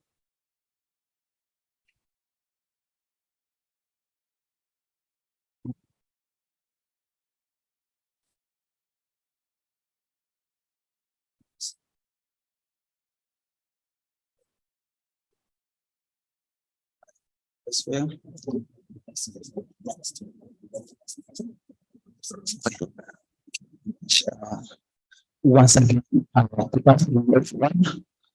My name is Omar Son, and I work with Ansarati. I don't know when all the way I was wrongly approved when I was registering. Someone was asking me the institute. Yes, I work with Samizi Training Institute of Social Works in government, and this that is under the Ministry of Education and Sports, under the Department of the Business Technical and the Educational Training. We outreach programs we have done with the government of Uganda, like this, UNHCR and other government partners, so many more. I can see some of them who are here to deliver protection and solutions to refugees in the settlements. Currently, we work in 5 settlements out of the 10 in the southwest and the midwest, giving lush environment, livelihoods, and safe energy.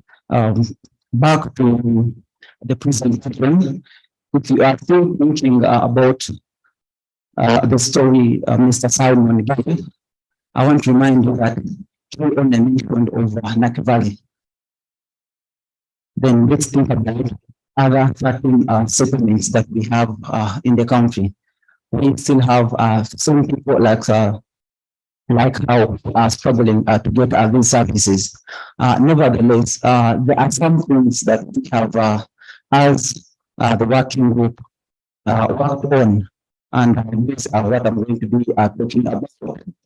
Some of the things that are yes, as a working group, we have come together with challenges through thematic discussions and coordination meetings. We are very I also want to make note that I think the refugee wash could be the youngest working group, but we have multiple partners who are in our settlements and are doing so much work. So they are contributors to some of the things that we are talking about. What is working well for us? Migration we are looking at enhancing the systems that have been put to some we can be sustainable and are looking at the utility migration. This has happened in one of the settlements, and we look forward to integrate it in all other settlements. Integrated health and wash promotion. We are trying to integrate our approaches in the settlement with the rest of the communities. When we look at the VHTs, much as they have been in the West community working with health, participants, we have integrated them also to do the wash, and we have brought them in the settlements just to have an inclusive and integrated approaches. Some of the best practices that we are sharing, adoption of the UMM, that is the utility calculation area, that in right now in Rwanda settlement we have nothing water operating there. These are some of the operational advances that we have been able to do in the settlements.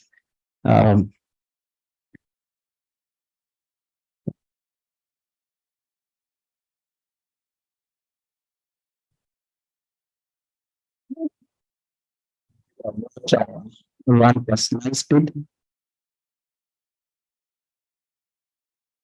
Yes. Thank you. And attempts to address them. What are we struggling with regard to implementation as a member of the second working group? Like everyone has been saying, the donor funding is reducing. And while it is reducing, the population in these refugees is increasing. We are still having the same facilities to support these populations. We are receiving little money for the increasing populations, and which is a challenge that, of course, would stand in position for partners to address some of these activities. Of course, would say that once the refugees are coming, but of course they are coming also at cost, like I'm saying. So where can we efficient utilization of the resources that we have? And like I've mentioned, approaches to include the community to see how best we can use a less O&M to maintain these facilities, adopting an integrated approach to working with other sectors like livelihoods to support these communities. If we are talking about that refugees have to pay for money, this has happened in some of the settlements. If we say that these refugees have to have some money, they must be having a livelihood where they're getting something to eat. Otherwise, they're going to prefer to use money for food instead of water. They'll have to choose. Refugees implementation of these interventions. The best thing about refugees is about mindset change, and we cannot change the mindset of the refugees if we do not plan with them. And this is what we are saying, that if we bring the refugees on the round table and we discuss on some of the activities and the things that we need to have them, they will not look like they're imposed activities, but they will own them. That's why we are saying that we can have them for this implementation. What are the future plans to closing some of these gaps? We are looking at cohesion and consortium refining opportunities. You may realize that most of the donors now are looking now for consortiums, a group of partners, not just a single partner. So now, in one way of soliciting and looking for these funds, we are now joining with different partners that we are working with to make sure that we get as much as funding as possible to support the activities that we are doing. Strengthening the water supply, supporting, of course, we are supporting the transition to utility, just like we did in some of the settlements. So we do it for the rest, so that we know that these systems are owned somewhere and they're being taken care of. Promote sharing of best practices and net banking through, of course, the people that we are working with. Incomplete livelihood, like I have mentioned, but also most importantly, that we are going to strengthen our coordination as the technical working group and try to bring all those partners who are there out there under this, and it would be also an added advantage for us working with them when it even comes to the consortium approach. What do we plan to do differently now? Like we have said, we plan to use the existing resources efficiently. We have in some of the settlements, we have worked with the Ministry of Water to make sure that even the water that we are using, at least they have been permitted. We get abstraction permits so that whatever is being done in the settlement is being monitored. Commitments are by the technical working group. One of the least talked about topics in the settlement, it is about SDGs, and this is now what we are committing to take back. That when we go back, this is the method we are going to preach about the SDG and the climate change. Those are some of the things that do not and rarely happen in our communication. And because people are mostly looking at their performance indicators from their donors, and we forget about these key messages that people should be knowing. And that's why we do not have we have a majority of the people not knowing about what is happening in this regard. Working in a coordinated manner with each sectors at wastewater and supply, sanitation and hygiene, and support the transition of the supply.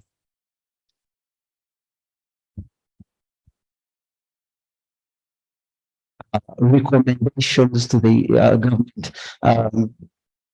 Yes, thank you very much. I have a colleague who's going to take us through this. Thank you very much.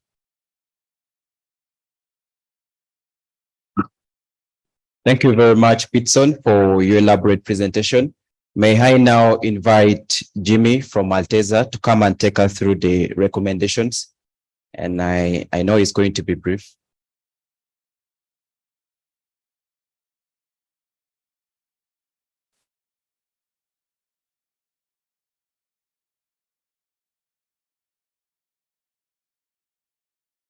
Yeah, thank you so much, Mr. Chair. Good afternoon, ladies and gentlemen.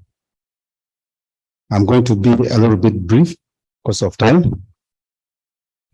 Called Jimmy.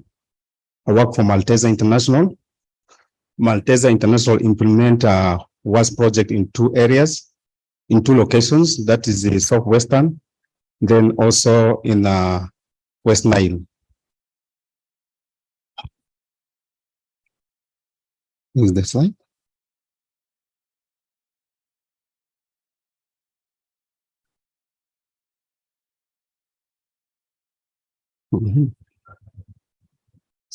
Yes, I mean the recommendation. Yes. Is the recommendation?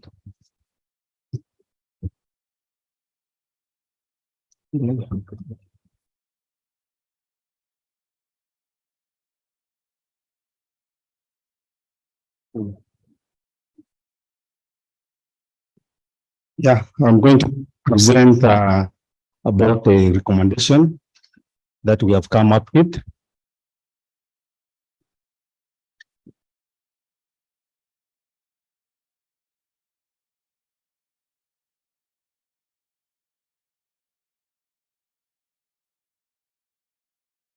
Yeah.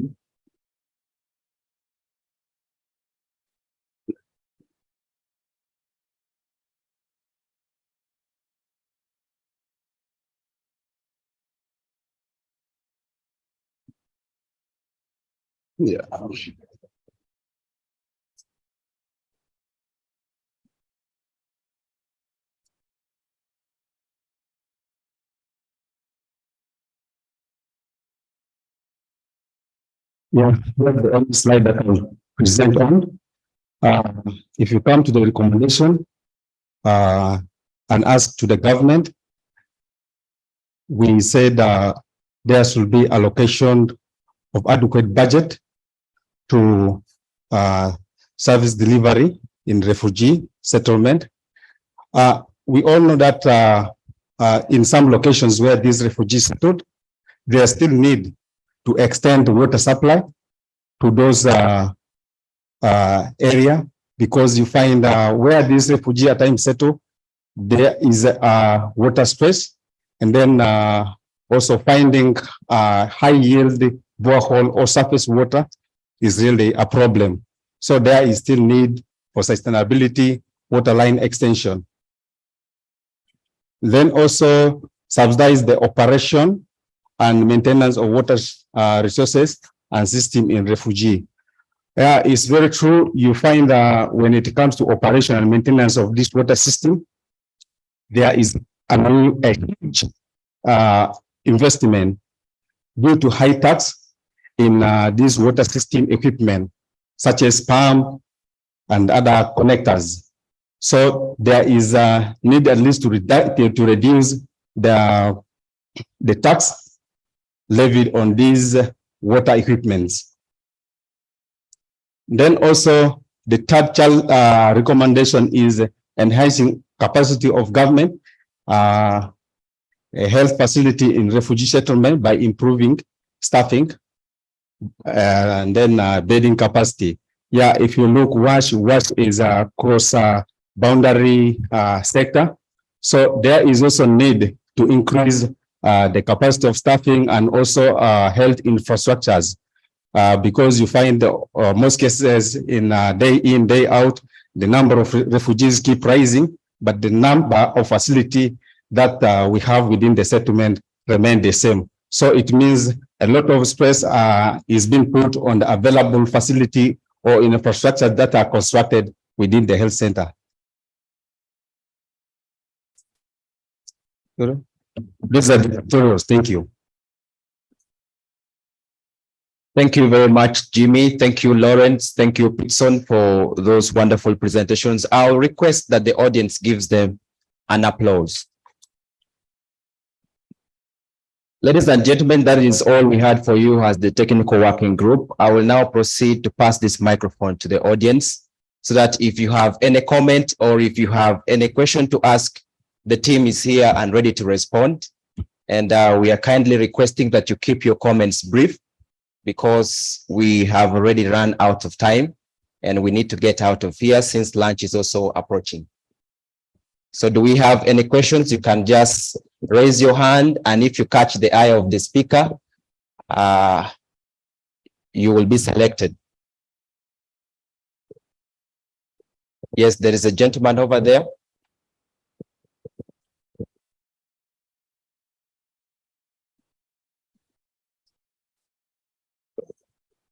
Yes, thank you so much, the technical working group for the refugees.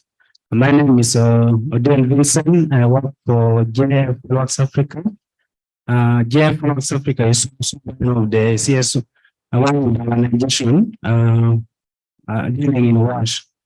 Thank you so much for your presentation. My only question is, are you managing the safety of these water sources within the refugee camp? Since I've also seen the provision of the sanitation facilities also back to the water sources. Thank you so much. Thank you. I will request that we take all the questions at once before we allow a response.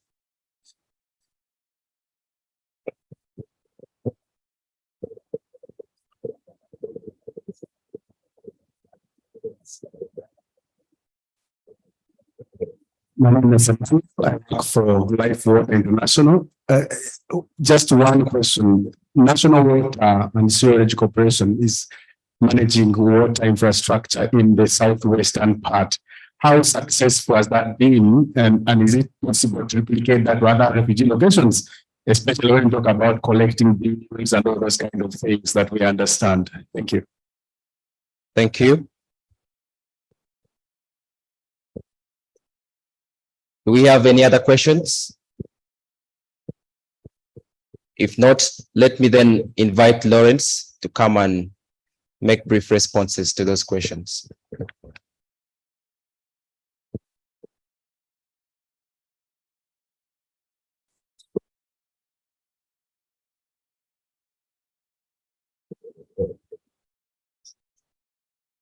Yeah, thank you very much.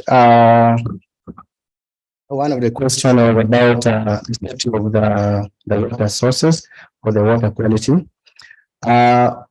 What about is really important this water quality, and also we do coordinate all the systems that we use for the motorized systems of chlorination systems that helps in disinfecting this water before supply.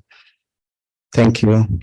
I would request our keynote speaker to come and say something about the success of national water in Southwest. Thank you. Thank you, Lawrence. We all know that national water is one of the best, if not the best, utility in Africa. They have proven that, and we have statistics that shows that. You may think I work for them, but I don't. I'm a Ugandan and I know how best they are. So the reason why we thought that them taking these systems would be a better way is because they use a model that is more of a private sector. So that means every drop counts. And if you look at what they look at in terms of standards, they want the unaccounted for water to be less than 10%. And yet, as we speak now, the unaccounted water is ranging between 35 to 40% in some of the settlements. And that is quite high. Unaccounted for water is water that is wasted and is not going to the purpose that we are providing them for, in terms of spillage, in terms of broken taps, leaking taps, simply because community cannot manage. But once the utility comes in, they are able to hold everyone accountable because you pay for every drop that you mismanage.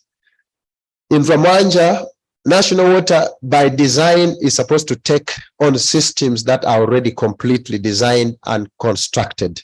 But that was not the case in Ramwanja. They took on systems which were emergency in nature, and they were very, very small, producing only 7% of the water required in Ramwanja. So the success of it cannot be completely explained simply because there is no water for them to provide. So we're looking at developing the systems first of all, so that they can manage. But for what they have, the 7%, they are providing well, that's reduced cost to UNHCR, and has given us the time to shift our burden towards looking for more resources. So it's subjective. If you say water might have reduced or increased, but if you look at it critically, the success is in the value for money in terms of cost for producing water that we are having right now. Thank you. Thank you so much, Simon Peter. I'll request that we give them a final round of applause. And ladies and gentlemen, as we come to a close, let me pay a debt of gratitude to USNet for giving us this national platform, where we are able to also shine a spotlight on the refugee operation we have in Uganda. Let me also thank the Office of the Prime Minister, the government of Uganda, for their support that has been continuous through and through. And before I return the microphone to the moderator, let me kindly implore the audience, the CSOs and the government partners who are here, to take on the monster of climate change seriously, because as we know it, climate change is reversing the gains that we have already made as a sector, as a government. And it is not just affecting the agricultural sector, it is also coming to affect the water sector. And climate change knows no bounds. The effects of climate change will affect the nationals, it will also affect the refugees. So as the government gears towards the 28th conference of the parties, we are imploring the government to come clean on its nationally determined contributions and to see to it that Uganda delivers not just on a global stage, but also on a national stage for the good of the nationals and the refugees that we have in this country. Thank you all for listening from the Technical Working Group. Thank you.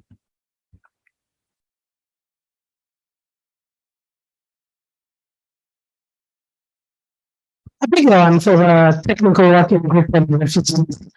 And we've learned quite a lot. I think in the previous one, we did get to learn.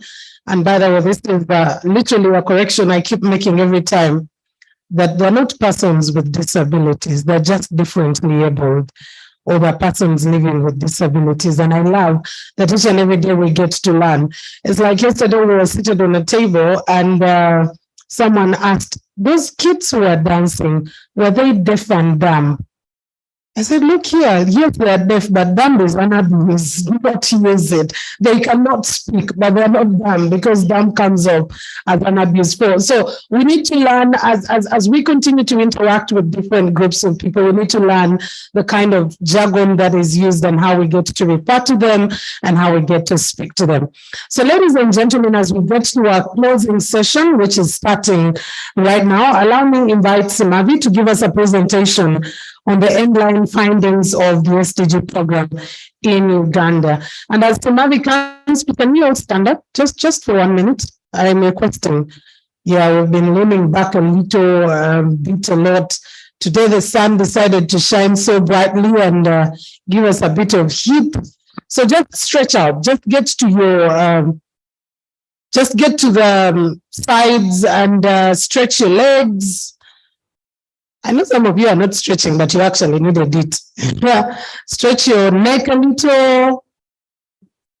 I can see you. I can see you stretching.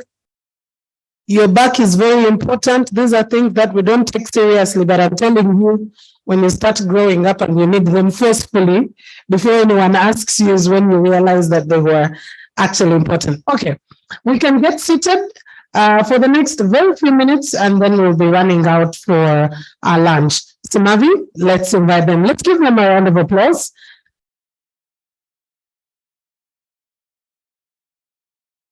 Thank you very much.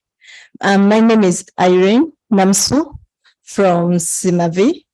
Yes, a member of the WASH Alliance of the USNet. And I'm here to present the WASH SDG findings. We are implementing the WASH SDG program in Agago. And yeah, but just before that, I'll just take us through a short video to give us a preamble.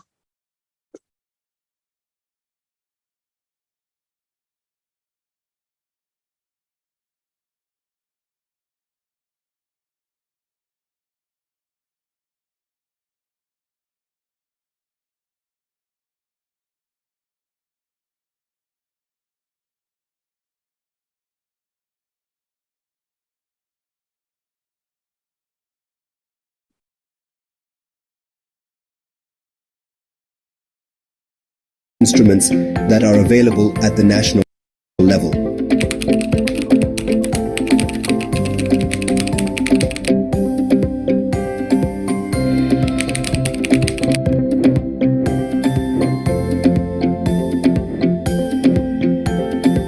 The Uganda WASH Alliance Agago sub-program is basically a project aimed at increasing access and improving behavior change of people in the Agago community, and is basically anchored on 3 core objectives. One of the key things that we do, number one, is to create awareness to the communities. Awareness we create to people to make sure that they get to understand the need of the sanitation facilities that we have on ground, the toilets, the hand washing facilities, and so many. We have tried at least to ensure that if you move in villages, in some of the homes that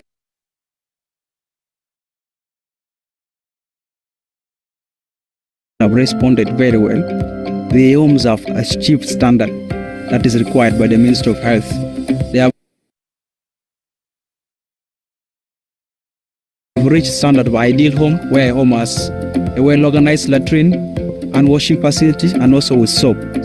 We also look into mindset change, such that some of what we're looking at to achieve them, if we look at managing people's behavior and bringing them to a level that they can understand the importance of sanitation facilities. There were 4 households that had latrines. So, but now you find that there's a rise in the number of latrines, and also some of them are improved because now the behaviors are changing and they are getting to know the importance of having the sanitary facilities. To ensure total defecation-free status, door-to-door visits were later carried out to identify homesteads that had not yet constructed latrines. The program has strengthened the capacity of school and health center management committees to address operation and maintenance challenges to ensure sustainability of WASH infrastructure. The last years we've been working with SMAVI and WASH Alliance a lot, so we have a number of facilities that we're putting down. We do monitor and talk to people how they can be sustained. In our facility that we have constructed, there are always 2 pits. One is closed and one is operating. When this one which is operating is full, you can alternate to the other one and close this other one which is full, you open the other one, the fresh one. So after 6 months, you are able to scoop out the waste from this other facility which is full, and that one can help us as manure in our garden. Not all households can afford the cost of constructing sanitation facilities.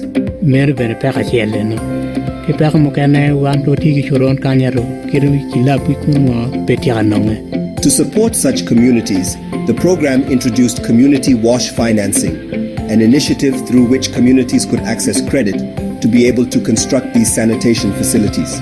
WASH as an institution has provided finance to the locals to construct toilets, especially those who cannot afford to construct toilet at once. So we provide them with finance, and then they construct the toilets and pay us back slowly, but when they have a clean home.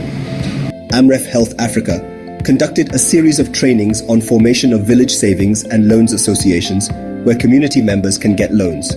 We have grouped people into Mason groups, and people are grouped like maybe like PHMTS. People have been coordinated to ensure that they lobby and they can get money through some of these activities. The program interventions have resulted in establishment of a functional market in which WASH entrepreneurs are trained and supported to have strong market linkages to community and institutional consumers. Kidon kita wano choke, enwe wago kita ne. Kidon kita wano choke ye goro community iloke ge. Wacho ge kita choron tiyu kere. Kidon kita ge no mane wan tiyu kere. Wako bed mer ni aro bed mabe. Kidon gene. Kidon me no ge twin me ya po wil ne. Ko ber chana wan patiki customers madong.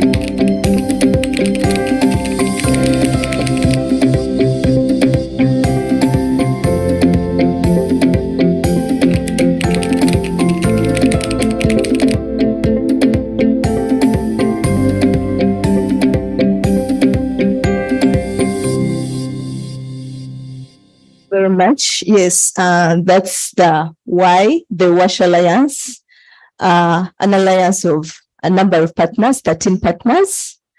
And since 2018, since 2018, that program, the WASH SDG program, has been implemented. And as we speak now, we're coming to an end. We're actually in the phase out phase of the program. Next. Yeah, so that's it. So yes, it's anchored on 3 pathways. 2018, the Uganda. Just go next. Yes, which has already been the behavior change pathway, service provision, and WASH governance.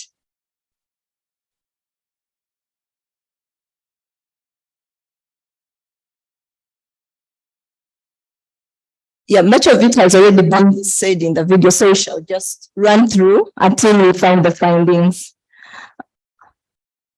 And the intended outcomes are basically the approaches under the different pathways: cost recovery, risk assessment planning, sanitation marketing, household clustering, COTS, mass media campaigns, and IWRM.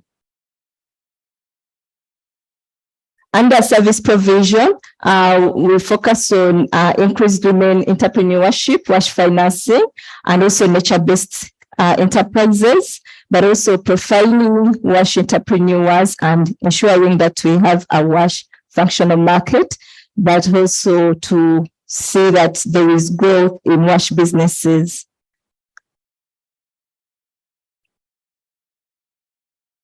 And under service, under the WASH governance pathway, which is aimed at strengthening governance, there is a strengthening for the management, the different committees, the water boards, the water user committees. Then we ensure that we have functional water boards at sub-county level, but also that we have a bit on improved data utilization, and by that we have rolled out the MIS system in such that the district local government can take stock and be able to manage the data. And then functional governance and coordination structures, but also uptake of community scorecard and citizen report card, budget tracking, district-led MIS. Those are some of the tools that we use: sanitation safety planning and water safety planning, and bylaws, or geared to have bylaws and ordinances. And then cross-cutting things, GESI is key, is core, and also climate vulnerability and resilience.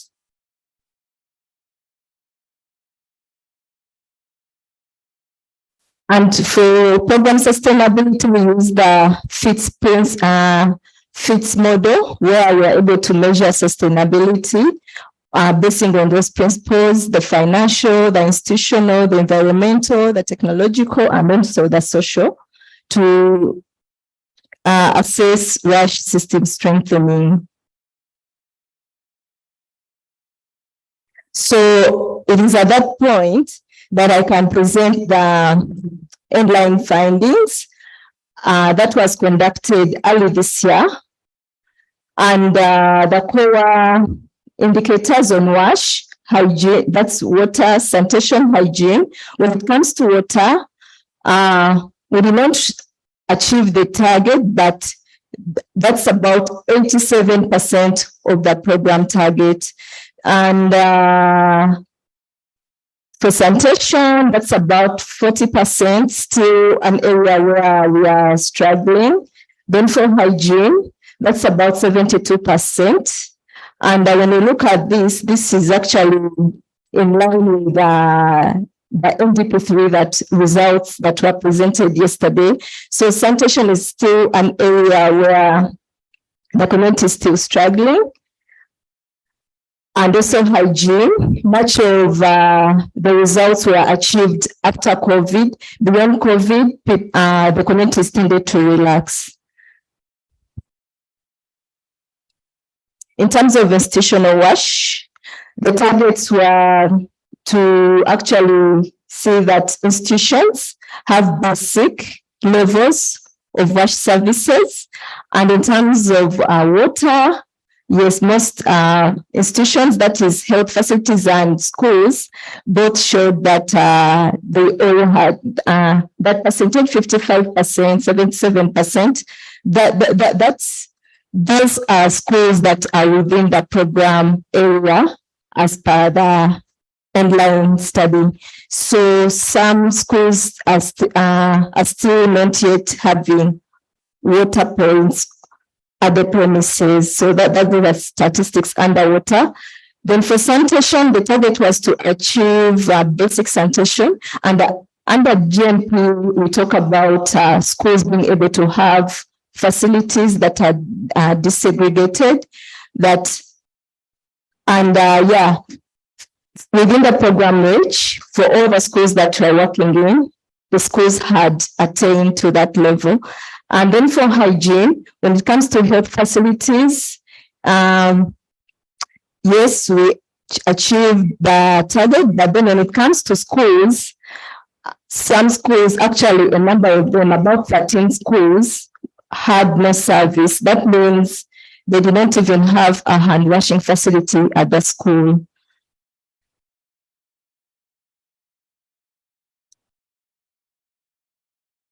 And then when we go to the different pathways under behavior change and to assure that we have improved demand, we measured indicators qualitatively. So we wanted to, at the start of the program ensured that associations are formed, groups are formed such that they can be able to create effective demand from the local agencies. And by the end line, the findings show that we had actually attained the target, 75%. That means local agencies are able, that the demand creation strategies are effective, and that means that the communities have been strengthened to demand from the local agencies. And then when we look at indicator number 5, that is percentage of households being able to invest in wash facilities. Here we measured ability or willingness to pay for wash services and products. And the indicator stands at that, 82%, with most households showing willingness to pay for wash products, willingness to pay water user fees, willingness to construct their own facilities, but also to spend in operation and maintenance for wash products and service for wash facilities. And then we also looking at the GSC, which is called in the sub-program. We looked at having women and girls more involved in decision making. Likewise, also the socially excluded groups, especially the persons with disabilities. And so we are able to measure and see where we are as in that region. And yes, the findings showed that as of end line, indeed, there was tremendous improvement, that 75% were actually participating when we compare to the status at the baseline, which was 25%, and these were only attending meetings. But as of end line, they were able to even participate and influence decisions. Likewise, for the socially excluded groups, by the end line, 75% were actually reporting being listened to in comparison to the start, that baseline where we only had 10% being able to join meetings. Yeah, we are done. Next.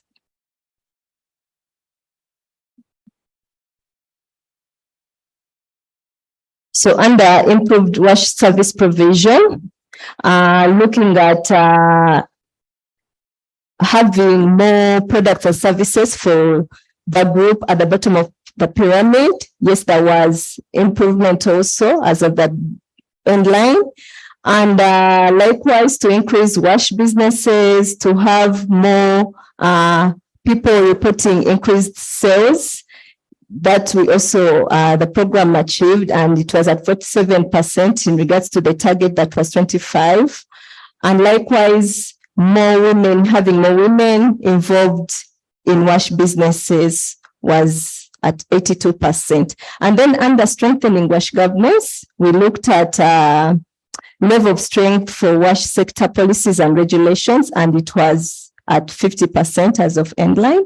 But also we looked at how much spending in terms of wash budget, and there was an increase at least, actually it was a big increase, 66% as of end line as compared to baseline. And likewise, WASH-related credit products available. As a baseline, there was 0, but by the end line, through the WASH fin, as we saw in the video, we're able to have that target realized. And by the end line, there were products available for households and entrepreneurs for WASH. So basing on this end-line study, we realized that when it comes to water, much as the people had water extended to their premises, they could not still keep up with the water tariffs. So you find them abandoning water points and resort to the community water points. So in that way, safely managed could not really score high. And then when it comes to sanitation, we appreciate that actually COTS is not really enough as an approach to move households from open defecation to improved sanitation levels, because the results showed that people were able to move from open defecation, but most of them were just able to construct facilities, just any kind of facilities. So there is need to incorporate more approaches in addition to COTS. And then under hygiene, we also appreciate that intensive campaigns, when it comes, for example, as of midline, the results on hygiene were really high, but these were not sustained as of endline. So we appreciate that intensive campaigns can improve behavior change in the short run, but they do not guarantee sustained change. And of course, what came out most from the community voices is that soap is not easily affordable, but also once afforded, priority is not on washing hands, but other household chores. So yes, basically that was already been, that's what I've been speaking of in the pictures. And yeah, maybe just also one relevant short presentation which we can have is from Wasero as part of innovation for WASH. Yeah, thank you very much.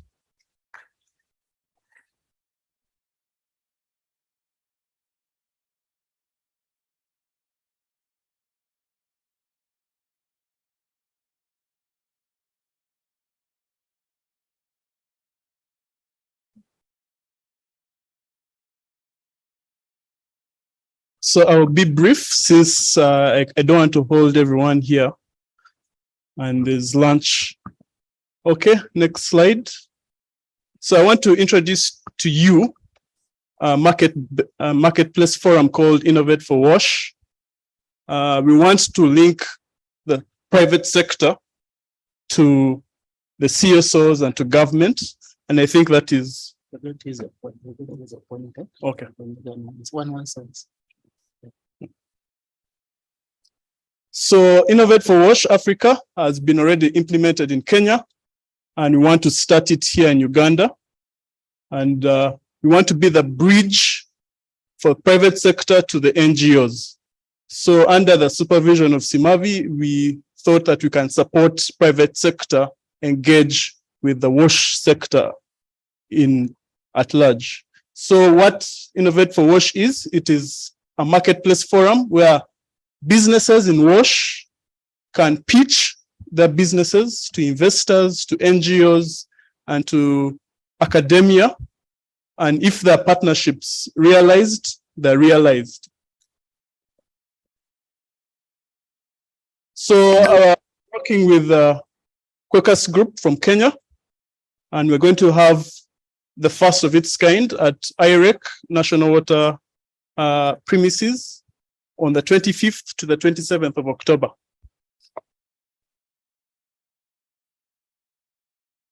Wow. Okay. So our theme this year is accelerating financing for climate smart WASH solutions. And we request everyone, all UASNet members, you have a discount given to all UASNet members to participate. You can pitch, we can link you to enterprises that you can benefit from in this kind of forum. We can link it to financials, those that need financing.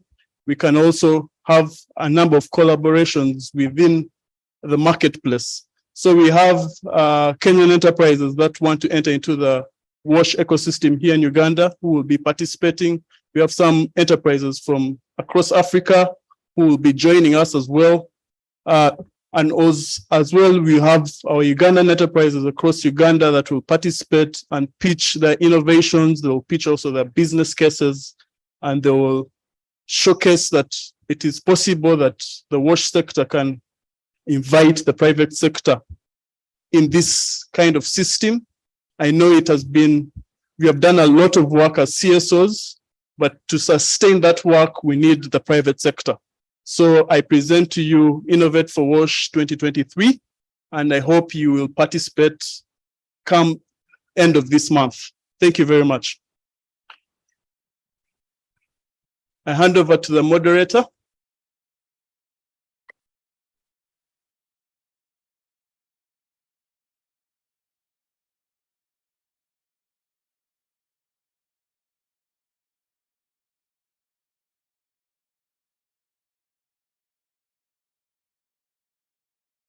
All right, thank you very much, Samavi. Thank you for the innovations coming through, because as we have to keep innovating.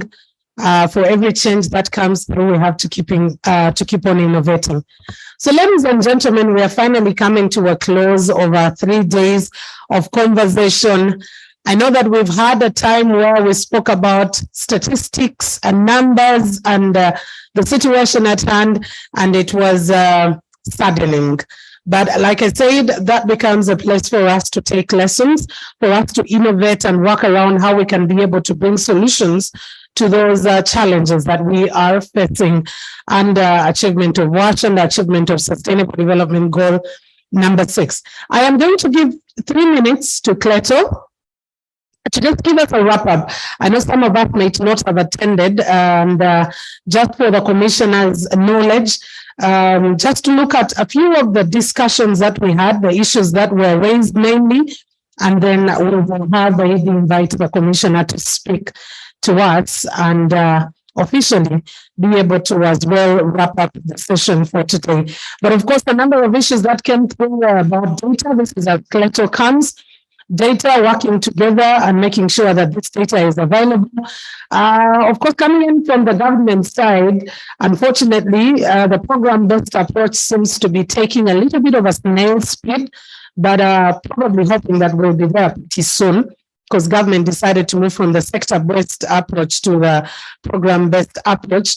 But it seems to be receiving a little bit of hesitancy and resistance, and moving on a little bit of a snail speed, but we do expect that it will be better. Funding. That one is still a very huge challenge. It's the biggest elephant in the room with regard to WASH, because even according to the ED's, Madame Unia's statement, we did see a reduction in a bit of funding to WASH, even at the CSO level, from about 300 billion to 100 billion or thereabout, if I do remember the statistics very well.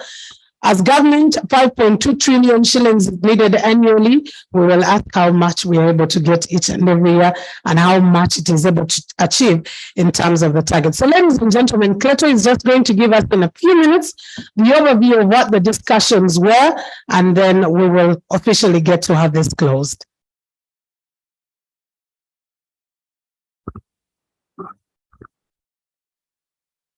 Thank you, Mildred. Good afternoon, ladies and gentlemen. The sugar levels are low. Good afternoon once again. This is the summary of the 3 days, which is very critical. Many of you have been coming to me, where are the take homes, where are the pictures, where are these? Now, we shall send you this information. But just to recap ourselves, we have had CSO forum for the last 3 days, and it was very engaging. First and foremost, the objectives were very clear to us. The theme was very clear to us. We wanted to take stock of the SDG 6 targets, looking at the CSO perspective. And from the objectives, we have been able to deliberate on each of the 6 targets while benchmarking on the SDG, on the NDP3, the midterm results. We've been able to identify strategies of addressing the identified bottlenecks, of realizing SDG 6, the NDP3 targets, and other national commitments. We have been able to trigger discussion that will propel policy makers and shared experiences, different innovations, and learn from each other, but also we have been able to network. Of course, the highlights of the sessions at the forum, we had different sessions. To be precise, there were 8 of them. We have had to discuss a session on the progress of SDG 6, where we had a presentation by Dr. Kalist from the Ministry of Water and Environment. We also had a panel discussion looking at the factors impeding Uganda's achievement of SDG 6. And then that panel gave us what needs to be done differently to accelerate SDG 6 achievements in Uganda. We were able to have a presentation from the Executive Director of USNet on the CSO performance report for the year, for the financial year 2023. And then we were able to take stock of the financing for SDG 6, looking at the status quo of the SDG 6 financing, what are the bottlenecks and recommendations for both government and CSOs, the presentation that was done by Assistant Commissioner Amanya Collins. And then we looked at the Ministry of Health roadmap for achieving the open defecation free, the progress and also the way forward. We also had a presentation from the National Planning Authority done by Dr. Kagwa on the midterm review of the NDP3, looking at the contributions from the WASH CSOs. And from there, we started our breakaway sessions by having various thematic working groups do their side events. And at that stage, we had the first one on sanitation and hygiene. We had one on water supply and urban wash, institutional wash, IWRM and climate change, women and children, which we just had today on issues of inclusivity, and then wash for refugees. Dissemination of the WASH scorecard, the presentation of the online findings, which we have just had, and then the presentation of the state sanitation and water for all, the presentation that was done by Madam Martha Naigaga from Ministry of Water and Environment.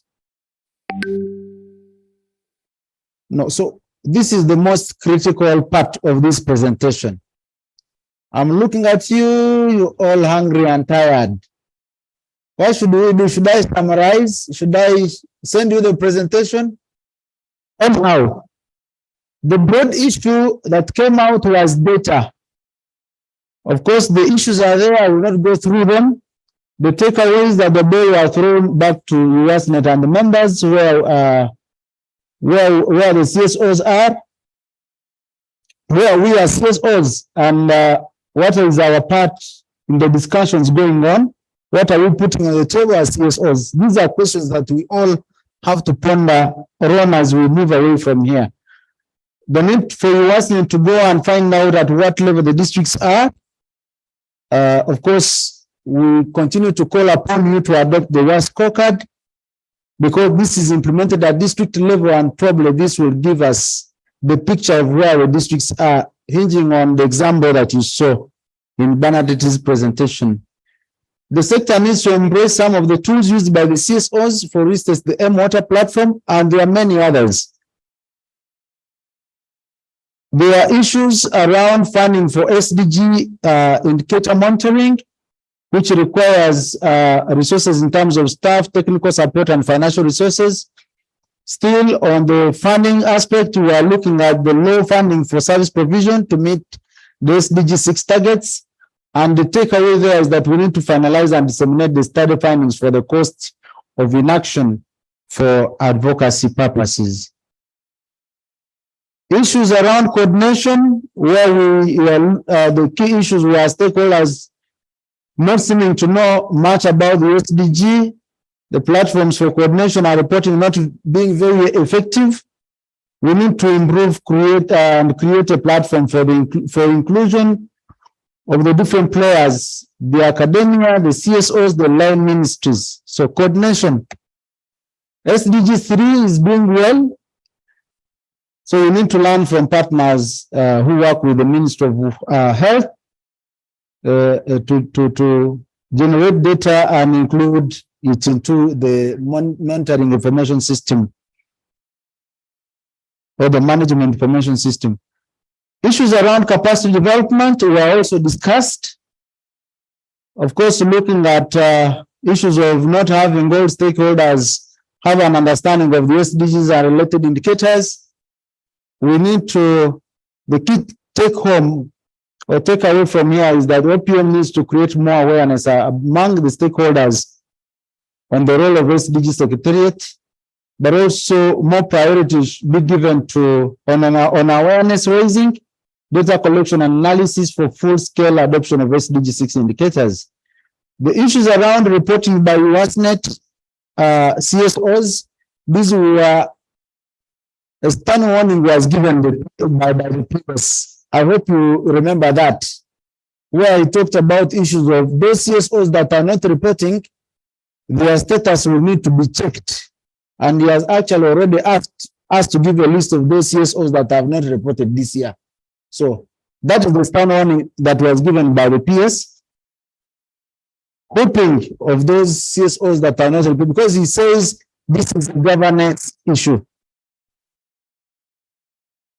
Around issues of Ministry of Health and open defecation free roadmap, what we have to follow up is to fast track the finalization and dissemination of the investment case and financing strategy, but also disseminate the Public Health Act, support nationwide rollout of the WASH MIS, and support dissemination and use of the ODF protocols, but also conducting nationwide assessment to profile current ODF status.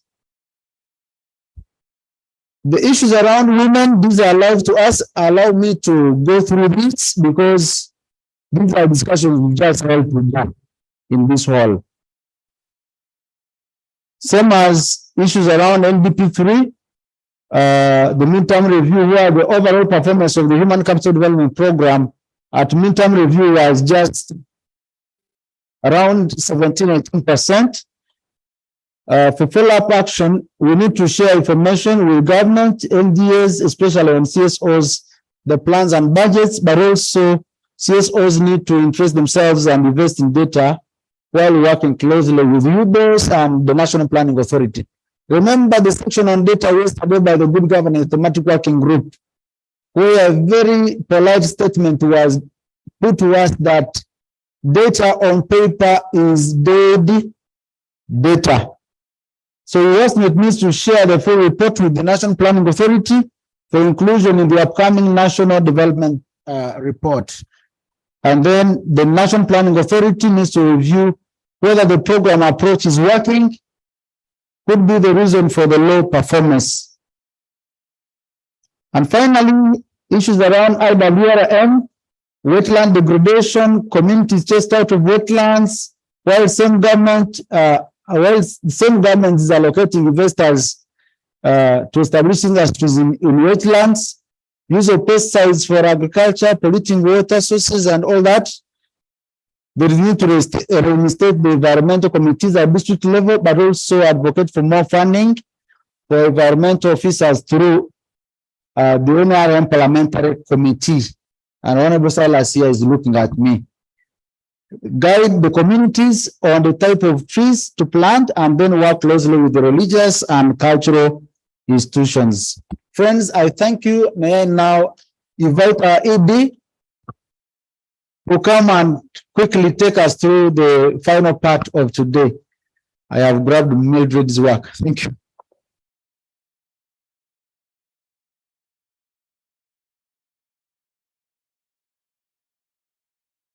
I need a pen. Help me with the pen, Damali, please.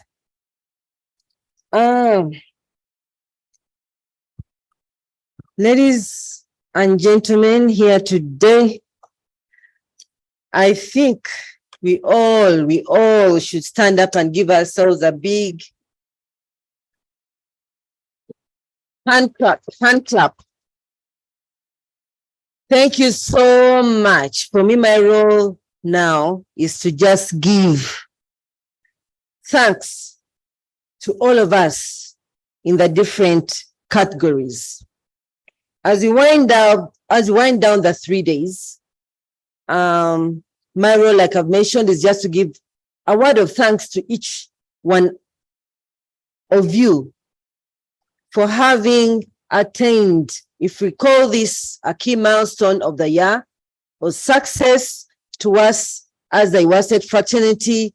It belongs to all of us.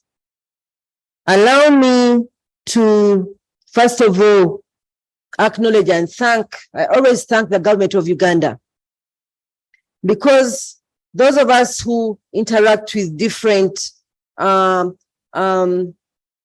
members from different countries, at times you hear stories of how CSOs operate in different countries, where they don't have the space to engage. They just have to sneak and go to the streets. But for us, we are so grateful and thankful to the government of Uganda for always giving us the space, for always coming. They're always willing to come and interact with us as CSOs. So Commissioner Liaison, who is here with us today, we want to request to pass on our grateful thanks as civil society in Uganda, operating within the water, sanitation, and environment sector programs, that we are grateful for always honoring our invitations and always willing to listen to us and engage with us. Thank you so much, and we do appreciate your presence here today. Then, of course, the members of parliament. Right now, we still have, for the 3 days, in spite of the busy schedule that we know, we've always had the members of parliament here present. And of course, through the WASH Parliamentary Forum Chair and Jackie, who is always mobilizing. Where is Judith? You know, we are so grateful. Thank you so much. You've seen the take homes that we have, the outcome of these 3 days. Some of them, we are still coming to you. Thank you for always honoring also our invitations and eager to take on whatever information we are requesting that you pass on to the floor of parliament. The year has just started.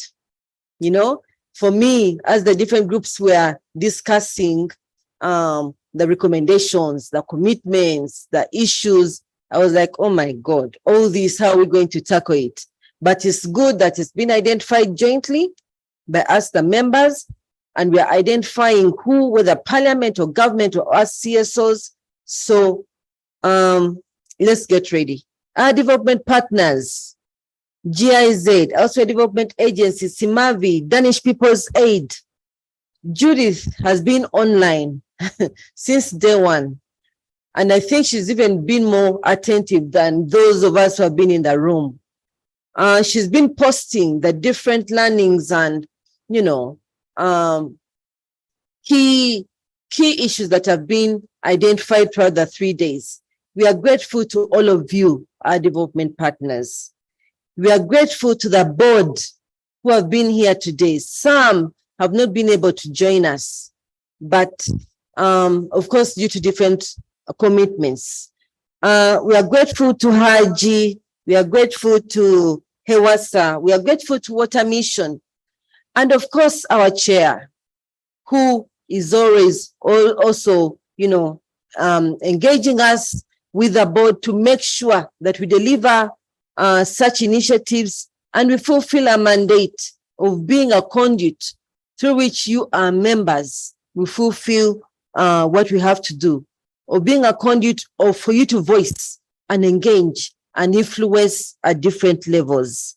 Our members, words are not enough, because this agenda has been driven by you, you know, and as we handed it over to you, you took it up like you've seen up to the last moment, where the newly formed thematic working group of the Russian refugees you know, you've done it. So all of you, thank you. IWRN, Urban, Wash Technologies, Women and Children, such learning that we got today. Sanitation and hygiene, good governance, so much information has flown through you, through engaging and making sure that you fulfill the objectives of the forum. I wouldn't forget, but maybe let's have the thematic working group leaders please stand up. Those who are still here today for recognition. Thematic working group leaders, please stand. Chris, sorry, Carol, Viva, Water Mission. My glasses are failing me, whether close or far, but we do appreciate you and thank you so much. Regional coordinators, we are not forgetting you. How many of you are here today? Please stand up. And those online, make some noise. Yeah? Yes, thank you so much. We appreciate your leadership there, not only for the forum, but also we've been sharing the annual performance report where you all contribute and make sure that you mobilize our members, but think together based on the outcome of this meeting. Let's make sure that we don't extend that whip that has been called for, but let's come up with strategies to make sure that our members don't fall culprits. The media, the famous influencers, those behind the machines, we do appreciate the work that you've been doing. Our interpreters, thank you so much. Where is it Jessica? Was it Jessica? Yeah? The lady, the teacher? Oh, stand up so that people may see you. You missed your celebrations yesterday, but you chose to be here with us today. Mildred. Words are not enough. Thank you so much. It's been learning for us that, yes, having people like you on board, I think the words that we speak are made stronger and louder out there. We still rely on you to use the fourth estate to extend, you know, the key messages from this forum out there, but also the media who are here and you've been with us. Thank you. We still rely on you. Don't stop today. Let these words not only stop today, but continue to make sure that you magnify that voice of every Ugandan having access to clean water and sanitation. Even before 2013, like Haji has been always challenging. Why wait for 2030? Can't you do it in 2 years? So really. Ladies and gentlemen, I think most times it has been me from the Secretariat who has been coming here to the front. I request the Secretariat, please come here to the front. I want to introduce each one of you for people to know you. At times they just hear your voices, the phone calls. Please hurry up, no time. People want to go out for lunch. And members, you should know, I think you all know, the man behind today's event. It has been the upcoming Honorable Mumbere. Mumbere from, he missed the celebrations of his king, getting back to his kingdom. He's been committed here the whole time.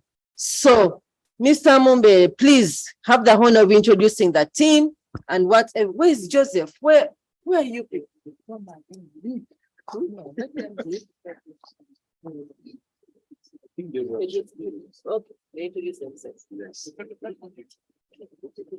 Well, and to your dear members, my name is James Plato Mumbere. I work for the Uganda Water and Sanitation Network as the Policy and Advocacy Coordinator. Glad to see you all. I want to thank you for all that you did, the support, the ideas, but also your physical presence here. Everything has been said. It's just introduction. Thank you. Good afternoon, everyone. My name is Anakayenga Sylvia, the Finance and Admin Manager at UWASNet Secretariat. Thank you so much for supporting this. I couldn't manage the budget alone with the ED without you, and we are so grateful. Thank you so much. Yes, good afternoon, everyone. My name is Christopher Kenya, the Membership Engagement Officer at Uganda Water and Sanitation Network. I really am very grateful for everyone who has stand up for the event, the support and everything. Thank you so much. Hello, for your the things you always want, visibility. Bangami Msewa Galam. The members, I would take this opportunity to request you to send us your case studies, visibility materials, that we are able to share them on our shared platform. Thank you.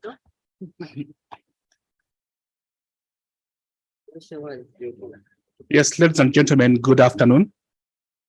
My name is Martin Chitio. I work with UASNet, and I lead the Liaison and Networking Department, where most of our benefits are charged or should come from. I've interacted with most of you, and of course, many of the questions that have come up were how you actually benefit from the network, and we've been able to harmonize all that. Like my colleague has said, one of the key things that we call upon for you to really respond whenever we reach out to you is sharing with us the case studies. We have what we call the news flash, and these are all initiatives that we have come up with to work with you and amplify your visibility. We have the spotlight as well, and on several occasions we have reached out to you to share this with us. It's unless you give us such materials, we are not able to share and amplify your visibility as members, much as we are so much willing to do this. Again, allow me to take some more 2 minutes to appreciate, of course, add my voice to what Edie said already, but to appreciate the regional coordinators that we work so closely with.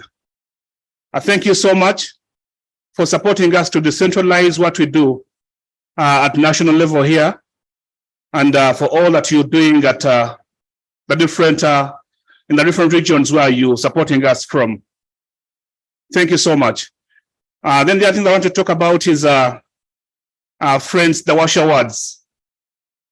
We're excited that probably starting next year, we are rejuvenating what we call the WASH Awards.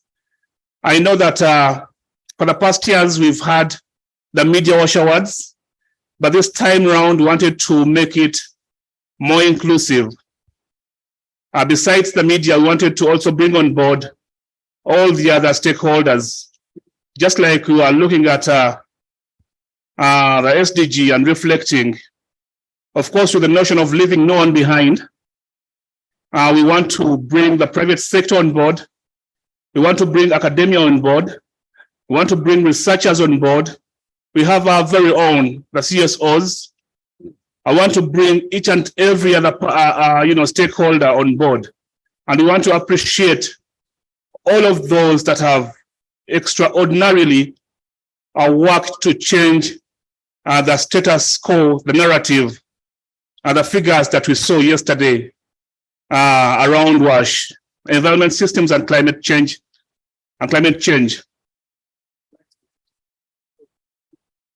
I'm being stopped, but I wanted to really tell you more. Thank you so much, friends. My name is once again is Martin Chitio. I lead the Liaison and Networking Department. Thank you so much. Good afternoon. I'm Bernadette Kwebiha, the Monitoring, Evaluation and Learning Officer at UASNet.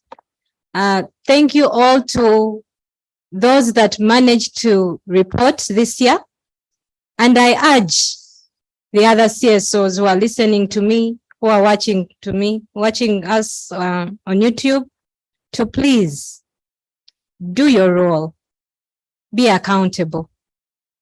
Let's see your report next year. Thank you so much.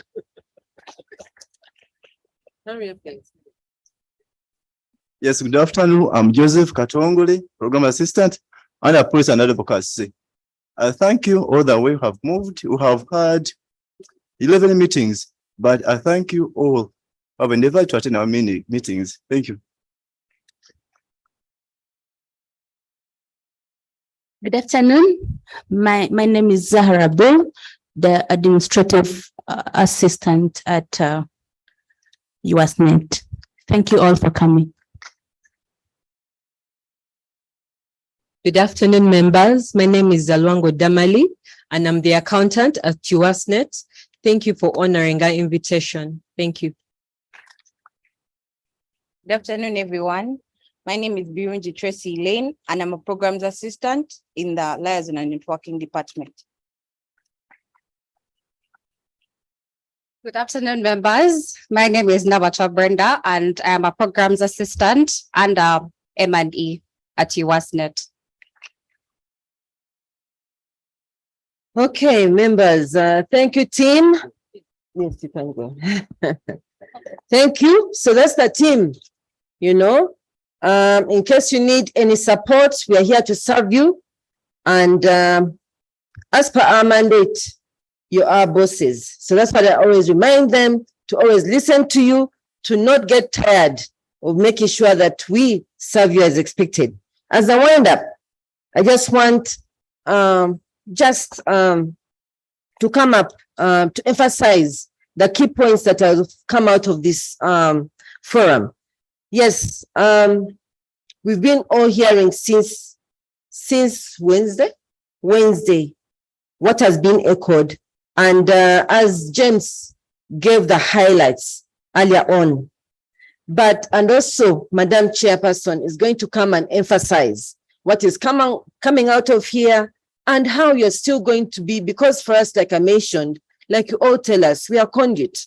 What we're happy is that at least this mechanism has helped us as CSOs to jointly identify those issues. So we are calling on you, don't get tired of us.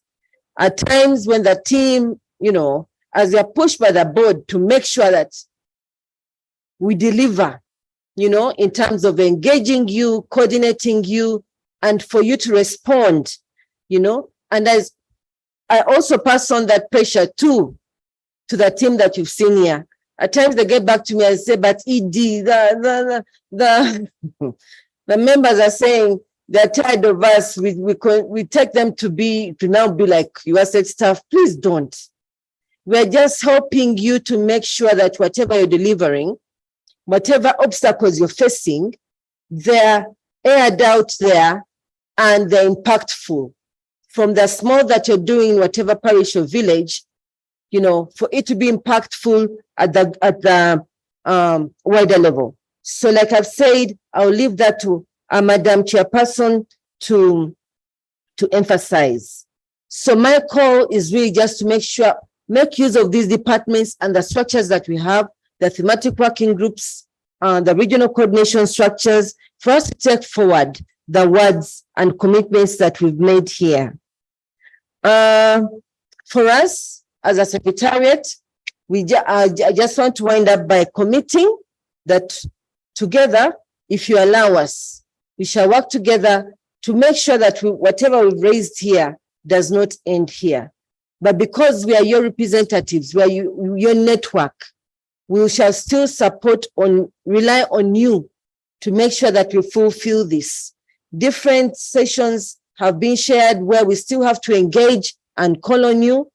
You know, the outcome of this meeting should feed into other processes that you still be called on. So please, once we call on you, heed that invite, whether it's an invitation or whether it's a yes or no of endorsing whatever you're taking forward. So with those few words, as always, allow me to invite the chairperson of the board, who should come and also emphasize some of the key things, and also should be able to invite the commissioner, who will give the endorsement by government on what has transpired here. Thank you, Madam Jane.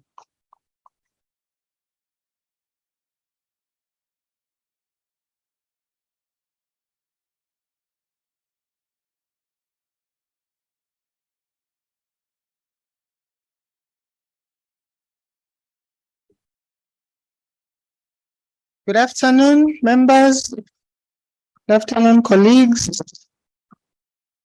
Can we wave at least to show that we are still here? My name is Jen Nabunyamurumba. I'm the chair of the board. My board members, colleagues who are still in the room, can you wave? Okay, thank you very much.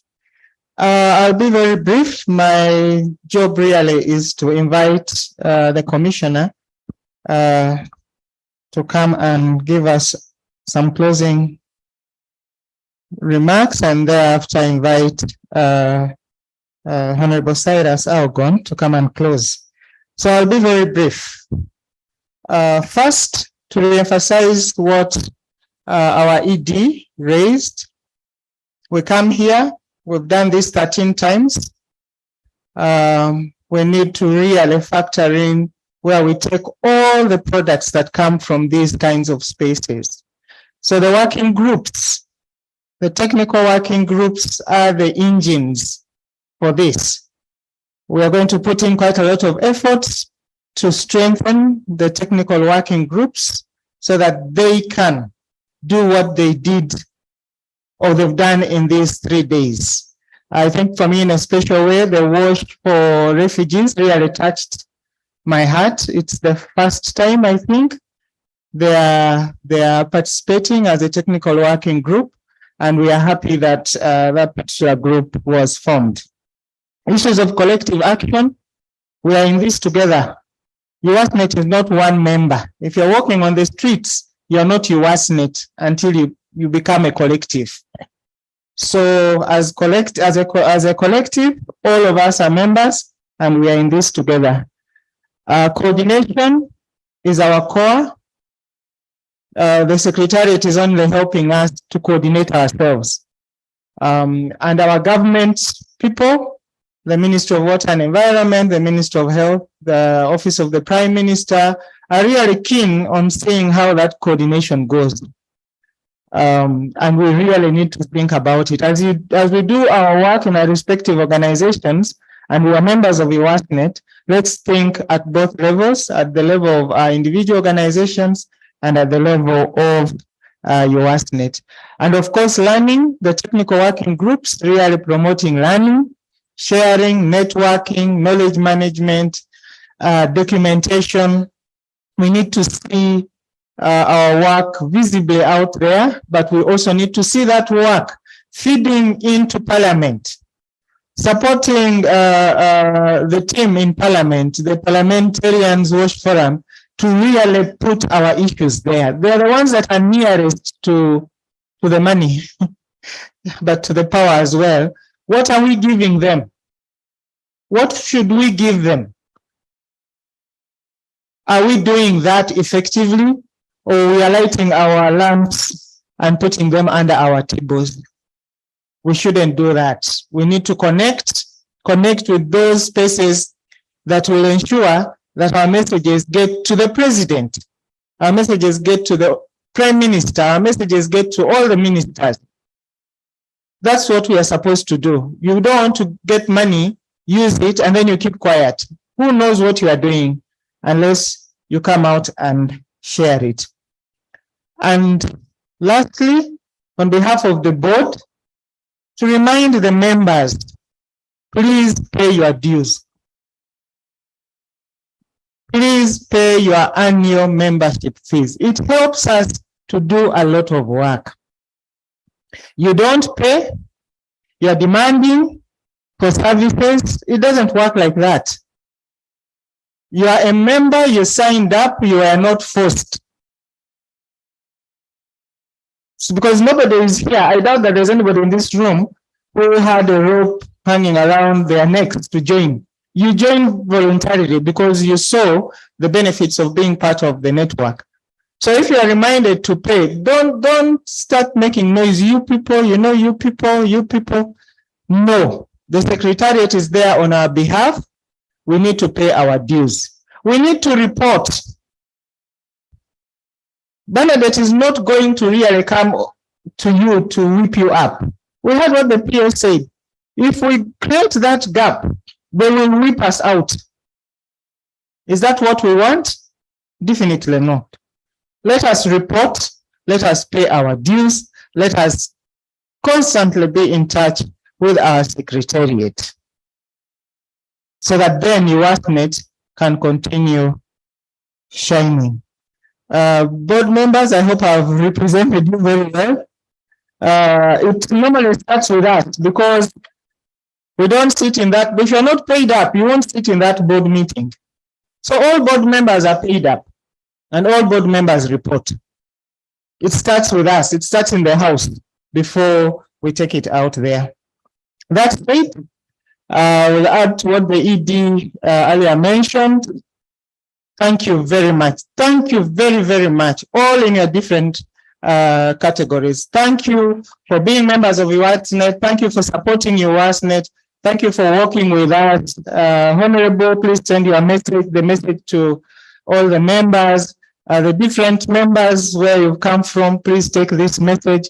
Our government of Uganda colleagues, it's not every day we have a commissioner sit the whole day, really. You know, we don't take that for granted, Commissioner, and your team. We love you as our partners. We have created space for us to be with you, and you've also created space for us to positively critique and come up with all the different strategies and recommendations. So thank you so much. That's great. I take this opportunity to invite our Commissioner, Sector Liaison Department, Minister of Water and Environment, Commissioner Joseph Epitu, to come and give us some parting remarks. And also invite our guest of honor, Honorable Silas Algon, to close this 13th annual CSOs forum. Thank you.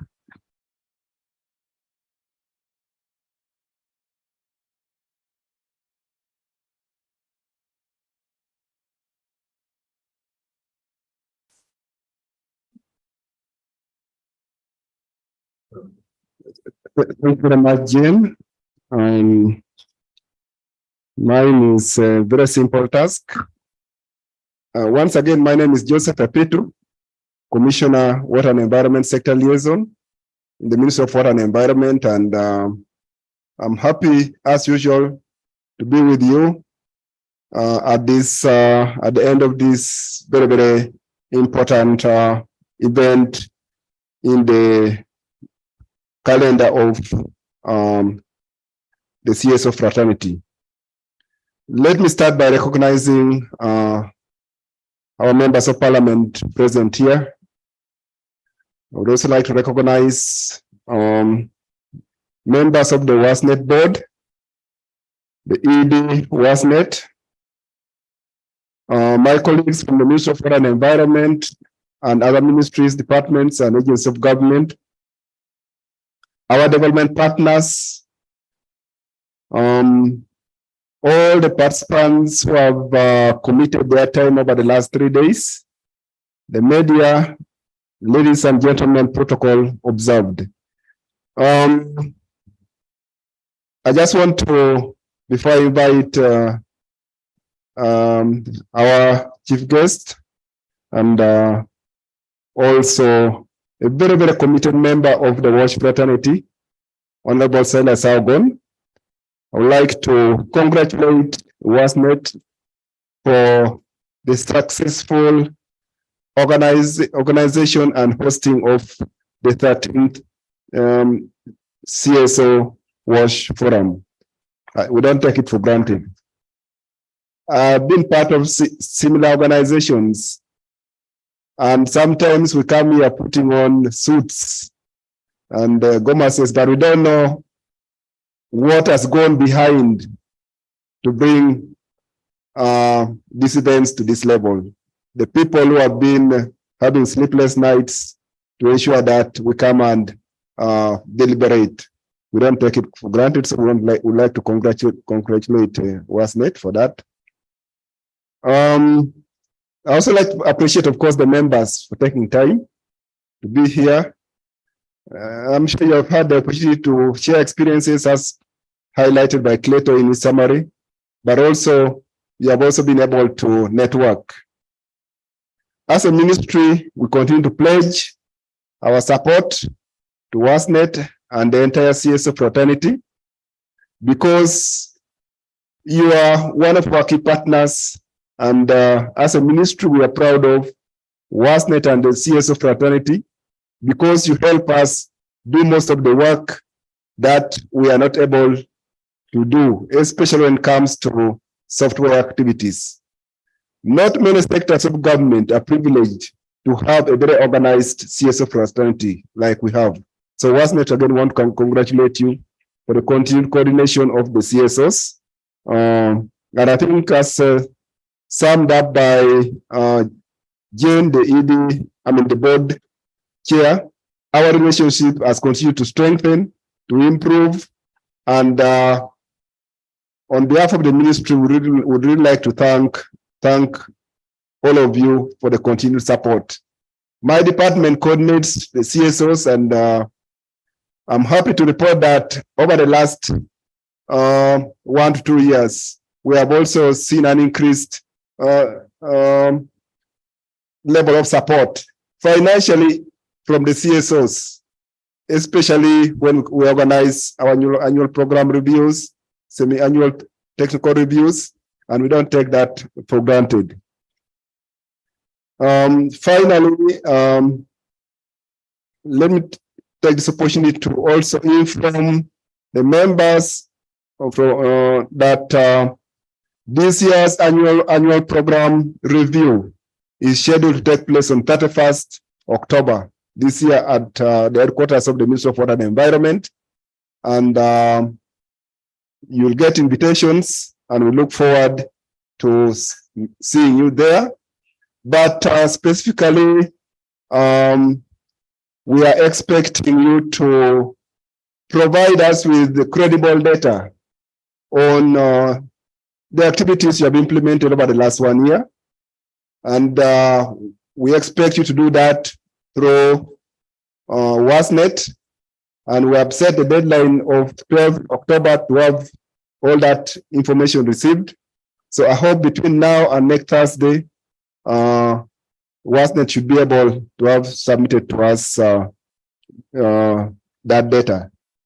So with those remarks, it's now my honor and privilege to take this opportunity to invite Honorable Silas Augon to officially close the 3-day event.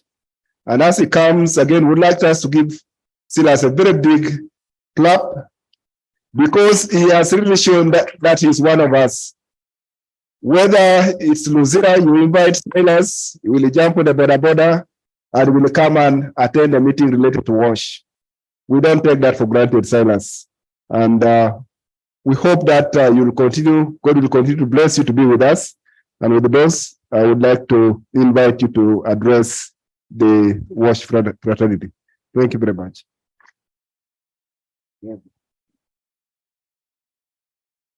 Can we give a better round of hand clap to the commissioner? Allow me to observe exactly the protocol that you observed here for purpose of time. I want to say thank you to all of you. We are now a family, and a family that is ready to move together. On behalf of the Parliamentary Forum on WASH, I want to say we are so grateful, because this kind of meeting makes my work easy. Imagine what I would have had to do in order to collect the data that you have, to present what you have presented, to search for evidences, to do ABCD. Should have costed us a lot of money. To me, the results of this meeting fit directly into our work. And the most important thing from now is for me to invite my committee, invite the membership of the forum, and share with them the results of this 3-day engagement. It actually helps us now to draw our legislative agenda. So to me, this is the way to go. And like the commissioner put it, I have not seen any other sector or program that has very organized civil society like the WASH CSOs. By the way, that is true. For you to engage for 3 days talking about water, sanitation, and hygiene, and you have time to discuss about ODF. Now everybody knows the definition of ODF. Everybody knows when you talk about this, our capacity is now being what? Lifted up. It shows that UASNET has very serious leadership, by the way. UASNET is very organized. Yes, for you to be able to hold this kind of meetings for 13 times, it is not a mean achievement. And if your hands are not painful, you can clap for them properly, by the way. Yeah. Allow me to appreciate the media because they have been broadcasting what we have been covering here. Can we appreciate them? And we clap for them. Our moderator, you did a wonderful job. At least now we are familiar with your voice. Yeah. You speak like you wash yourself. So we are grateful. The team that has been managing the equipment here has done a great job. Let us appreciate ourselves. If you don't clap for yourself, nobody will come and clap for you. In this world, you start by yourself. Be self-confident. Personal, yeah. So that is the way to go. For us politicians, we know how to start these things. You find me when I'm down there looking for those things that I'm looking for. You know what I'm talking about. We change the way we operate. For you speak technically, for us, there's the way we speak. We speak in the other way. Just to make sure that things move. Now, for you people, you are technical, you talk about this and that. For us, we are looking at one point. Do the people have the water? Is the water safe? Is it clean? Is it near? Is it available? Is it for everybody? Or you are not giving everyone a chance to have water?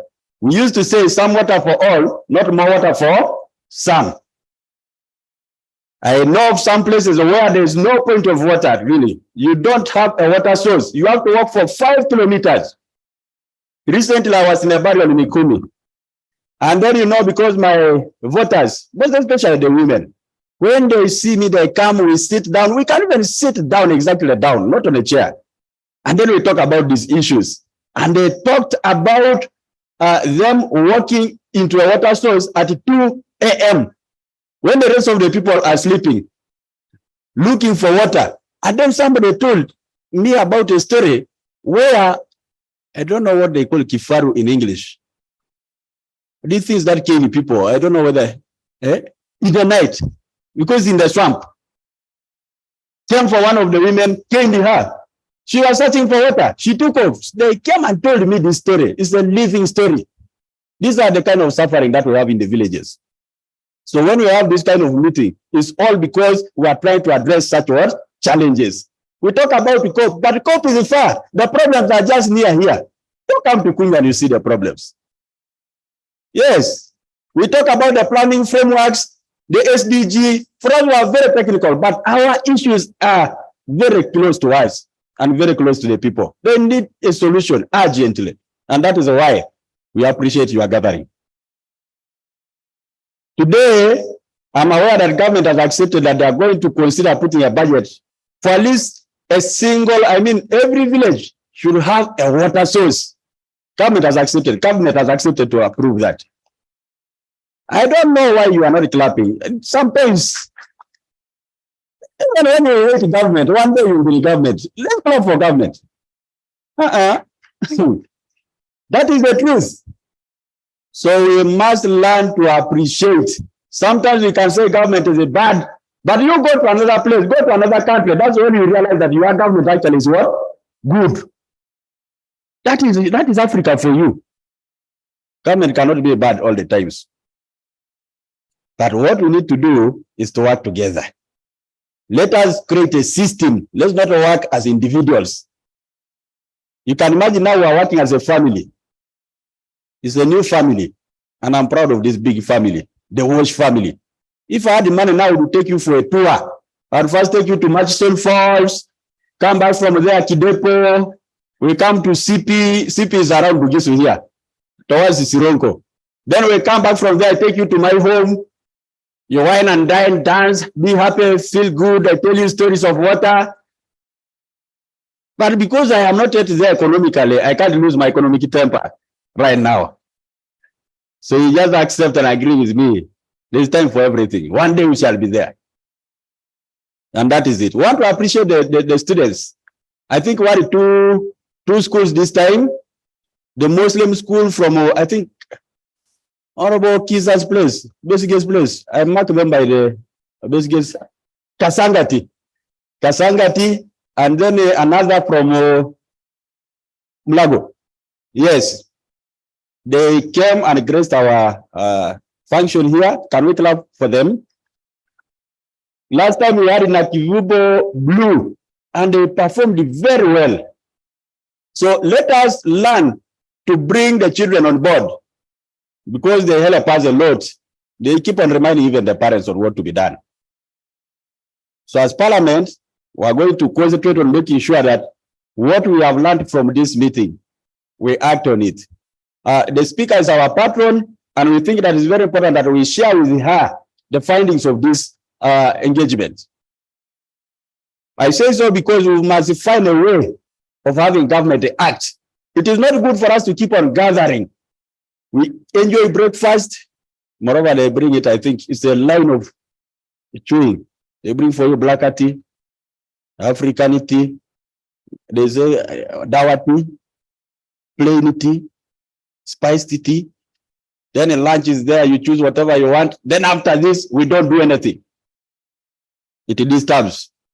So what am I saying? Whatever we have discussed here should not stay here. It should create a change in our community in terms of wash. And when we do that, people will feel us. And when they feel us, we shall be blessed. And when you are blessed, automatically, when the time comes, you will go to heaven. Yeah. So we thank you so much. This meeting has been a blessing. I want to ask you, or kindly request you, to support me to build the capacity of members of parliament in the Wash Forum. Sometimes I want to do things, but I'm incapacitated economically. So how I wish you could put some money together. What you have collected here, what you have discussed in here, we take all the members now in the forum through, so that we have a common voice which is strong. That is the way to go. We can no longer afford to work in isolation. We can't. We can't. I'm happy now Minister of Health, Minister of Education, Minister of Water are starting to work together on issues of wash. I'm aware of the issues of vulnerability for the refugee communities, but also the refugee hosting communities. Those that host, they get affected because the resources remain the same. Yes, the vulnerable lot, the women, the students, the girl child. You go to the schools and then you see what is happening in terms of design of the wash facilities, menstrual hygiene, the dropout rates in the schools. Some of the results are because of these wash issues. Wash in institutions, wash in your homes, wash everywhere. We need to find a day for us to go to State House and discuss with the president about wash. It is very, very important. We will continue asking for that. I'll talk to the speaker again and ask her, please ask Papa that the children are waiting. We need to have a meeting about wash. Thank you so much. As you go back, I heard about contributions. Those who have not paid money to USNet, how do they call it? Subscription. Can I tell you, for me, all my members have paid up.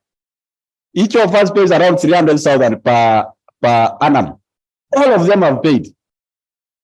How can you fail to pay? Because for you are big, you have big accounts. You should be able to pay in the morning, not in the evening. Please pay up. It is embarrassing for this to be announced here. Then when we visit the office, we know that you didn't subscribe, first of all. No. Because I'm also planning, where possible, we want to reach out to a few offices. If we come to Simavi, we want to see where you are. But you should have at least paid up. Yeah? We come to Water Aid, we see where you are. You should have at least paid up. IRC, you should have paid. Water Mission, Water for People. Global Wash Program, I don't know whether that's a government thing or it is also something. Water Mission, everywhere. Participate so that the work of your WaterNet is made easy. I think I was correct to emphasize that. Yes, because that's the way. Let the board have its work done. Help them. That's the way to go. Civil society, is closer to the people. They know issues of the people. When you are closer to civil society, you get to learn a lot. Personally, at my level, I have learned a lot. So I want to appreciate this meeting for the 3 days. I would have been here personally from morning to evening, but because of commitments, I've had to be out and in. Nevertheless, thank you. And USNet in a special way, thank you. All the participants, thank you. Those who facilitated, thank you. The commissioner, thank you. Minister of Water, thanks a lot. May God bless all of you. We are going for independence. Go back to your family, examine yourself, and see whether you're economically independent. Because independence is for all of us. May God bless you as I declare this 3-day engagement officially closed. Thank you.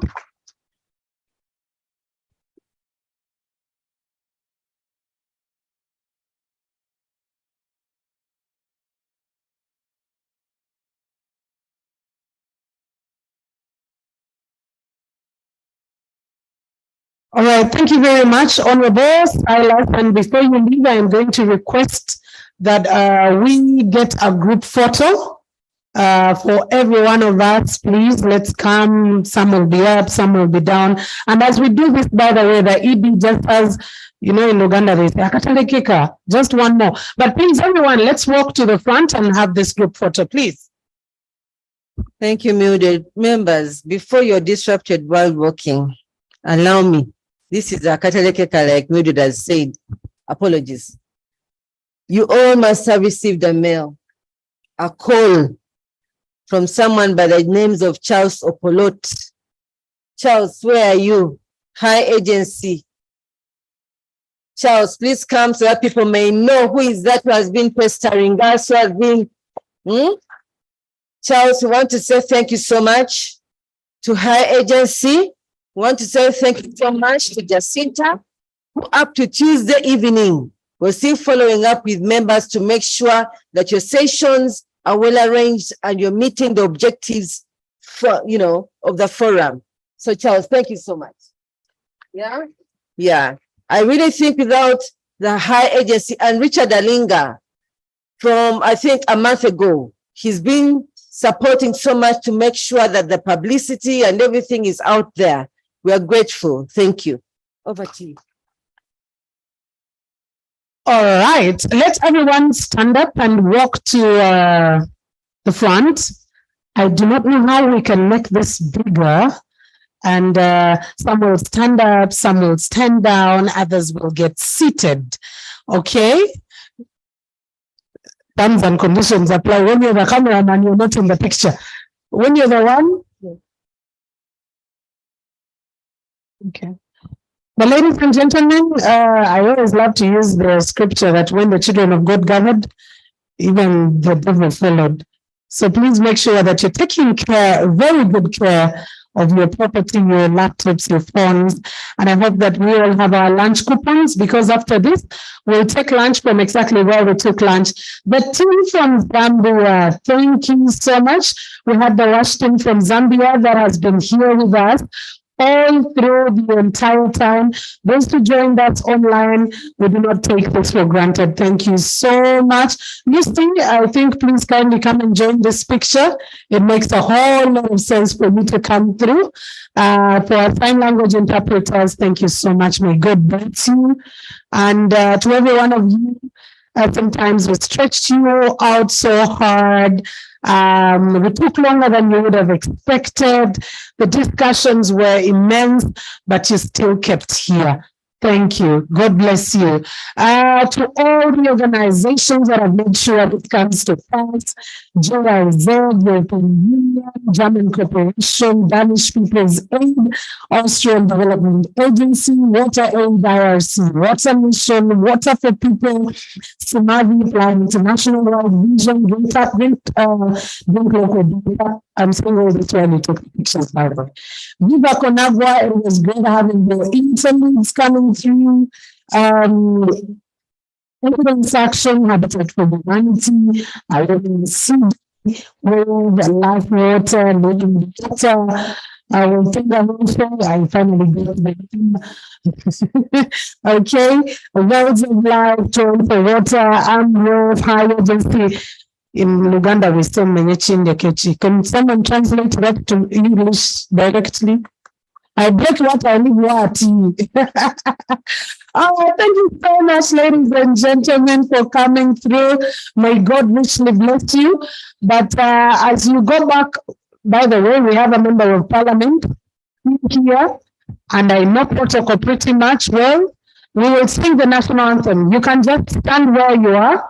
We'll take one stanza of the East African anthem and one stanza of the national anthem for now. There is no way we can do that when we have a person representing the third, one of the arms of government. So let's stand where we are and take the anthems.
All right, thank you so much. May God bless you, bless your journeys. Those who will be traveling our country, may God bless you. Have a beautiful, sumptuous lunch.